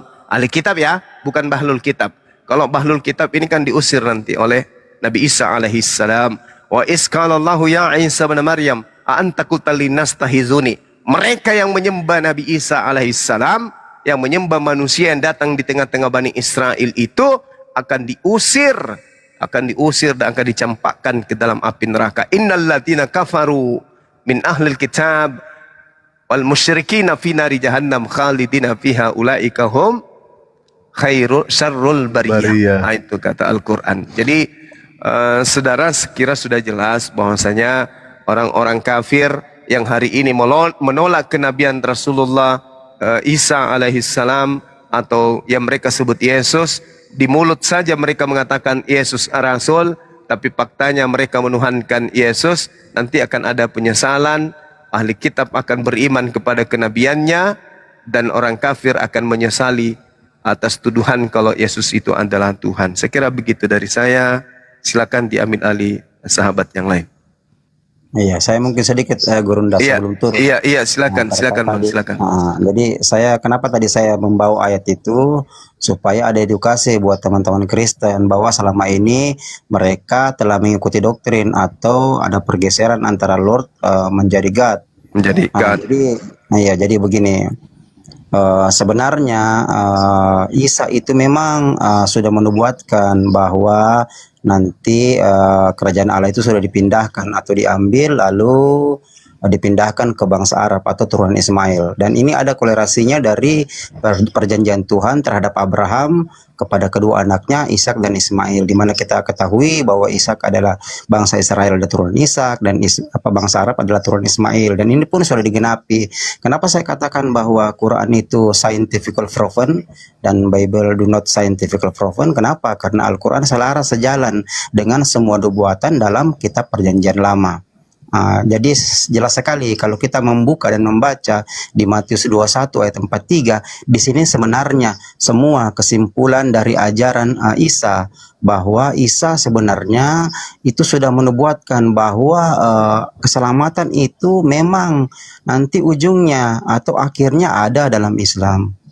Itu yang saya mau bilang. Silakan dibuka dan dibaca Matius 21:43 itu, di mana Isa sudah berkata bahwa kerajaan Allah akan diambil daripadamu dan diberikan kepada satu bangsa yang menghasilkan buah-buah kerajaan Allah itu. Jadi kalau kita pelajari buah-buah kerajaan Allah seperti tadi kita sudah bahas bahwa ternyata bangsa yang melahirkan buah-buah kerajaan Allah itu tiada lain tiada bukan kecuali bangsa Arab, bangsa yang dimana Islam turun di situ atau Rasulullah lahir di situ. Jadi di sini sebenarnya sudah klop ajaran ini.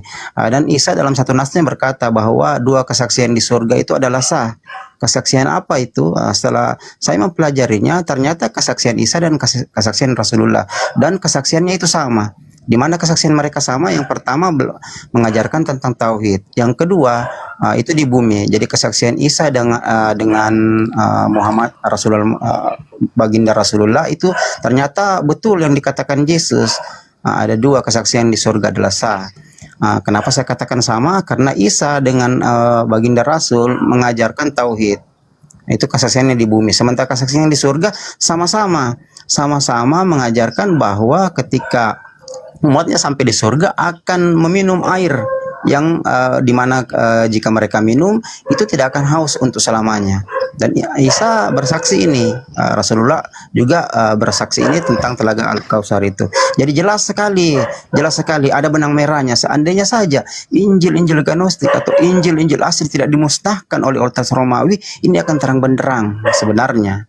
Jadi ini sebenarnya ada penggambaran sejarah. Jadi dari kesesatan yang terjadi kepada umat Kristen, pembodohan di mana terjadi sekian kali manipulasi, perubahan-perubahan, inilah sebenarnya yang membuat mereka kena akan nubuatan di Matius 7 ayat 21, 22 dan 23 itu. Jadi ini yang kita perlu pahami bersama. Jadi untuk edukasi buat teman-teman Kristen, pelajari baik-baik, terutama pelajari tentang nubuatan-nubuatan supaya Anda mengerti bahwa Isa, Yesus dengan baginda Rasulullah Muhammad SAW itu adalah satu. Kesaksian mereka adalah satu, sama-sama adalah makhluk yang paling disayangi oleh Allah. Nah, mungkin cukup sekian dari saya, Gurunda. Masya Allah, luar biasa Bung Goto ya. Barakallah fik, ilmu yang diberikan pada malam hari ini mengingatkan terhadap materi-materi yang sudah usang di Facebook kemarin. Ini teringat lagi, terngiang lagi, dan memang sangat menarik ya materi tentang nubuatan ini. Semoga Bang Goto diberi panjang usia, sehat selalu ya, dan senantiasa mengiringi perjalanan para apologet untuk senantiasa tidak bosan memberikan ilmu, edukasi kepada saya dan semua teman-teman yang ada. Terima kasih Bang, barakallahu fik, sehat selalu. Amin. Saya mau isi turun dulu, Gurunda. Baik. Assalamualaikum warahmatullahi wabarakatuh. Waalaikumsalam warahmatullahi wabarakatuh. Ya, sebelum diambil alih, saya mengumumkan juga bahwasanya besok ya ada tantangan dari seorang penginjil namanya penginjil musafir nama TikToknya ya, Penginjil Musafir 1.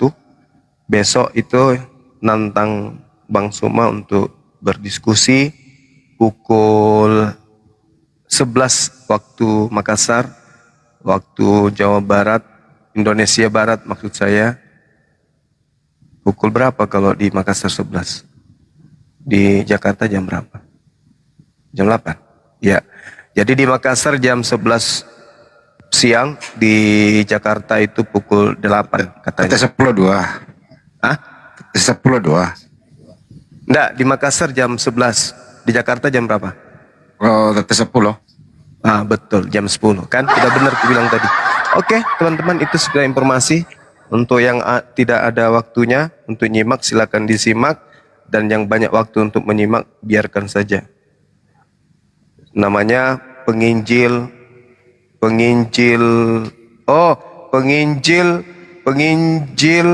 musafir atau penginjil ilmu musafir. Bukannya penginjil poloid. Enggak tahu dia namanya. Sebelum Dewa izin pamit, boleh nggak Dewa iklan bentar, Bang? Iya, silakan, Ya, silakan. Dewa ingin Saya tadi saingan sudah juga. umumkan. Iya. Baik, Bang Sadli bisa dibesarkan nggak? Besarkan dulu Bang Dewa. Dipanjangin, jangan dibesarkan. Iya. Udah besar. Udah besar. Ya, Iwan Pilah, ini Dewa jual juga baju Bang Juma ya. Belum dibuka kameranya, lupa.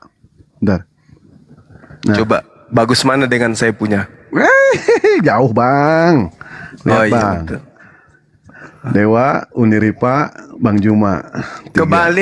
Kebalik nyomet, mana ada? Ini Uniripa, Dewa, Bang Juma, ya kan? Ini Uniripa. Uniripa ini. Nah, ini karikaturnya Bang. Karikaturnya keren Bang. Nah, Dewa bikin karikatur Bang Juma. Ya. Mantap kali Ini lah. fotonya, lihat. Harga Dewa berapa itu, Dek? Harga 100.000 Pak, Bang. 100.000? 100.000 yang ukuran L sama M, ukuran XL sama ukuran XXL 120.000. Mantap. Nah ini ya, teman-teman silakan yang berminyak untuk menggunakan kostum yang dari Bang Dewa silakan. Nanti tinggal langsung ke Dewa ya, langsung di akun DM beliau aja. ya. DM Dewa aja, nanti dibalas kok sama Dewa. Insya Allah kalau pakai foto Bang Juma ini, kalau yang makainya itu laki-laki, bini orang aku janda ini, ya pasti ngaku janda. Ya, Ada Uniripa rencana ada. nggak bikin baju gambarnya Yesus? Ada rencana nggak? Nggak ada, tapi ini ada yang mau ngirim baju dari Korea Bang. Yesus ini aja, Yesus versi Indonesia kan ada tuh. Siapa itu? Topi, logika. Wah, janganlah. Itu aja ya. Pokoknya gambar keren lah tuh. Lihat, keren. Tuh, ya. Iya. Oke. Teman-teman silakan yang mau belanja di Bang Dewa silakan. Alhamdulillah Bang. Kemarin masuk 50 kaos habis, sekarang masuk lagi 30 kaos habis lagi. Insya Allah hari Rabu masuk lagi nanti 100 kaos lagi. Ya, terima kasih banyak pada Iwan Bila. Alhamdulillah Dewa bisa ngumpulin uang buat kawin lagi sama si Ichi Gibrig.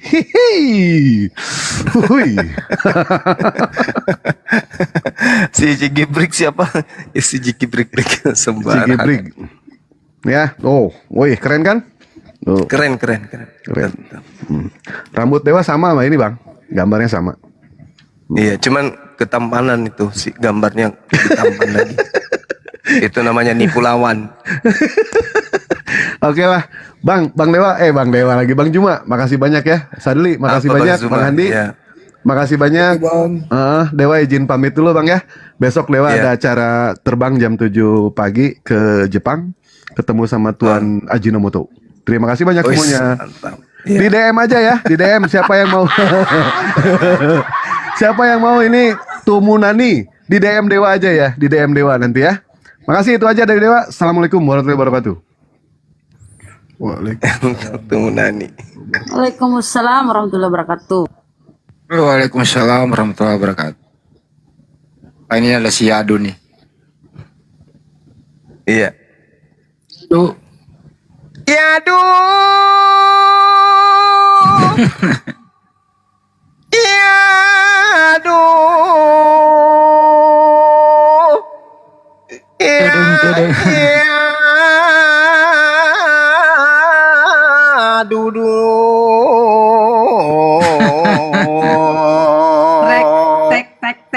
Apakah kamu masih menyembah Lucifer? Iya tuh. Kurani. Bangun tetangga nanti. Lama-lama rumah kita dilempar sama batu.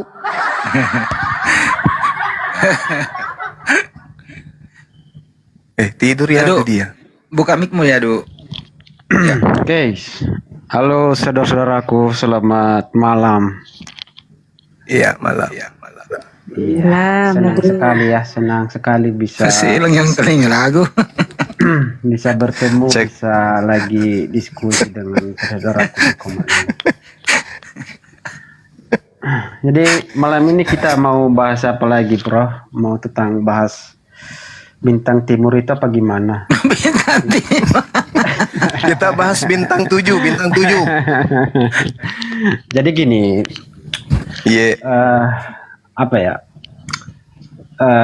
Tadi Bro Juma memulaikan narasi dengan lagu yang begitu indah dan begitu menarik didengar.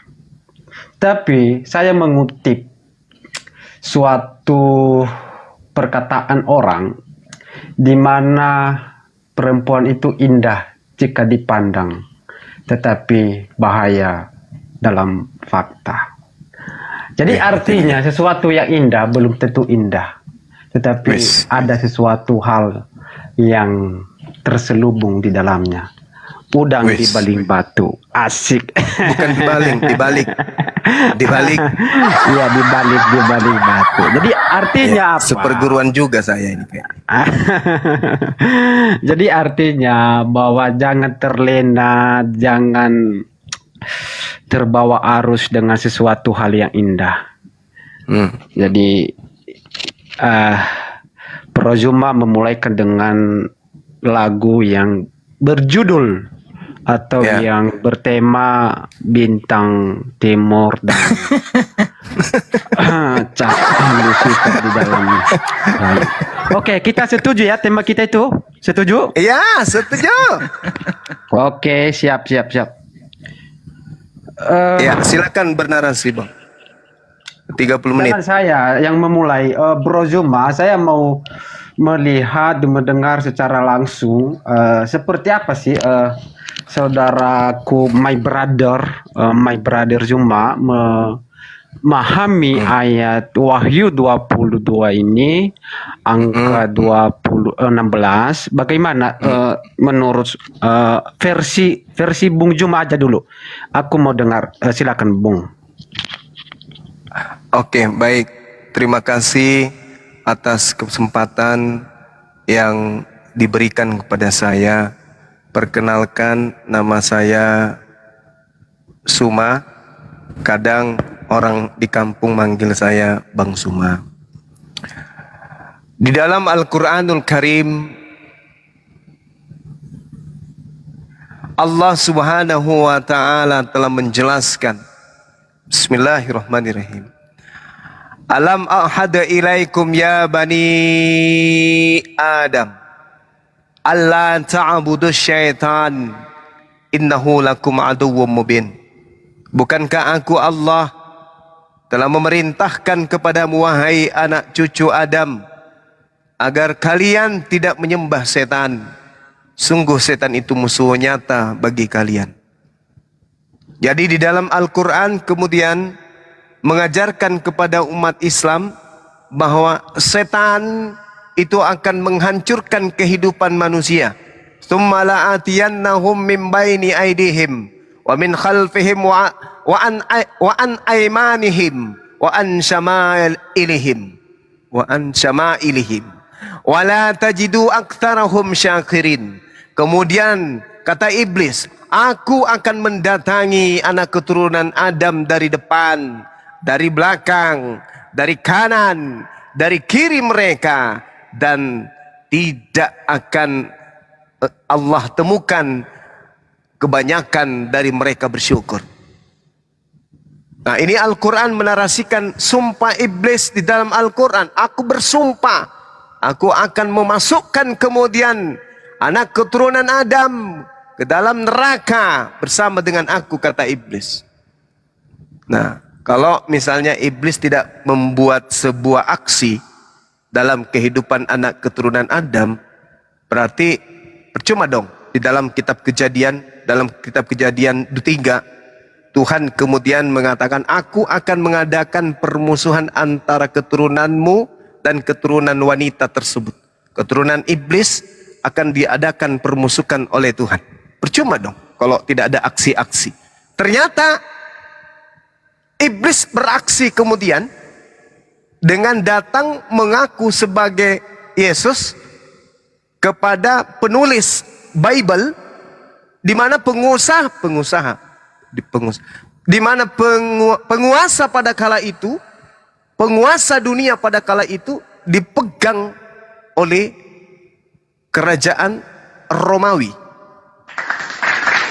Maka yang berkuasa ini dijadikan senjata oleh iblis untuk menaklukkan semua wilayah jajahannya agar menyembah kepada Lucifer atau bintang timur.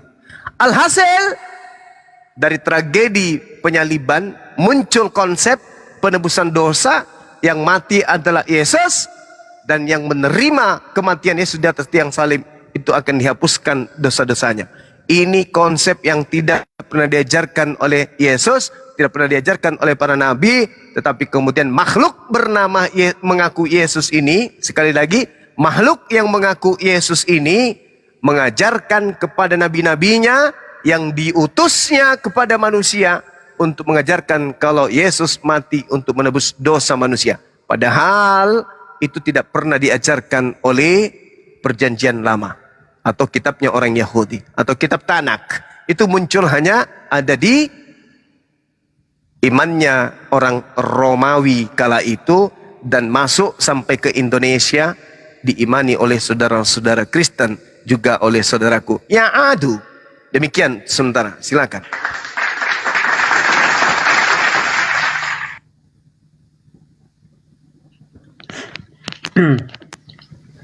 Oke, terima kasih Bro narasi saudara. Begitu saya mendengar dan melihat dan mengamati narasi saudara, dari awal Anda memakai dasar dalam iman saudara. Dan tentu saya tidak membantah hal itu karena itu adalah dasar iman Anda, dan itu tidak ada urusan dengan iman saya yang saya yakini sekarang. Tetapi selanjutnya pertengahan narasi saudara Anda menyinggung tentang Kejadian 3 ayat 15 yang berbunyi di sana akan mengadakan musuh, ya, keturunanmu dan keturunan perempuan itu. Dan itu adalah awal, ya, itu adalah awal tentang penyelamatan, karya penebusan.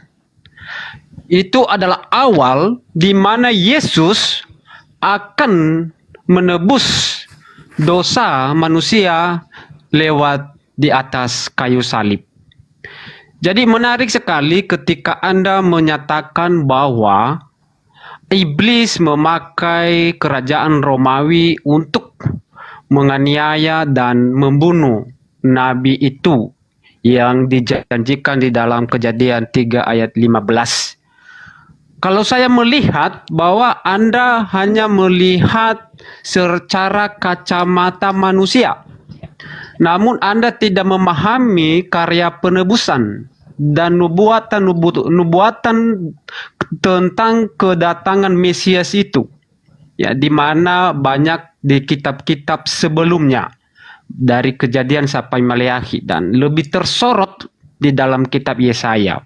Di sana banyak tentang nubuatan. Jadi udah jelas di sana Yesus yang memberikan, dia yang akan menebus manusia dari dosa, dan dia akan dihina dan akan dihindari oleh orang berdasarkan Yesaya 53 ayat 4 di sana yang berbunyi. Jadi sudah jelas bahwa apa yang dikatakan di dalam Yesaya itu akan tergenapi di dalam diri Yesus di atas kayu salib. Nah, jadi itu yang saya tanggapi tentang siapa itu yang membunuh, yang berkuasa dalam menyalibkan Tuhan Yesus. Dia yang menyerahkan. Jadi di dalam orang Romawi itu hanya Allah mereka itu dalam karya itu turut dalam menyalibkan. Itu yang belum saya dengar tadi, ya, ada suatu narasi yang membuat saya berpikir, kok nggak disebutkan sih nama itu, siapa itu Yesus yang mengatakan dia itu Yesus. Ya, saya tidak mendengar dari Prozuma yang siapa sih, saya bertanya-tanya tadi siapa yang Anda maksud itu, tapi Anda tidak menyebutkan siapa orangnya. Kalau saya lebih jelas ketika Anda menyebutkan itu biar clear, kita selesaikan, kita bahas siapa yang Anda maksud itu, yang menyatakan dia itu Yesus atau Mesias itu. Tapi saya dengar tadi Anda tidak menyatakan siapa orang itu. Nah, terus saudara tidak juga menyinggung tentang Wahyu 22 ayat 16 itu juga, ya, dan Anda tidak menyinggung. Tetapi saya tidak mempersoalkan hal itu, ya, karena saya hanya mengikuti narasi saudara, apa yang saudara paparkan dan saya akan tanggapi. Kira-kira begitu, saudara. Silakan. Oke, baik. Saya sudah bernarasi, Anda pun sudah bernarasi. Tiba saatnya pertanyaan. Yesus mengatakan, waspadalah kepada penyesat yang datang menggunakan namaku dan berkata akulah dia. 1. Dalam Lukas 21 nomor 8. Yang kedua, Matius 24 nomor 24. Sebab Kristus palsu, atau Yesus palsu, atau Mesias palsu, dan nabi palsu akan muncul, akan datang, dan mereka akan mengadakan tanda-tanda yang dahsyat dan mujizat-mujizat, sekiranya mungkin mereka menyesatkan orang-orang pilihan juga.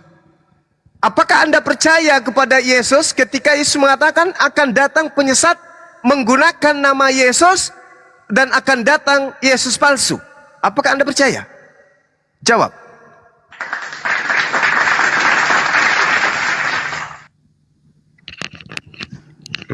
Oke. Pertanyaan saudara, Anda menanyakan tentang Mesias palsu. Ya, perlu kita ketahui, ya, orang Yahudi itu juga sedang menantikan siap Mesias yang di dalam konsep, di dalam pikiran mereka.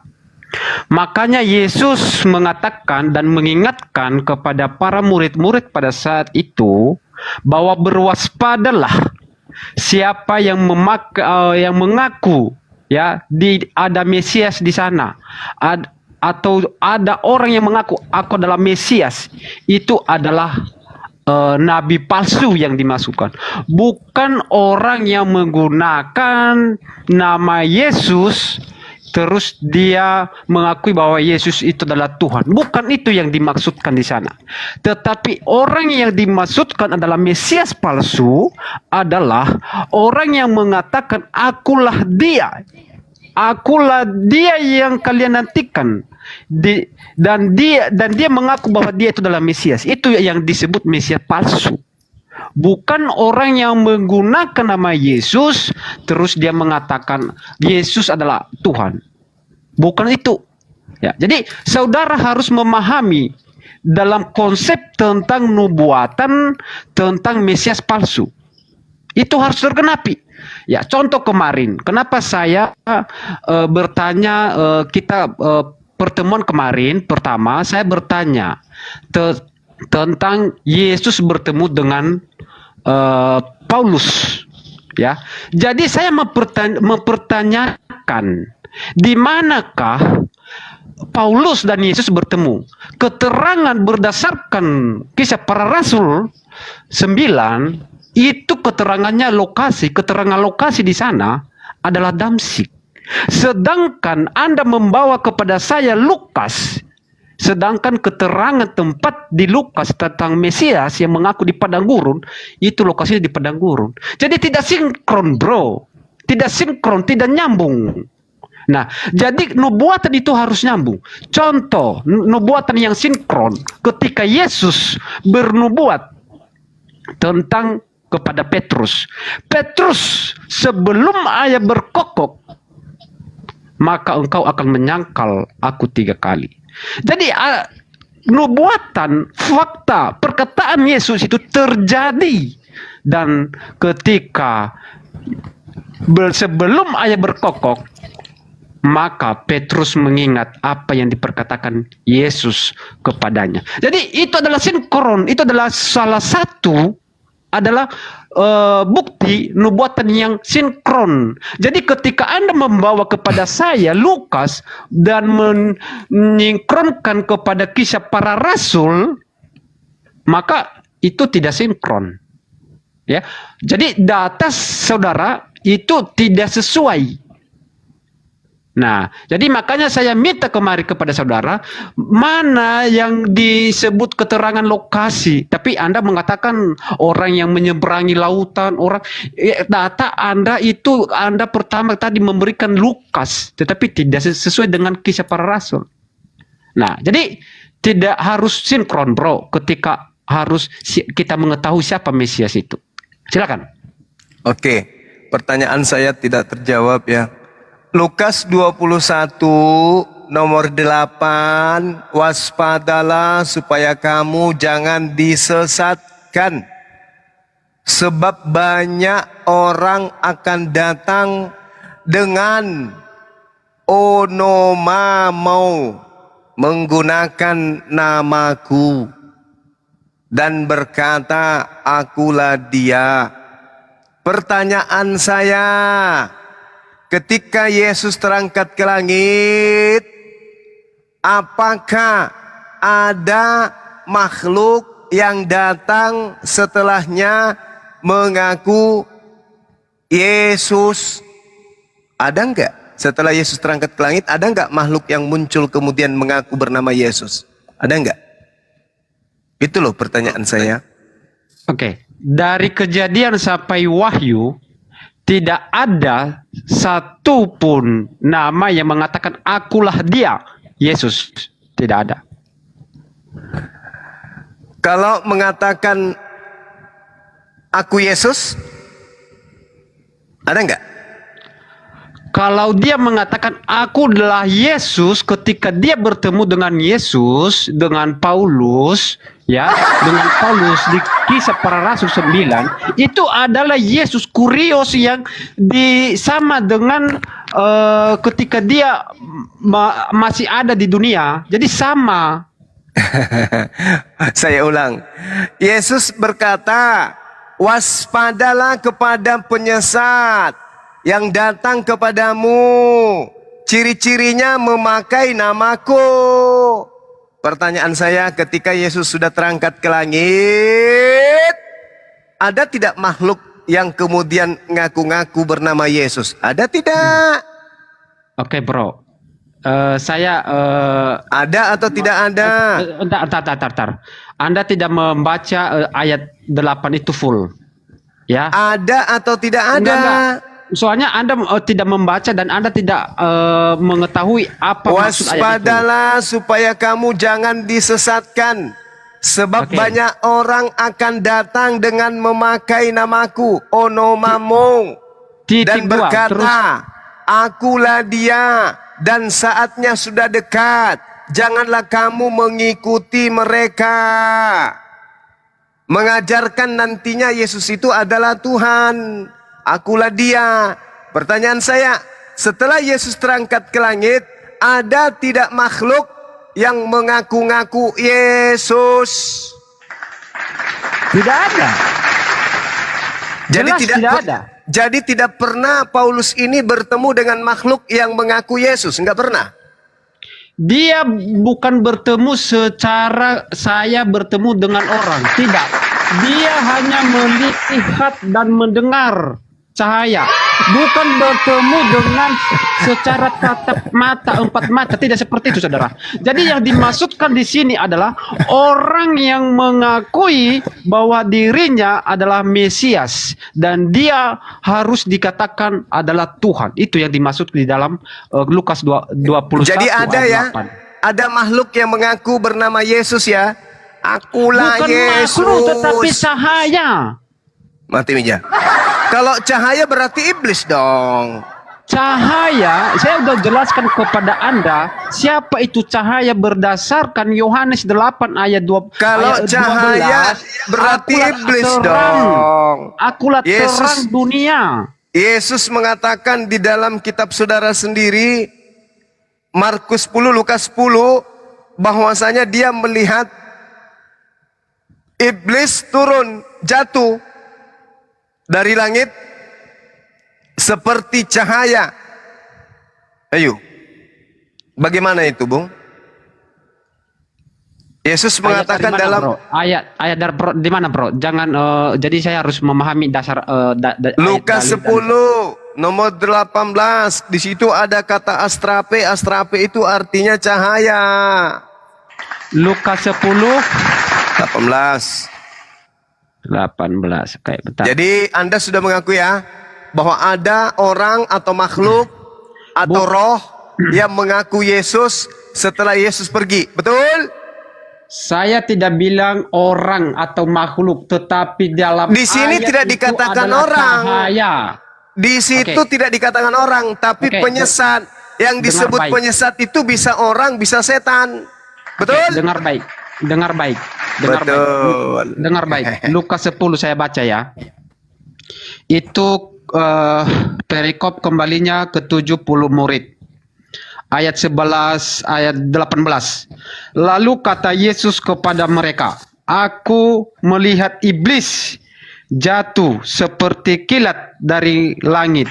Sesungguhnya aku telah memberikan kuasa kepada kamu untuk menginjak ular dan kalajengking dan kuasa untuk menahan kekuatan musuh sehingga tidak ada yang membahayakan tadi kamu. iblisnya berupa cahaya bukan? Bukan iblis, cahaya. Karena kenapa? Ini bro, harus paham. Di situ sudah dinyatakan aku melihat iblis jatuh dari langit seperti cahaya, kok dibilang bukan? Anda harus paham. Halo, saya yang harus paham. Gini. Awas tiarap. Anda harus paham. Saya yang harus paham. Yesus juga mengatakan dirinya, Yohanes 8 ayat 12, akulah terang dunia. Iya, memang Barang Yesus siapa itu yang mengikut aku, berarti tidak dia akan iblis. ikut dalam berjalan dalam kegelapan. Iya, itu Kita beda.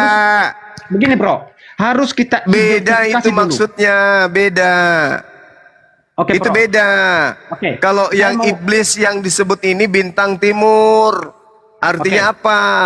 Cahaya, sang sumber cahaya, itulah iblis. Ini aja yang sederhana aja dulu. Lukas 21 nomor 8. Waspadalah kepada penyesat yang datang memakai namaku dan mengatakan akulah dia. Itu sudah jelas. Ada makhluk datang kepada Paulus mengaku Yesus. Aku Yesus yang kau aniaya. Itu ada tuh. Itu siapa? Itu kan 20 tahun setelah Yesus ke langit. Muncul makhluk tiba-tiba mengaku Yesus. Itu siapa yang mengaku Yesus itu? Siapa? Siapa? Oke, kita harus mengidentifikasi siapakah itu iblis, bro. Ya. Iblis? Kita harus mengetahui siapa ini sosok Lucifer ini yang Anda maksudkan. Bukan sosok. Ya. Sosok Terserah Anda mau gini. Jadi kita harus seperguruan saya ini mengidentifikasikan ternyata. dulu siapakah itu Lucifer atau cahaya yang di mana Paulus melihat. Yang pertama kita harus melihat Lucifer ini adalah awalnya adalah ciptaan Tuhan, di mana dia adalah malaikat. Dia adalah yang melayani Tuhan. Di mana dia bersama-sama dengan Tuhan di surga. Jadi di surga itu tidak ada yang namanya kegelapan. Di sana adalah cahaya terang karena tidak ada. Nah, ketika Lucifer menyombongkan dan menyamakan dia dengan Allah, maka dia dilempar dan dibuang. Sehingga di dalam dirinya adalah kegelapan, tidak ada kebenaran di dalam dirinya. Ya, itu kan kata majas. Ya kan dia itu adalah bapa pendusta. Ya, bapa Dia pendusta. adalah yang pendusta, dia tidak ada kebenaran. Berarti Lucifer dalam kan? Berarti bintang timur kan? Jelas kita harus tahu siapa itu Lucifer dan sifat-sifatnya. Jelas di dalam Galatia 5 ayat 19 jelas di sana kedagingan itu adalah percabulan, hawa nafsu dan perzinahan dan lain sebagainya. Itu adalah sifat-sifat kriteria Lucifer. Itu Terjadi ndak itu di agama Anda? Tidak mana terjadi seperti itu. Siapa bilang? Di dalam penyakit AIDS tertinggi itu negara yang mayoritas Kristen. Produksi film porno tertinggi itu dari negara yang mayoritas Kristen. Pemainnya juga mayoritas Kristen. Anda paham? Di rumah dalam ibadah, ajaran di kami, rumah sembahyangnya orang Kristen boleh nikah sesama jenis. Itu yang dimaksud kalau Anda menjelaskan itu faktor. Fakta. Oke. Di ajaran kami inti di dalam Bible PL dan PB itu adalah kasih. Di mana Yesus mengatakan kasihilah musuhmu. Enggak ke situ. Bukan untuk memerangi orang. Berarti ketika orang memerangi orang, maka itu adalah ajaran setan sebenarnya. Enggak ke situ karena agama Kristen itu menyebar dengan peperangan. Jadi gini, waspadalah supaya kamu jangan disesatkan. Ini nasihat Yesus kepada muridnya Bani Israel. Sebab banyak orang akan datang dengan memakai namaku. Memakai namaku berarti akan menggunakan nama Yesus. Akulah manusia. Yesus. Nah, sekarang pertanyaan saya, orang atau penyesat yang memakai nama Yesus ini, itu Yesus asli atau Yesus palsu? Jawab. Anda hanya memahami separuh ayat itu, saudara. Kenapa Anda hanya mengatakan yang memakai namaku, tetapi Anda berhenti di situ? Itu ada titik 2.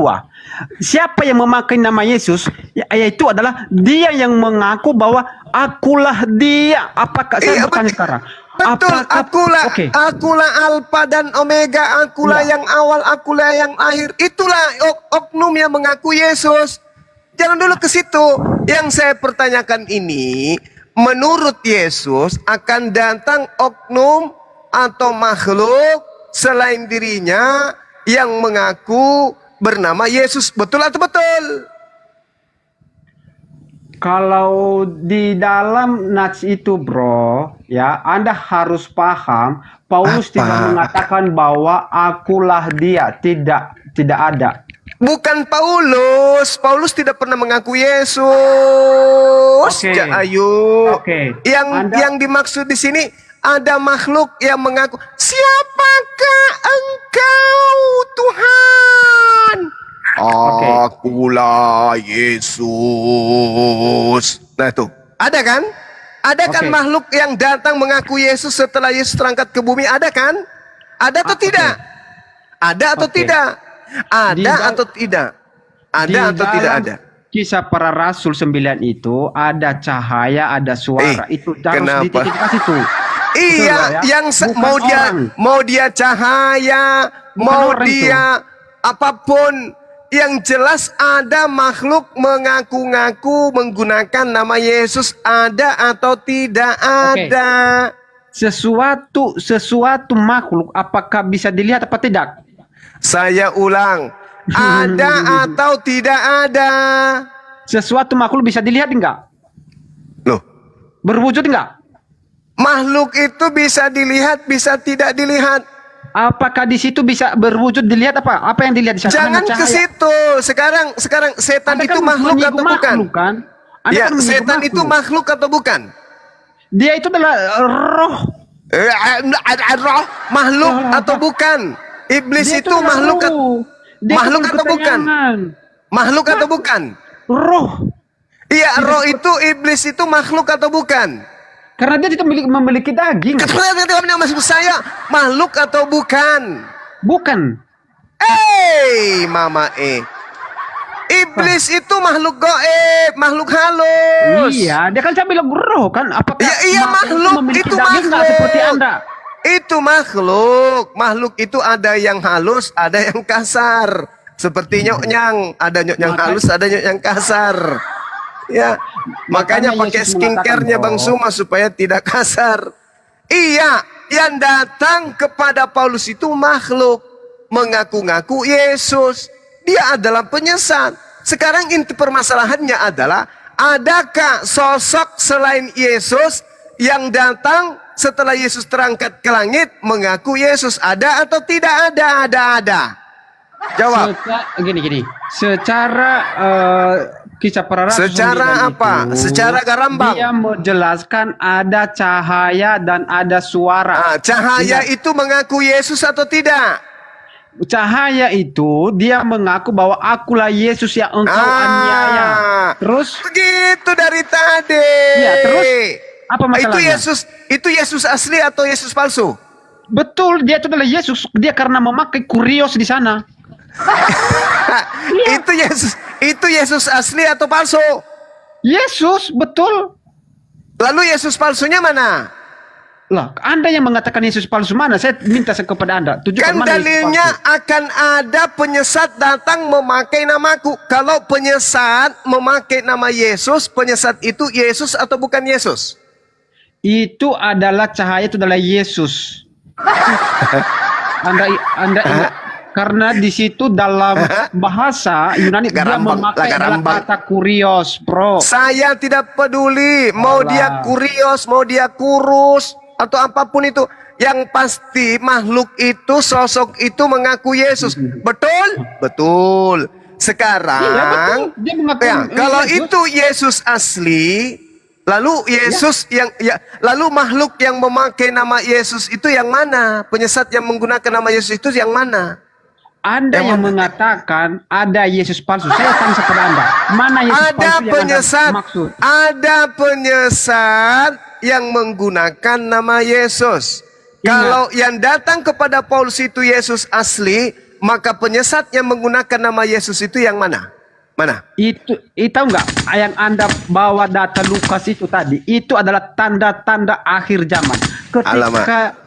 Ketika Paulus bertemu dengan cahaya itu, Yesus itu udah beberapa abad yang lalu. Apakah sekarang sudah di sini dikatakan saatnya sudah dekat, bukan akhir zaman ini. Itu tanda-tanda, bro, akan memakai nama aja mengatakan akulah dia. Waspadalah supaya kamu jangan disesatkan. Sebab banyak orang yang akan datang dengan memakai namaku dan berkata akulah dia. Dan saatnya sudah dekat. Saatnya sudah dekat. Janganlah kamu mengikuti mereka. Kamu di sini murid Yesus. Murid Yesus ketika Paulus mengaku-ngaku bertemu dengan Yesus. Itu muridnya masih hidup. Dan itu jaraknya hanya 20 tahun. Saatnya sudah dekat, bukan akhir zaman. Ayo. Saya udah bilang kepada saudara, cahaya yang di kisah para rasul kita sudah selesai, itu Bung. Itu adalah Yesus. Karena Yesus. Bagaimana Anda bisa membuktikan itu adalah Yesus? Ya, oke. Saya bisa membuktikan itu di dalam Yohanes 8 ayat 12. Dia mengatakan, akulah terang dunia. Siapa yang mengikut aku tidak akan berjalan dalam kegelapan. Jadi dalam kegelapan itu adalah identik. Kalau iblis mengaku terang dunia tidak.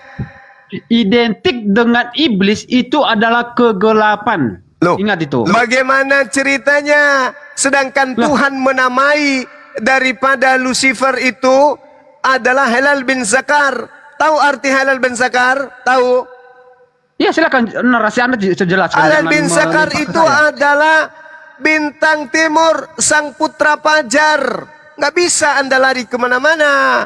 Pembahasan itu sudah final. Oke. Saya harus menjelaskan kepada saudara. Apa yang Anda harus jelaskan kepada saya? Tidak ada yang mesti Anda jelaskan kepada saya. Anda jelaskan aja dulu. Bukti bahwa yang datang kepada Paulus itu adalah Yesus asli itu apa? Apakah Yesus datang yang kedua kalinya nanti kepada Paulus? Atau kedatangannya yang kedua nanti di akhir zaman?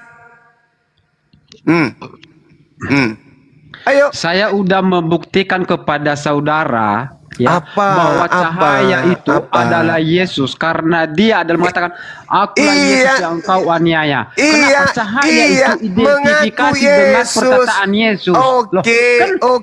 Mengaku Yesus. Memang penyesat itu mengaku Yesus, betul?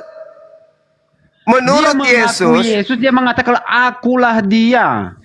Yesus mengatakan penyesat itu mengaku Yesus, betul? Betul. Nah, betul kan? Iya, terus apa? Nah, kalau penyesat itu bukan yang datang kepada Paulus, lalu penyesat yang mengaku Yesus itu mana?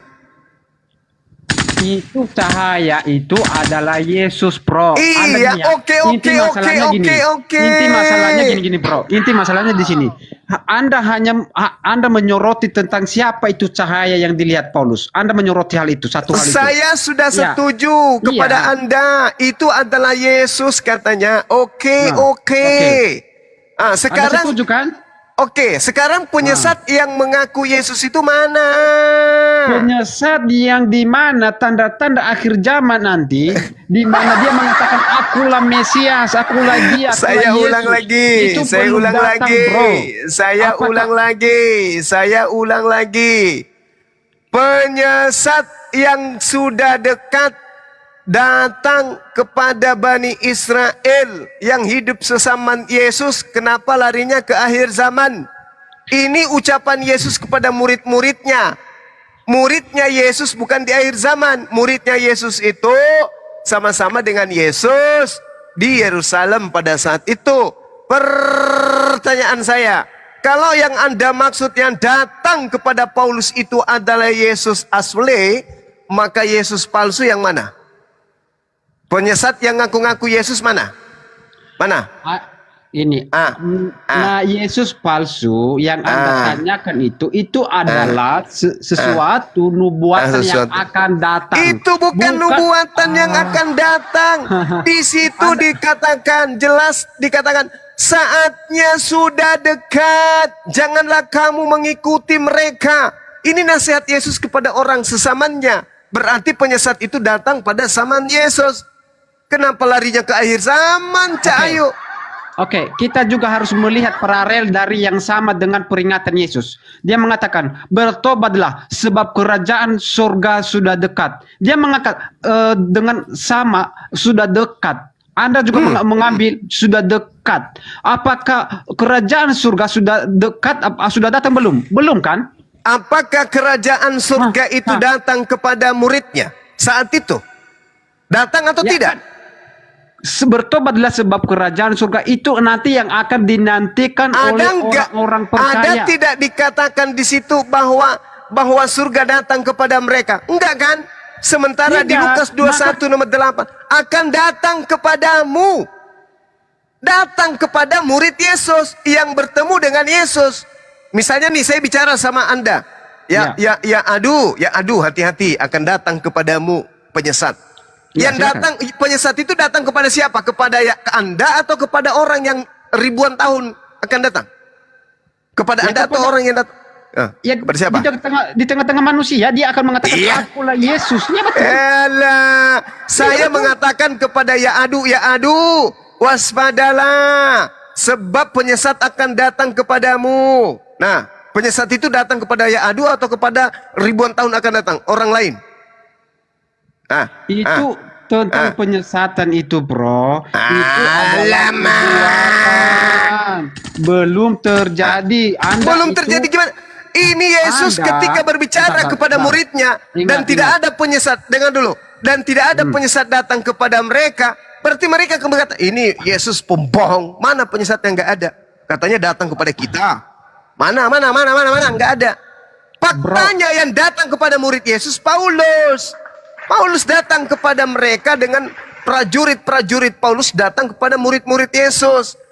Dan menggunakan nama dia, menggunakan nama Yesus dan mengajarkan Yesus itu sebenarnya Tuhan loh. Oke. Tapi murid-muridnya dikatakan oleh Yesus, jangan kamu mengikuti mereka. Maka murid Yesus tidak mengikuti Paulus dan teman-temannya. Itu fakta. Sekarang kalau Anda mengatakan bahwasanya ini berbicara akhir zaman, ini tidak berbicara akhir zaman, akan datang kepadamu. Mu di situ muridnya Yesus yang dianiaya oleh Paulus. Baca nomor 12-nya. Jadi jangan ngeyel ente. Enggak. Itu kalau Anda menyoroti hal cahaya itu langsung terkonfirmasi, bro. Kenapa saya bilang mengatakan terkonfirmasi? Iblis itu cahaya atau tidak? Ya. Bentar dulu, dengar baik dulu. Saya mau menjelaskan tentang Paulus dan melihat cahaya itu. Itu langsung terkonfirmasi di mana menyuruh Paulus pergi ke Ananias dan di mana Ananias ini jangan Ananias itu menumpangkan tangannya di atas Paulus karena Yesus mengatakan aku sudah memilih dia untuk memberitakan Injil. Jelas di sana. Terkonfirmasi. Ya, Mirwasi. Ada orang yang tahu bahwa yang cahaya yang dilihat itu adalah Tuhan Yesus. Ananias menyaksikan hal itu, bro. Anda hanya mengatakan bahwa Mesias yang palsu itu Anda mensinkronkan tentang kisah para rasul 9 itu. Tidak sinkron. Saudara, tidak sinkron. Saya ingatkan Anda itu. Iblis yang iblis itu ya seperti Anda. Ya. Iblis itu cahaya. Dikatakan di dalam kitabnya orang Yahudi bahwasanya iblis itu sakar. Artinya apa sakar? Ya dalam bahasa Ibrani itu adalah cahaya atau fajar yang menyingsing. Iblis itu cahaya. Astagfirullahaladzim. Coba Anda lihat di Lukas tadi yang kubilang 10 nomor 18. Yesus melihat iblis jatuh dari langit seperti apa? Seperti apa? Seperti kegelapan. Seperti kegelapan atau seperti cahaya? Cahaya dong. Cahaya. Jadi iblis itu nampak seperti cahaya. Lukas 10 nomor 18. Yesus melihat iblis jatuh dari langit. Iblis jatuh dari langit seperti cahaya. Berarti iblis itu adalah cahaya. Lucifer.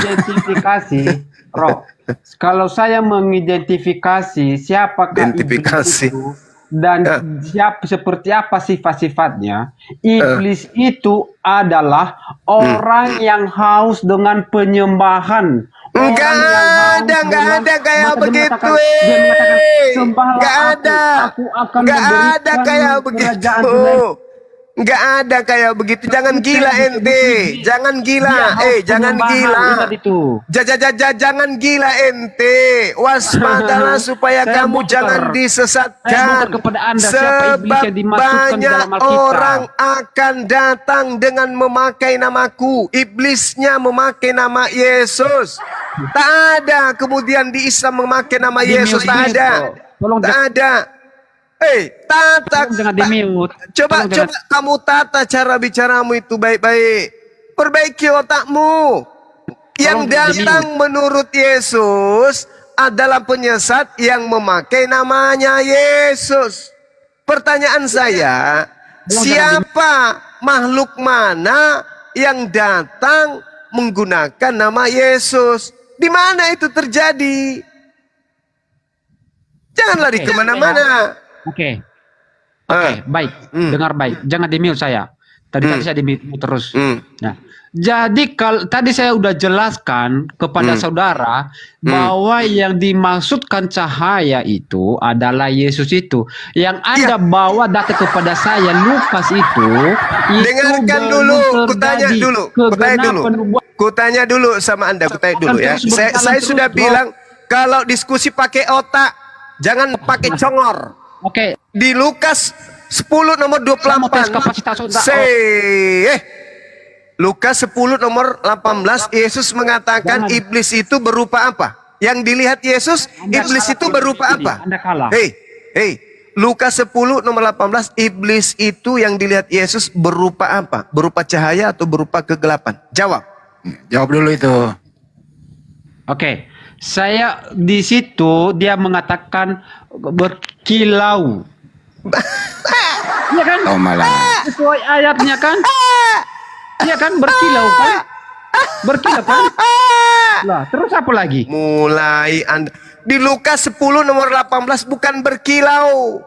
Nggak ada berkilau-berkilauan, nggak ada. Di situ dikatakan, aku Yesus melihat Lucifer jatuh seperti cahaya dari langit. Astrape itu artinya cahaya.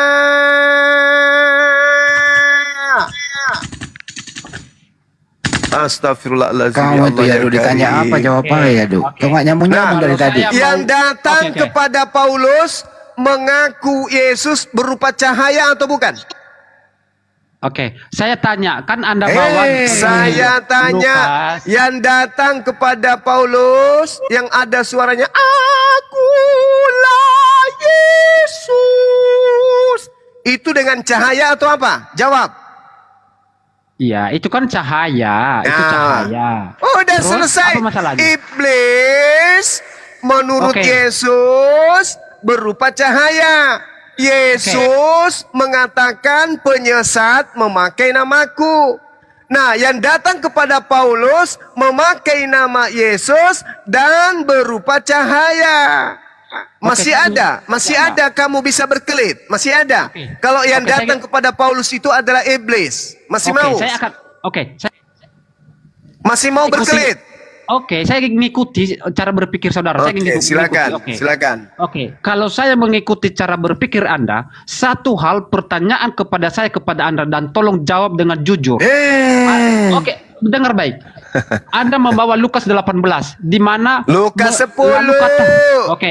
Lukas 10 ayat 18. Lalu kata Yesus kepada mereka, aku melihat iblis jatuh seperti kilat dari langit. Pertanyaan saya, ketika Paulus melihat cahaya itu, apakah cahaya itu jatuh dari langit? Apa tidak? Sesuai keterangan kisah para rasul. Jatuh enggak? Dia sudah ada di bumi.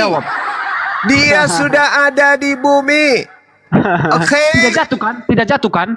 Iya, dia sudah ada di bumi, makanya iblisnya bercahaya dari langit karena dia sudah ada di bumi.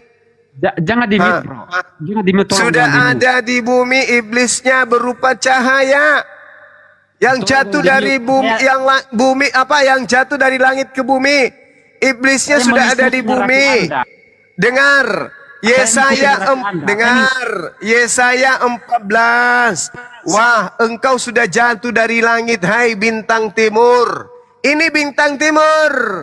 di dalam Wahyu 22 nomor 18 ada makhluk bernama Yesus mengaku bintang timur. Yang ada di Yesaya 14:12 ini adalah iblis yang mengaku bintang timur. Berarti yang datang menggunakan nama Yesus yang adalah iblis itu adalah Yesus palsu, yang sama dengan bintang timur itu adalah iblis yang adalah bintang fajar yang adalah bintang timur yang datang di Yesaya 14:12 yang jatuh turun ke bumi berupa cahaya yang adalah bintang timur putra fajar, lalu datang di dalam Wahyu 22 nomor 16 mengaku Yesus dan adalah bintang timur yang sudah ada di dalam Yesaya 14:12 yang jatuh ke bumi mengaku bintang timur. Cahayanya jelas itu ada, dan itulah yang datang kepada Wahyu 22 nomor 16 mengaku Lucifer dan mengaku Yesus, dan dia mengatakan dirinya adalah bintang timur, sama seperti Yesaya 14:12. Di situ jelas bintang timurnya adalah Helal bin Zakar yang adalah iblis, yang adalah Lucifer, yang kemudian 70 tahun setelah Yesus terangkat mengaku sebagai bintang timur yang adalah Lucifer, dan namanya dibawa-bawa nama Yesus supaya nama Yesusnya ini disembah oleh orang-orang yang lemah akalnya. Dikarenakan bintang timur itu adalah iblis, maka yang ada di Wahyu 22 itu juga adalah iblis. Maka yang Anda sembah bernama Yesus itu adalah iblis. Oke, begini bro, saya mengikuti cara Anda berpikir. Yang pertama, tolong jawab dengan jujur pertanyaan saya. Kalau saya mengikuti narasi saudara, Mestinya kau menanggapi, jangan bertanya, tanggapi dulu iya. tuh. 6 kali saya bolak-balik tadi Bang Andi, nggak ngerti dia. Saya menanggapi kok bertanya. Saya menanggapi begini. Ketika Anda mengatakan, lalu kata Yesus kepada mereka, aku melihat iblis jatuh seperti kilat dari langit. Apakah cahaya itu jatuh dari langit apa enggak? Tolong jawab. Jatuh Dikatakan oleh Yesus. Iya, apa jatuh aku melihat enggak? iblis. Jatuh enggak cahaya itu? Sesuai Pipto Lukas itu 10 artinya, Pipto itu artinya runtuh atau jatuh, betul. Terus di mana kisah para rasul 9 itu ada cahaya itu jatuh? Lukas Ada enggak ayatnya itu? 10:18 Pipto. Iya. Anda kan mengambil ayat ini mensinkronkan kisah para rasul 9 itu betul. Dan saya mengikuti cara Anda berpikir. Saya mengikuti. Maka sesuatu perbuatan itu harus sinkron, bro. Tidak begitu cara belajarnya, Cak Ayu. Iblis itu seperti cahaya. Yesus mengatakan, aku melihat iblis jatuh seperti kilat dari langit. Iya, saya mengikuti narasi Anda. Terus? Saya mengikuti narasi Anda. Berarti iblis ini berupa cahaya atau bukan? Yang saya ragukan di sini dalam narasi Anda, saya ragukan bintang itu cahaya itu tidak jatuh, bro, sesuai yang dinubuatkan Lukas 10 itu tidak jatuh. Kalau nubuatan itu harus terjadi sesuai perkataan Yesus. Ingat ngomong apa ente? Kalau bukan Yesus, sekarang Anda tunjukkan Yesus palsunya mana? Yesus palsu yang dimaksud di situ adalah Mesias itu belum datang, karena itu nubuatan akan terus berlangsung, akan ada tergenapi. Ingat itu. Allahu Akbar, Masya Allah. Iya, karena Lukas 10 itu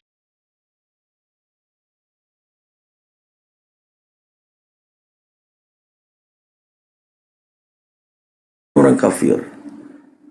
Kemudian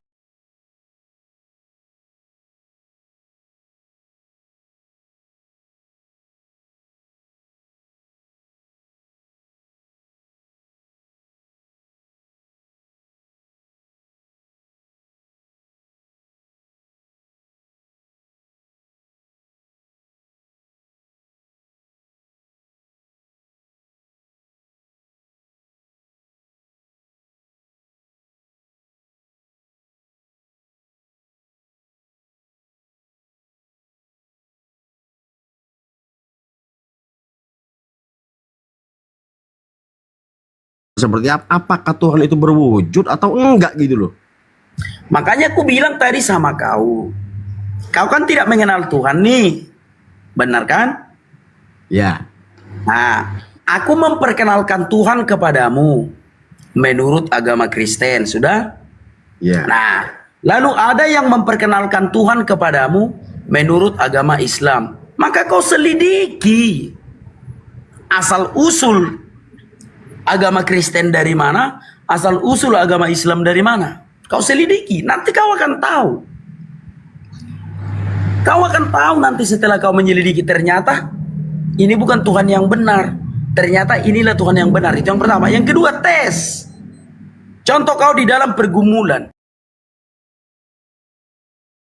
Sudah dulu tengah malam juga. Masih lapar. Ngerungkap banyak lapor. Iya.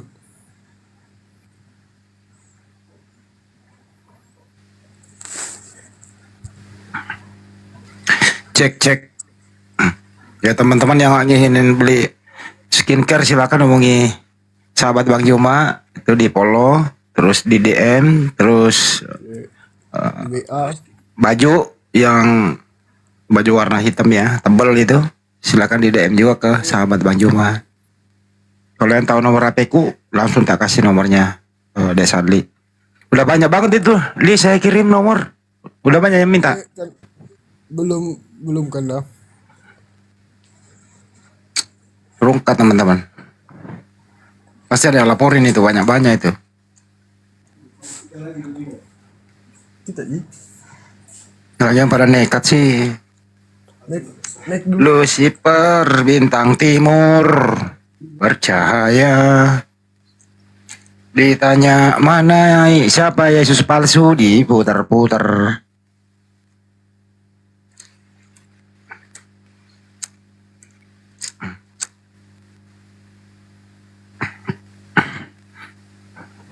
Sudah milih? Banyak masih mau naik kah? Abang OTW. Oh, abang OTW. Iya.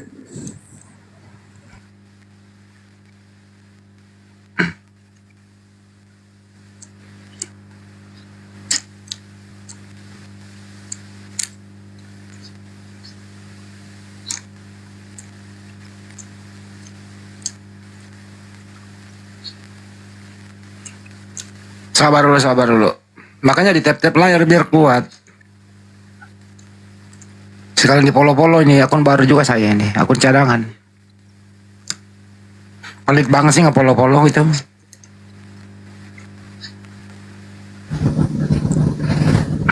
Tuh bajunya Bang Juma tuh. Tuh. Cantik bajunya, bagus kan? Mantap. Belakangnya juga nih, lihat. Geser apa? Kursi diomelin. Balu sisa orang lagi mau promosi. Ini ada pembuatnya di belakangnya kan. Salam satu Tuhan gitu ya. Nah, mantap sekali bajunya. Tapi itu nggak ada fotonya Bang Juma itu.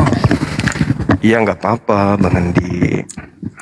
Kalau yang ada fotonya itu masih ada saat. Tinggal ukuran L-nya. Tinggal ukuran L yang ada. Kalau XL-nya habis ya. XL dan M. Bisa dipesan, bisa LM tapi menunggu. Kalau ini tinggal ini. Ini bagus juga. Ini lambang tauhid. Salam satu Tuhan kan gitu ya. Jadi teman-teman yang ya Bang Handi lanjut Bang Handi. Ini si Adu dikasih nilai nggak usah nih. Malah seluk ke Bang Keling. Iya nggak usah. Nggak usah, santai nanti saja. Pembohong dia, pendusta dia.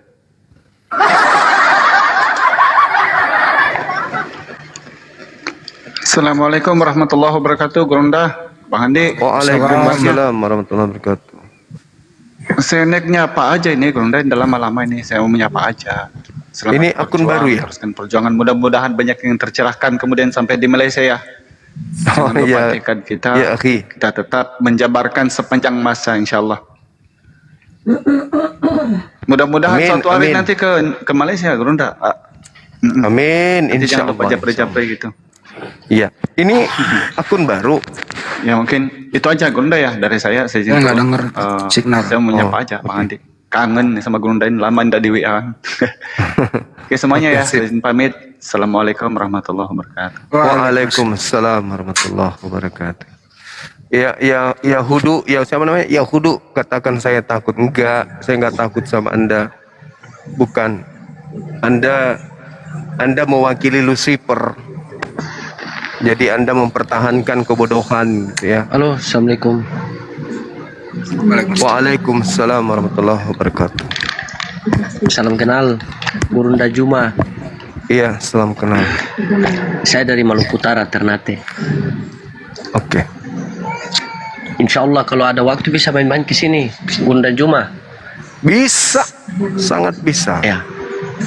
Banyak saudara-saudara saya yang masih Nasrani. Oh, iya. Selalu ceramah sama debat Bang Juma yang selalu saya kirim sama mereka. Alhamdulillah ada beberapa orang yang mau mendengar nasihat itu.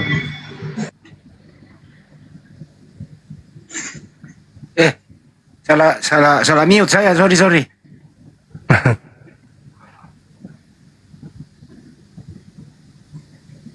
Tadi buka lagi mute-nya Bang. Sorry, salah mute. Masih mute itu, sorry. Yang saya mau si Opung kalau berisik, labeling. Buka lagi Bang, Mister Saad. Oke, siap. Iya Bang, bantu doanya buat saudara-saudara saya, terutama keluarga yang dari ibu, bapak yang masih meluk agama Nasrani. Biar semoga dengan adanya live sama apanya Bang Juma ini bisa membuka pintu hidayah buat mereka. Amin ya rabbal alamin. Masyaallah. Ya, saya selalu ikut Bang Juma, salam kenal. Mungkin itu saja, dibantu doanya. Soalnya orang yang selalu berdakwah, selalu mengeluarkan lafadznya Allah, insya Allah doanya selalu diijabah oleh Allah Subhanahu Wa Taala. Amin ya rabbal alamin. Insyaallah. Amin. Oke Bang Juma, terima kasih. Mungkin itu saja. Saya selalu pantau. Ya, salam sama keluarga. Amin. Insyaallah. Ternyata itu Aulia memang sudah ada akte baptisannya. Iya. Sudah dikirim kakaknya? Saya dikirim tadi. Ada aktenya. Kirim ke saya Bang Andi untuk dasar. Saya kirim. Ada aktenya. Oke, sip. Nanti dibuatkan segera sertifikat dari API saja ya. Dari Dinda Ardiansa nanti dikirimkan. KTP-nya sih masih.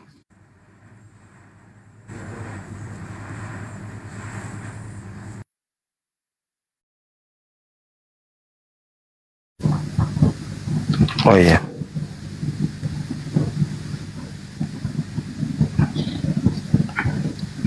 Perbesar dulu.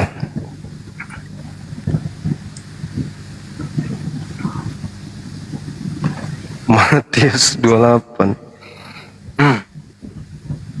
Ini. Ya. Tentara enggak? Ya itu. Enggak apa-apa dibaca terbalik itu. Akti baptisan. Nur Aulia. Ya. Yang tadi yang nangis. Jadi dia ini setelah banyak berdiskusi dengan teman-teman Oten dan juga bertanya banyak kepada pendeta, tapi tidak memberikan solusi sama sekali, melainkan hanya doktrin dan dogma. Akhirnya dia memutuskan untuk kembali.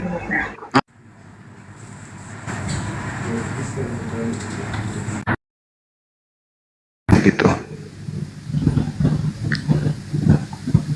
Jadi dulu itu karena ada masalah yang serius, terpengaruh dia. Dia akui tadi curhat lama, terpengaruh. Alhamdulillah bisa kembali. Gitu.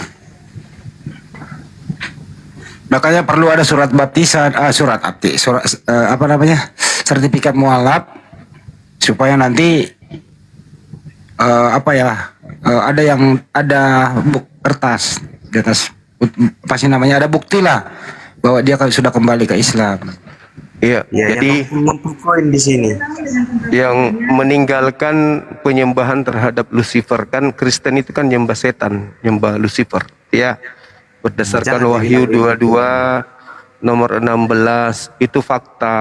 Anda nggak bisa lari. Mana ada fakta? Pastinya ini ya. Kenapa kau Bung? Kenapa? Faktanya Wahyu 22 nomor 16 ada makhluk membawa-bawa nama Yesus dan di situ mengaku sebagai Lucifer. Lu mau apa? Lu mau apa? Terima kasih Tia Blossom. Lu mau apa, Bung? Ketika ada setan mengaku bernama Yesus datang di Pulau Patmos. Akulah Yesus, tunas Daud sang bintang timur. Itu siapa itu?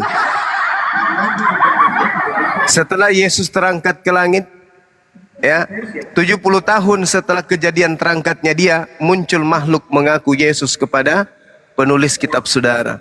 Itu siapa? Semoga sehat kalian malam ini, Bang. Shalom. Salon?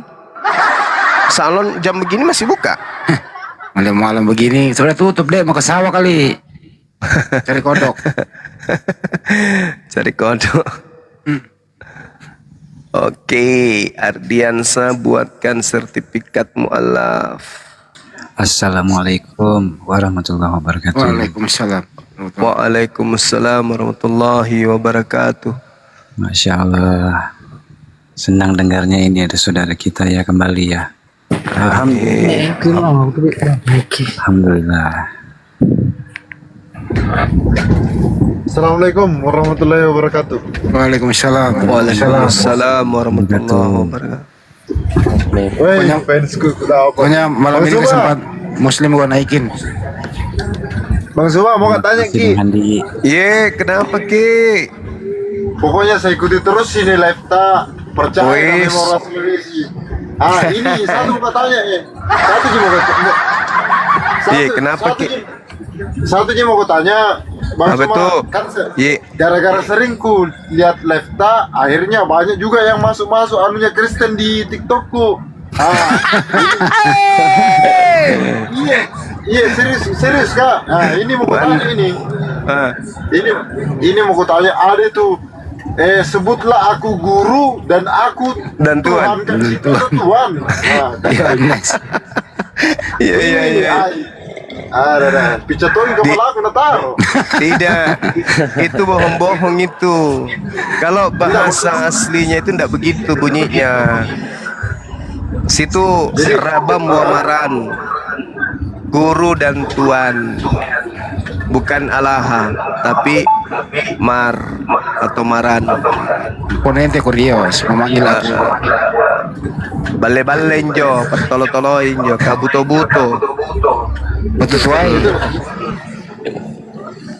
Pak Beleang. Tidak aku percaya. Cuman anu aja, maksudnya. Oke, mana Banyu, langsung kerja Kak ini. Oke, saudara, thank you. Sehat terus. Ditaruh di mana kini? Di mana kini? Di Kalimantan Kak. Di Kalimantan Bapak. Kirain kau di Makassar. Sudah di Pale? Ditambah. Kalau di Makassar Kak, aku datang nih Om Zuma ini. Mantap. Ngopi lagi kita. Pale, turun Kak, Pale. Iya, jaga diri baik-baik di sana. Assalamualaikum. Waalaikumsalam warahmatullahi wabarakatuh. Demum Prakatuat.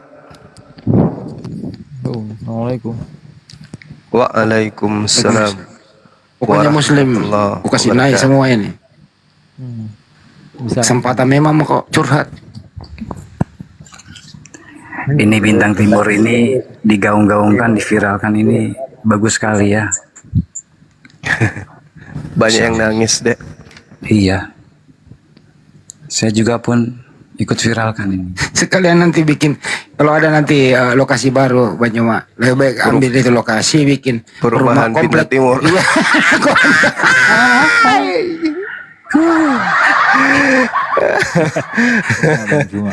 Bang Juma mana? Komplek udah Bintang pulang, Bang. Timur. Bang Juma mana? Komplek Bintang Timur. Bagus juga Bang Andi ini. Iya, iya. Bagus itu. Isinya yang di dalam ngambil rumah Pak Lamsen, Luga, si Bom kepala RT, si Bom RT. Bagus juga itu. Ambil kita yuk, ambil. Iya, kumpulin semua tuh di dalam.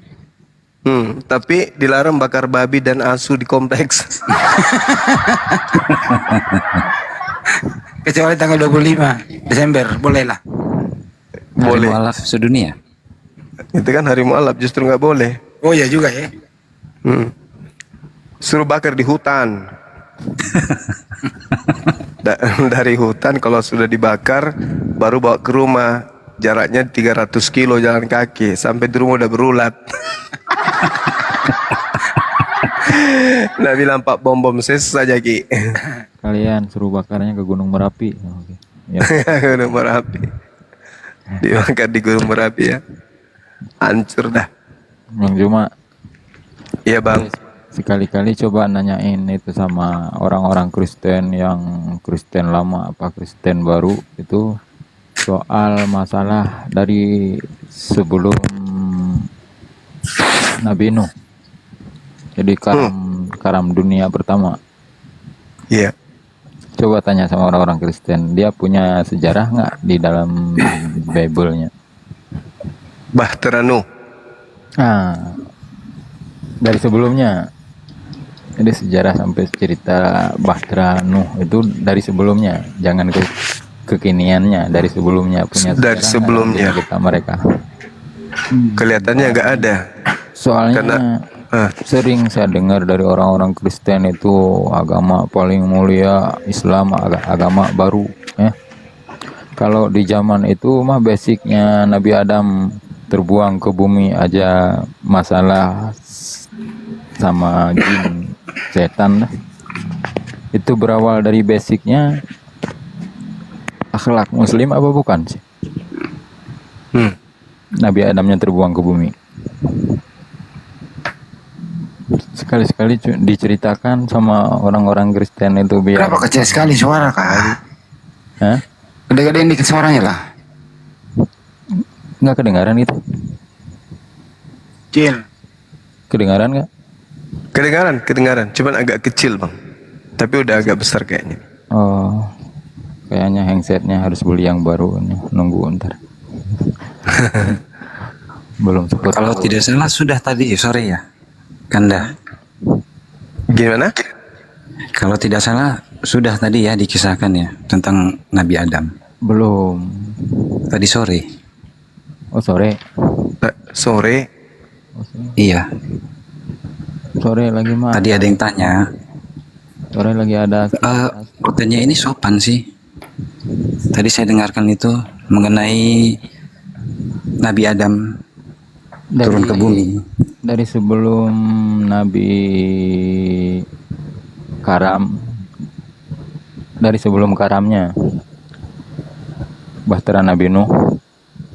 Dari sebelumnya, jangan kekiniannya. Kalau sesudah Karam seperti kita ini hidup, kita termasuk generasi abad manusia abad zaman Nabi Nuh ya, yang selamat doang ya. Iya. Dari abad sebelumnya kan udah berjuta manusia juga, bahkan ribuan juta manusia dari sebelum Karamnya itu ya. Adab dari Allah yang Maha Kuasa ya. Itu semua berdasarkan hidup di basic Muslim juga. Jadi belum ada kepercayaan agama kalau menurut kepercayaan dari kekristenan ya. Sedangkan di zaman itu belum sholat ya Bang Zuma ya, sholatnya belum ada ya, cuman kepercayaan aja ya. Dan tulis bahasa juga masih dalam tulisan seperti bahasa tulisan Hindu, orang-orang Hindu sekarang ya. Iya betul Bang. Sekali-sekali diajarin tentang kisah-kisah masa lalu atau biar apa namanya, ini kayaknya di daerah Eropa sudah mulai mengurang kekafiran, malah ke bawah-bawahnya ke daerah Indonesia kayak lebih meningkat gitu ya. Apa orang-orang Indonesia nggak pernah belajar ke Izin, Al-Quran, Bang. kelalaian sama Kecil happy sekali suaranya, Bang. Hah? Oke, sambung sama yang lainnya dulu. Ya. Iya bang, iya bang. Oke, sip, tutup mic.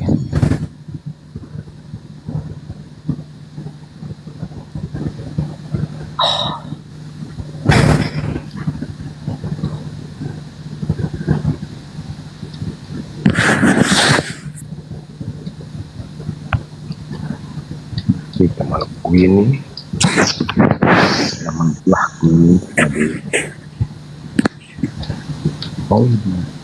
hidawan hati sampai di mana kah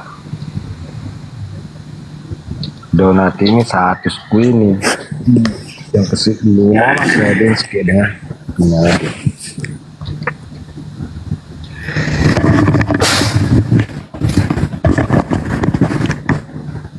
Bang Handi. Ya. Bang Handi. Ya. Bang Handi, nanti insya Allah minggu-minggu ini mau mampir ya Bang. Di informasi aja Bang, kalau di info dulu siapa tahu saya lagi di luar. Oke, siap. Saya besok ada kegiatan lagi nih gua. Siap. Di rumah ada penggorengan kan? Oh, ada dong. Ya, siap. Ada. Ya, nanti goreng-goreng di sana ya, Bang ya. Sip. Kita sambut dulu nih, ada Pak Yadi Basma. Pak Yadi, Assalamualaikum. Waalaikumsalam, Bang Handi. Waalaikumsalam warahmatullahi wabarakatuh. Waalaikumsalam warahmatullahi wabarakatuh. Ya, dari Palu ini Bang Handi, Bang Suma. Siap. Iya. Penggemar Bang Suma dan teman-teman Apologet Api. Mantap. Ini Bang Suma, saya ada satu masukan ini, mudah-mudahan bisa dipikirkan kalau berkenan. Bisa Bang Suma, Bang Handi, 1-2 menit nih. Apa itu Bang? Kan ini 2 pekan ini Bang Suma sudah cukup masif topik kita soal Bintang Timur, Lucifer. Iya. Nah, apa tidak lebih baik kita coba memikirkan agar topik atau tema ini bisa lebih berbasis akademis, dengan misalnya mendiskusikannya di kampus-kampus atau perguruan tinggi Islam, agar ya setidak-tidaknya bisa dilirik oleh calon-calon sarjana bikin skripsinya atau bikin disertasinya terkait itu Bang. Ini bisa jadi apa ya, agar berbasis akademis yang lebih kuat gitu Bang Zuma. Iya, bagus juga. Luar biasa kalau ini bisa terjadi ya. Tapi kalau di kampus saya sudah 2 kali. Tak, maksudnya anak-anak kampus yang memanggil itu sudah 2 kali. Mengundang Bang Zuma bicara ini ya. Iya. Nah, saya kira seharusnya mereka kalau cerdas dan mau melompat itu, kalau dia ambil menjadi judul skripsi atau S2 disertasinya bahkan S3, ini kan jadi menarik sekali Bang Zuma. Bagus sekali.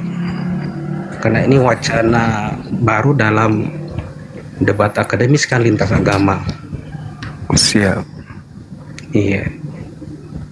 Nah, yang kedua Bang Zuma, minta izin, saya sudah berkoordinasi via WA dengan Sekretaris Ardiansa API, dan kami juga di Palu itu sudah sekian kali diskusi, rapat walau informal untuk membentuk API, cuman belum tahu tindak lanjutnya kayak gimana Bang. Sulawesi Tengah, Provinsi Sulawesi Tengah. Palu ya? Palu, ibu kotanya Kota Palu. Itu sudah terbentuk atau sudah ada terkumpul teman-teman yang mau? Kami sudah berkumpul beberapa kali Bang. Waktu 1 Muharram kita kumpul. Saya sudah WA juga Bang Suma kan. Bang Suma sudah balas. Saya WA Bang Handi Selebes tidak berbalas karena sibuk barangkali. Saya WA Ardiansa, baru sekali berbalas, tapi kami buta tentang tindak lanjutnya kayak gimana. Apakah berita acara rapat kami kirim atau kami ke Makassar atau kayak gimana? Enggak. Tunjuk bang. Kalau dokumentasi pertemuan ada. Oh ada bang, ada bang. Nah itu nanti tinggal dikirim ke Dinda Ardiansa. Sudah ada yang ditunjuk sebagai pengurus? Siap ada beberapa. Ketua. Iya, cuma kan format kepengurusannya itu yang kami nggak ada. Jadi kita bikin saja berdasarkan kelaziman organisasi gitu. Ya betul, nggak apa-apa. Nah nanti bisa kirim informasi ini ke Bang Ardiansa untuk Sulawesi Tengah berarti ya? Iya. Sulawesi Tengah. Untuk segera dibentuk API di sana. Pengurusnya sudah ada kan? Nah tinggal di SK kan berarti. Siap. Kita kan ada Poso loh di sana Bang Zuma. Betul. Satu venue yang punya rekam jejak. Betul. Zona merah lah intinya. Ya. Nah nanti infokan aja Bang bahwa saya sudah koordinasi dengan Bang Suma dan Bang Handi di Komal. Diminta untuk segera di SK-kan. Siap. Ya, yang terakhir Bang Suma, saya juga rencana ke Jakarta dalam waktu dekat. Mau juga meluangkan waktu bertemu Bang Handi. Boleh. Iya, siapa tahu ada yang bisa kami kontribusikan untuk persiapan Agustus itu loh, debat offline. Iya, boleh. Nanti jumpa langsung ke Bang Handi. Bang Handi monitor kok ini. Siap. Terima kasih Bang Suma. Bang Handi. Ya. Teman kita ini pengurus, insya Allah jadi pengurus API Palu. Mau ke Jakarta, mau sekalian jumpa dengan Bang Handi nanti. Koordinasi dengan Bang Handi terkait kegiatan apa yang mungkin ada yang perlu dibantu oleh beliau untuk kegiatan offline, debat offline. Ya. Iya Bang Handi. Ya dihubungi nomor saya aja Bang, nomor HP saya sudah tahu. Sudah Bang, saya ambil dari Bang Suma kirim. Oh ya. Saya juga minta dari Pak De Sugi dikirimi juga. Oh ya, di WA saya aja Bang. Ya, saya sudah WA Bang, tapi Bang Handi mungkin nanti tahun 2025 baru dibaca itu Bang. Yang mana ini? Coba diping lagi maaf Bang, yang kebanyakan sih gitu. Nomornya ada 14 soalnya. Enggak, kebanyakan tumpuk-tumpuk gitu loh. Iya, siap. Iya. Dimaklumi. 2025. Iya, karena kita teman-teman dari Palu juga mau hadir rame-rame itu di acara 13 Agustus itu Bang. Gitu. Oh iya, insya Allah nanti kita siapkan tempat lah ya. Koordinasi sama saya aja. 7 orang udah siap ini, kita galang-galang dana kodong toh. Iya tahu. Semangat nah. Semangat, tapi walaupun WA tidak dibaca-baca apalagi dibalas ya. Oh yang ini Kak. Nanti makan papeda di sini ya, Aki Hadi. Iya bang. Begitu untuk sementara Bang. Iya. Sehat selalu Bang Suma. Salam. Saya orang Pak Makassar asli tapi rantau sudah 30 tahun di Palu. Masya Allah. Beranak pinak di Palu sudah Bang. Iya. Baik. Iya, assalamualaikum warahmatullahi wabarakatuh. Waalaikumsalam. Waalaikumsalam warahmatullahi wabarakatuh.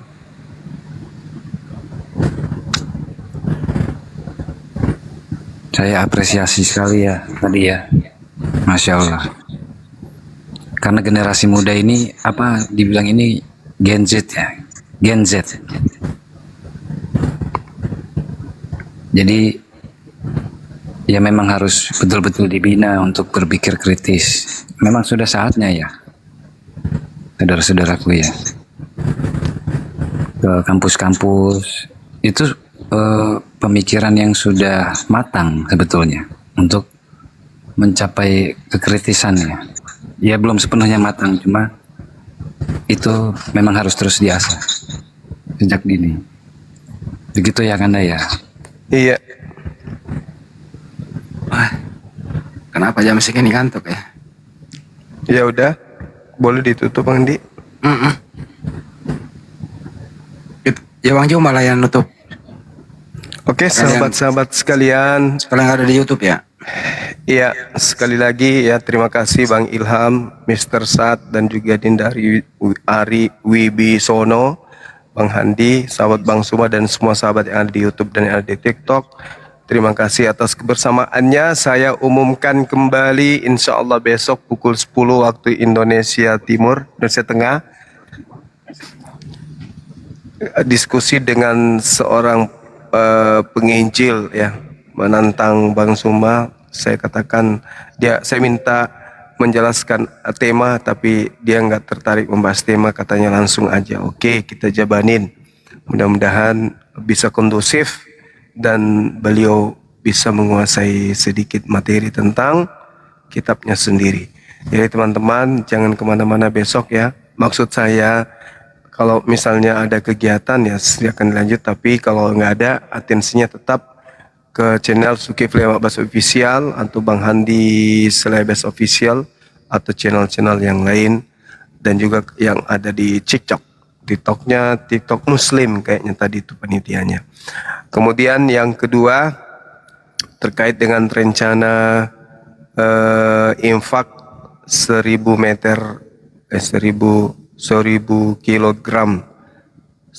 kilogram beras yang akan kita infakkan kepada 100 calon penerima infak, dan insya Allah kita akan bumbuhi dengan amplop ya lumayan lah isinya untuk beli pulsa ya teman-teman. Jadi yang ada di Kota Makassar, Goa dan Maros yang ingin hadir pada saat peletakan pertama perumahan, kelanjutan pembangunan perumahan Kajila Residen, silakan hadir kemudian untuk menerima sedikit bantuan dari kita atau infak dari kita untuk sekedar ucapan syukur kepada Allah ya atas rezeki yang Allah berikan, dan sebagai tolak bala juga mudah-mudahan dengan demikian perumahan yang dibangun ini bisa laris manis ya teman-teman. Untuk itu sekali lagi silakan hadir, hubungi nomor saya atau nomor Bang Handi yang ada tetangganya atau ada keluarganya atau ada temannya yang kiranya layak menerima pemberian Bang Suma, silakan hadir di sana. Kita butuh 100 orang untuk menerima, dan nanti kita minta bantuan kepada yang hadir untuk membagikan ada yang minta nomor ada yang minta nomor rekening kontribusi Jihan. Hubungi HP saya aja atau boleh ditulis. Lupa saya. Gimana Bang Handi? Ada yang minta nomor rekening di bawah untuk kontribusi. Kontribusi apa itu? Yang kontribusi sama Bang Jihan naik aja dulu. Bang Jihan naik dulu, minta naik dulu Bang Jihan.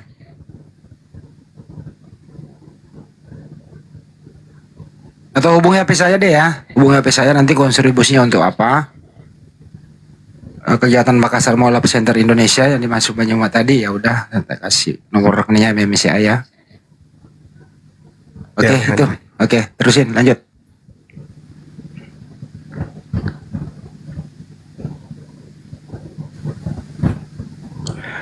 Oke, seperti itu ya teman-teman sekalian. Sekali lagi silakan menghubungi Bang Handi.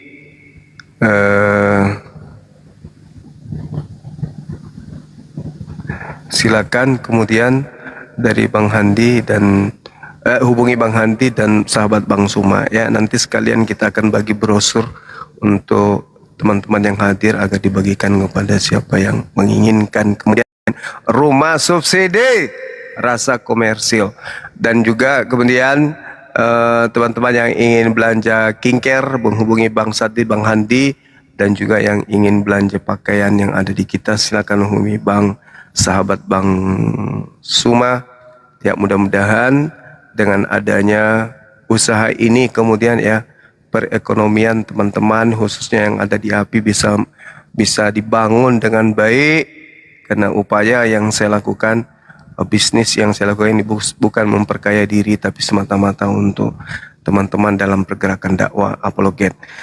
Demikian sahabat-sahabat, terima kasih atas waktunya, atas atensinya, atas semuanya yang telah diberikan kepada kami yang ada di sini, teman-teman yang ada di YouTube, yang ada di TikTok, kami mendoakan kiranya Allah melimpahkan rahmat hidayah, kesehatan jasmani dan rohani, akal yang waras, panjang umur, dimudahkan semua rezekinya.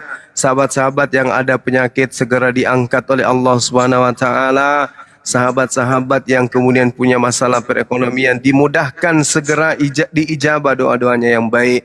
Anak-anaknya menjadi anak yang soleh dan soleha, dan segala doa-doanya diijabah oleh Allah Subhanahu wa taala. Amin amin ya rabbal alamin. Subhanakallahumma bihamdi asyhadu an la ilaha illa anta astaghfiruka wa atubu ilaik. Salam tauhid, salam satu Tuhan, jayalah Islamku, jayalah Indonesiaku. Allahu akbar. Assalamualaikum warahmatullahi wabarakatuh. Waalaikumsalam warahmatullahi wabarakatuh.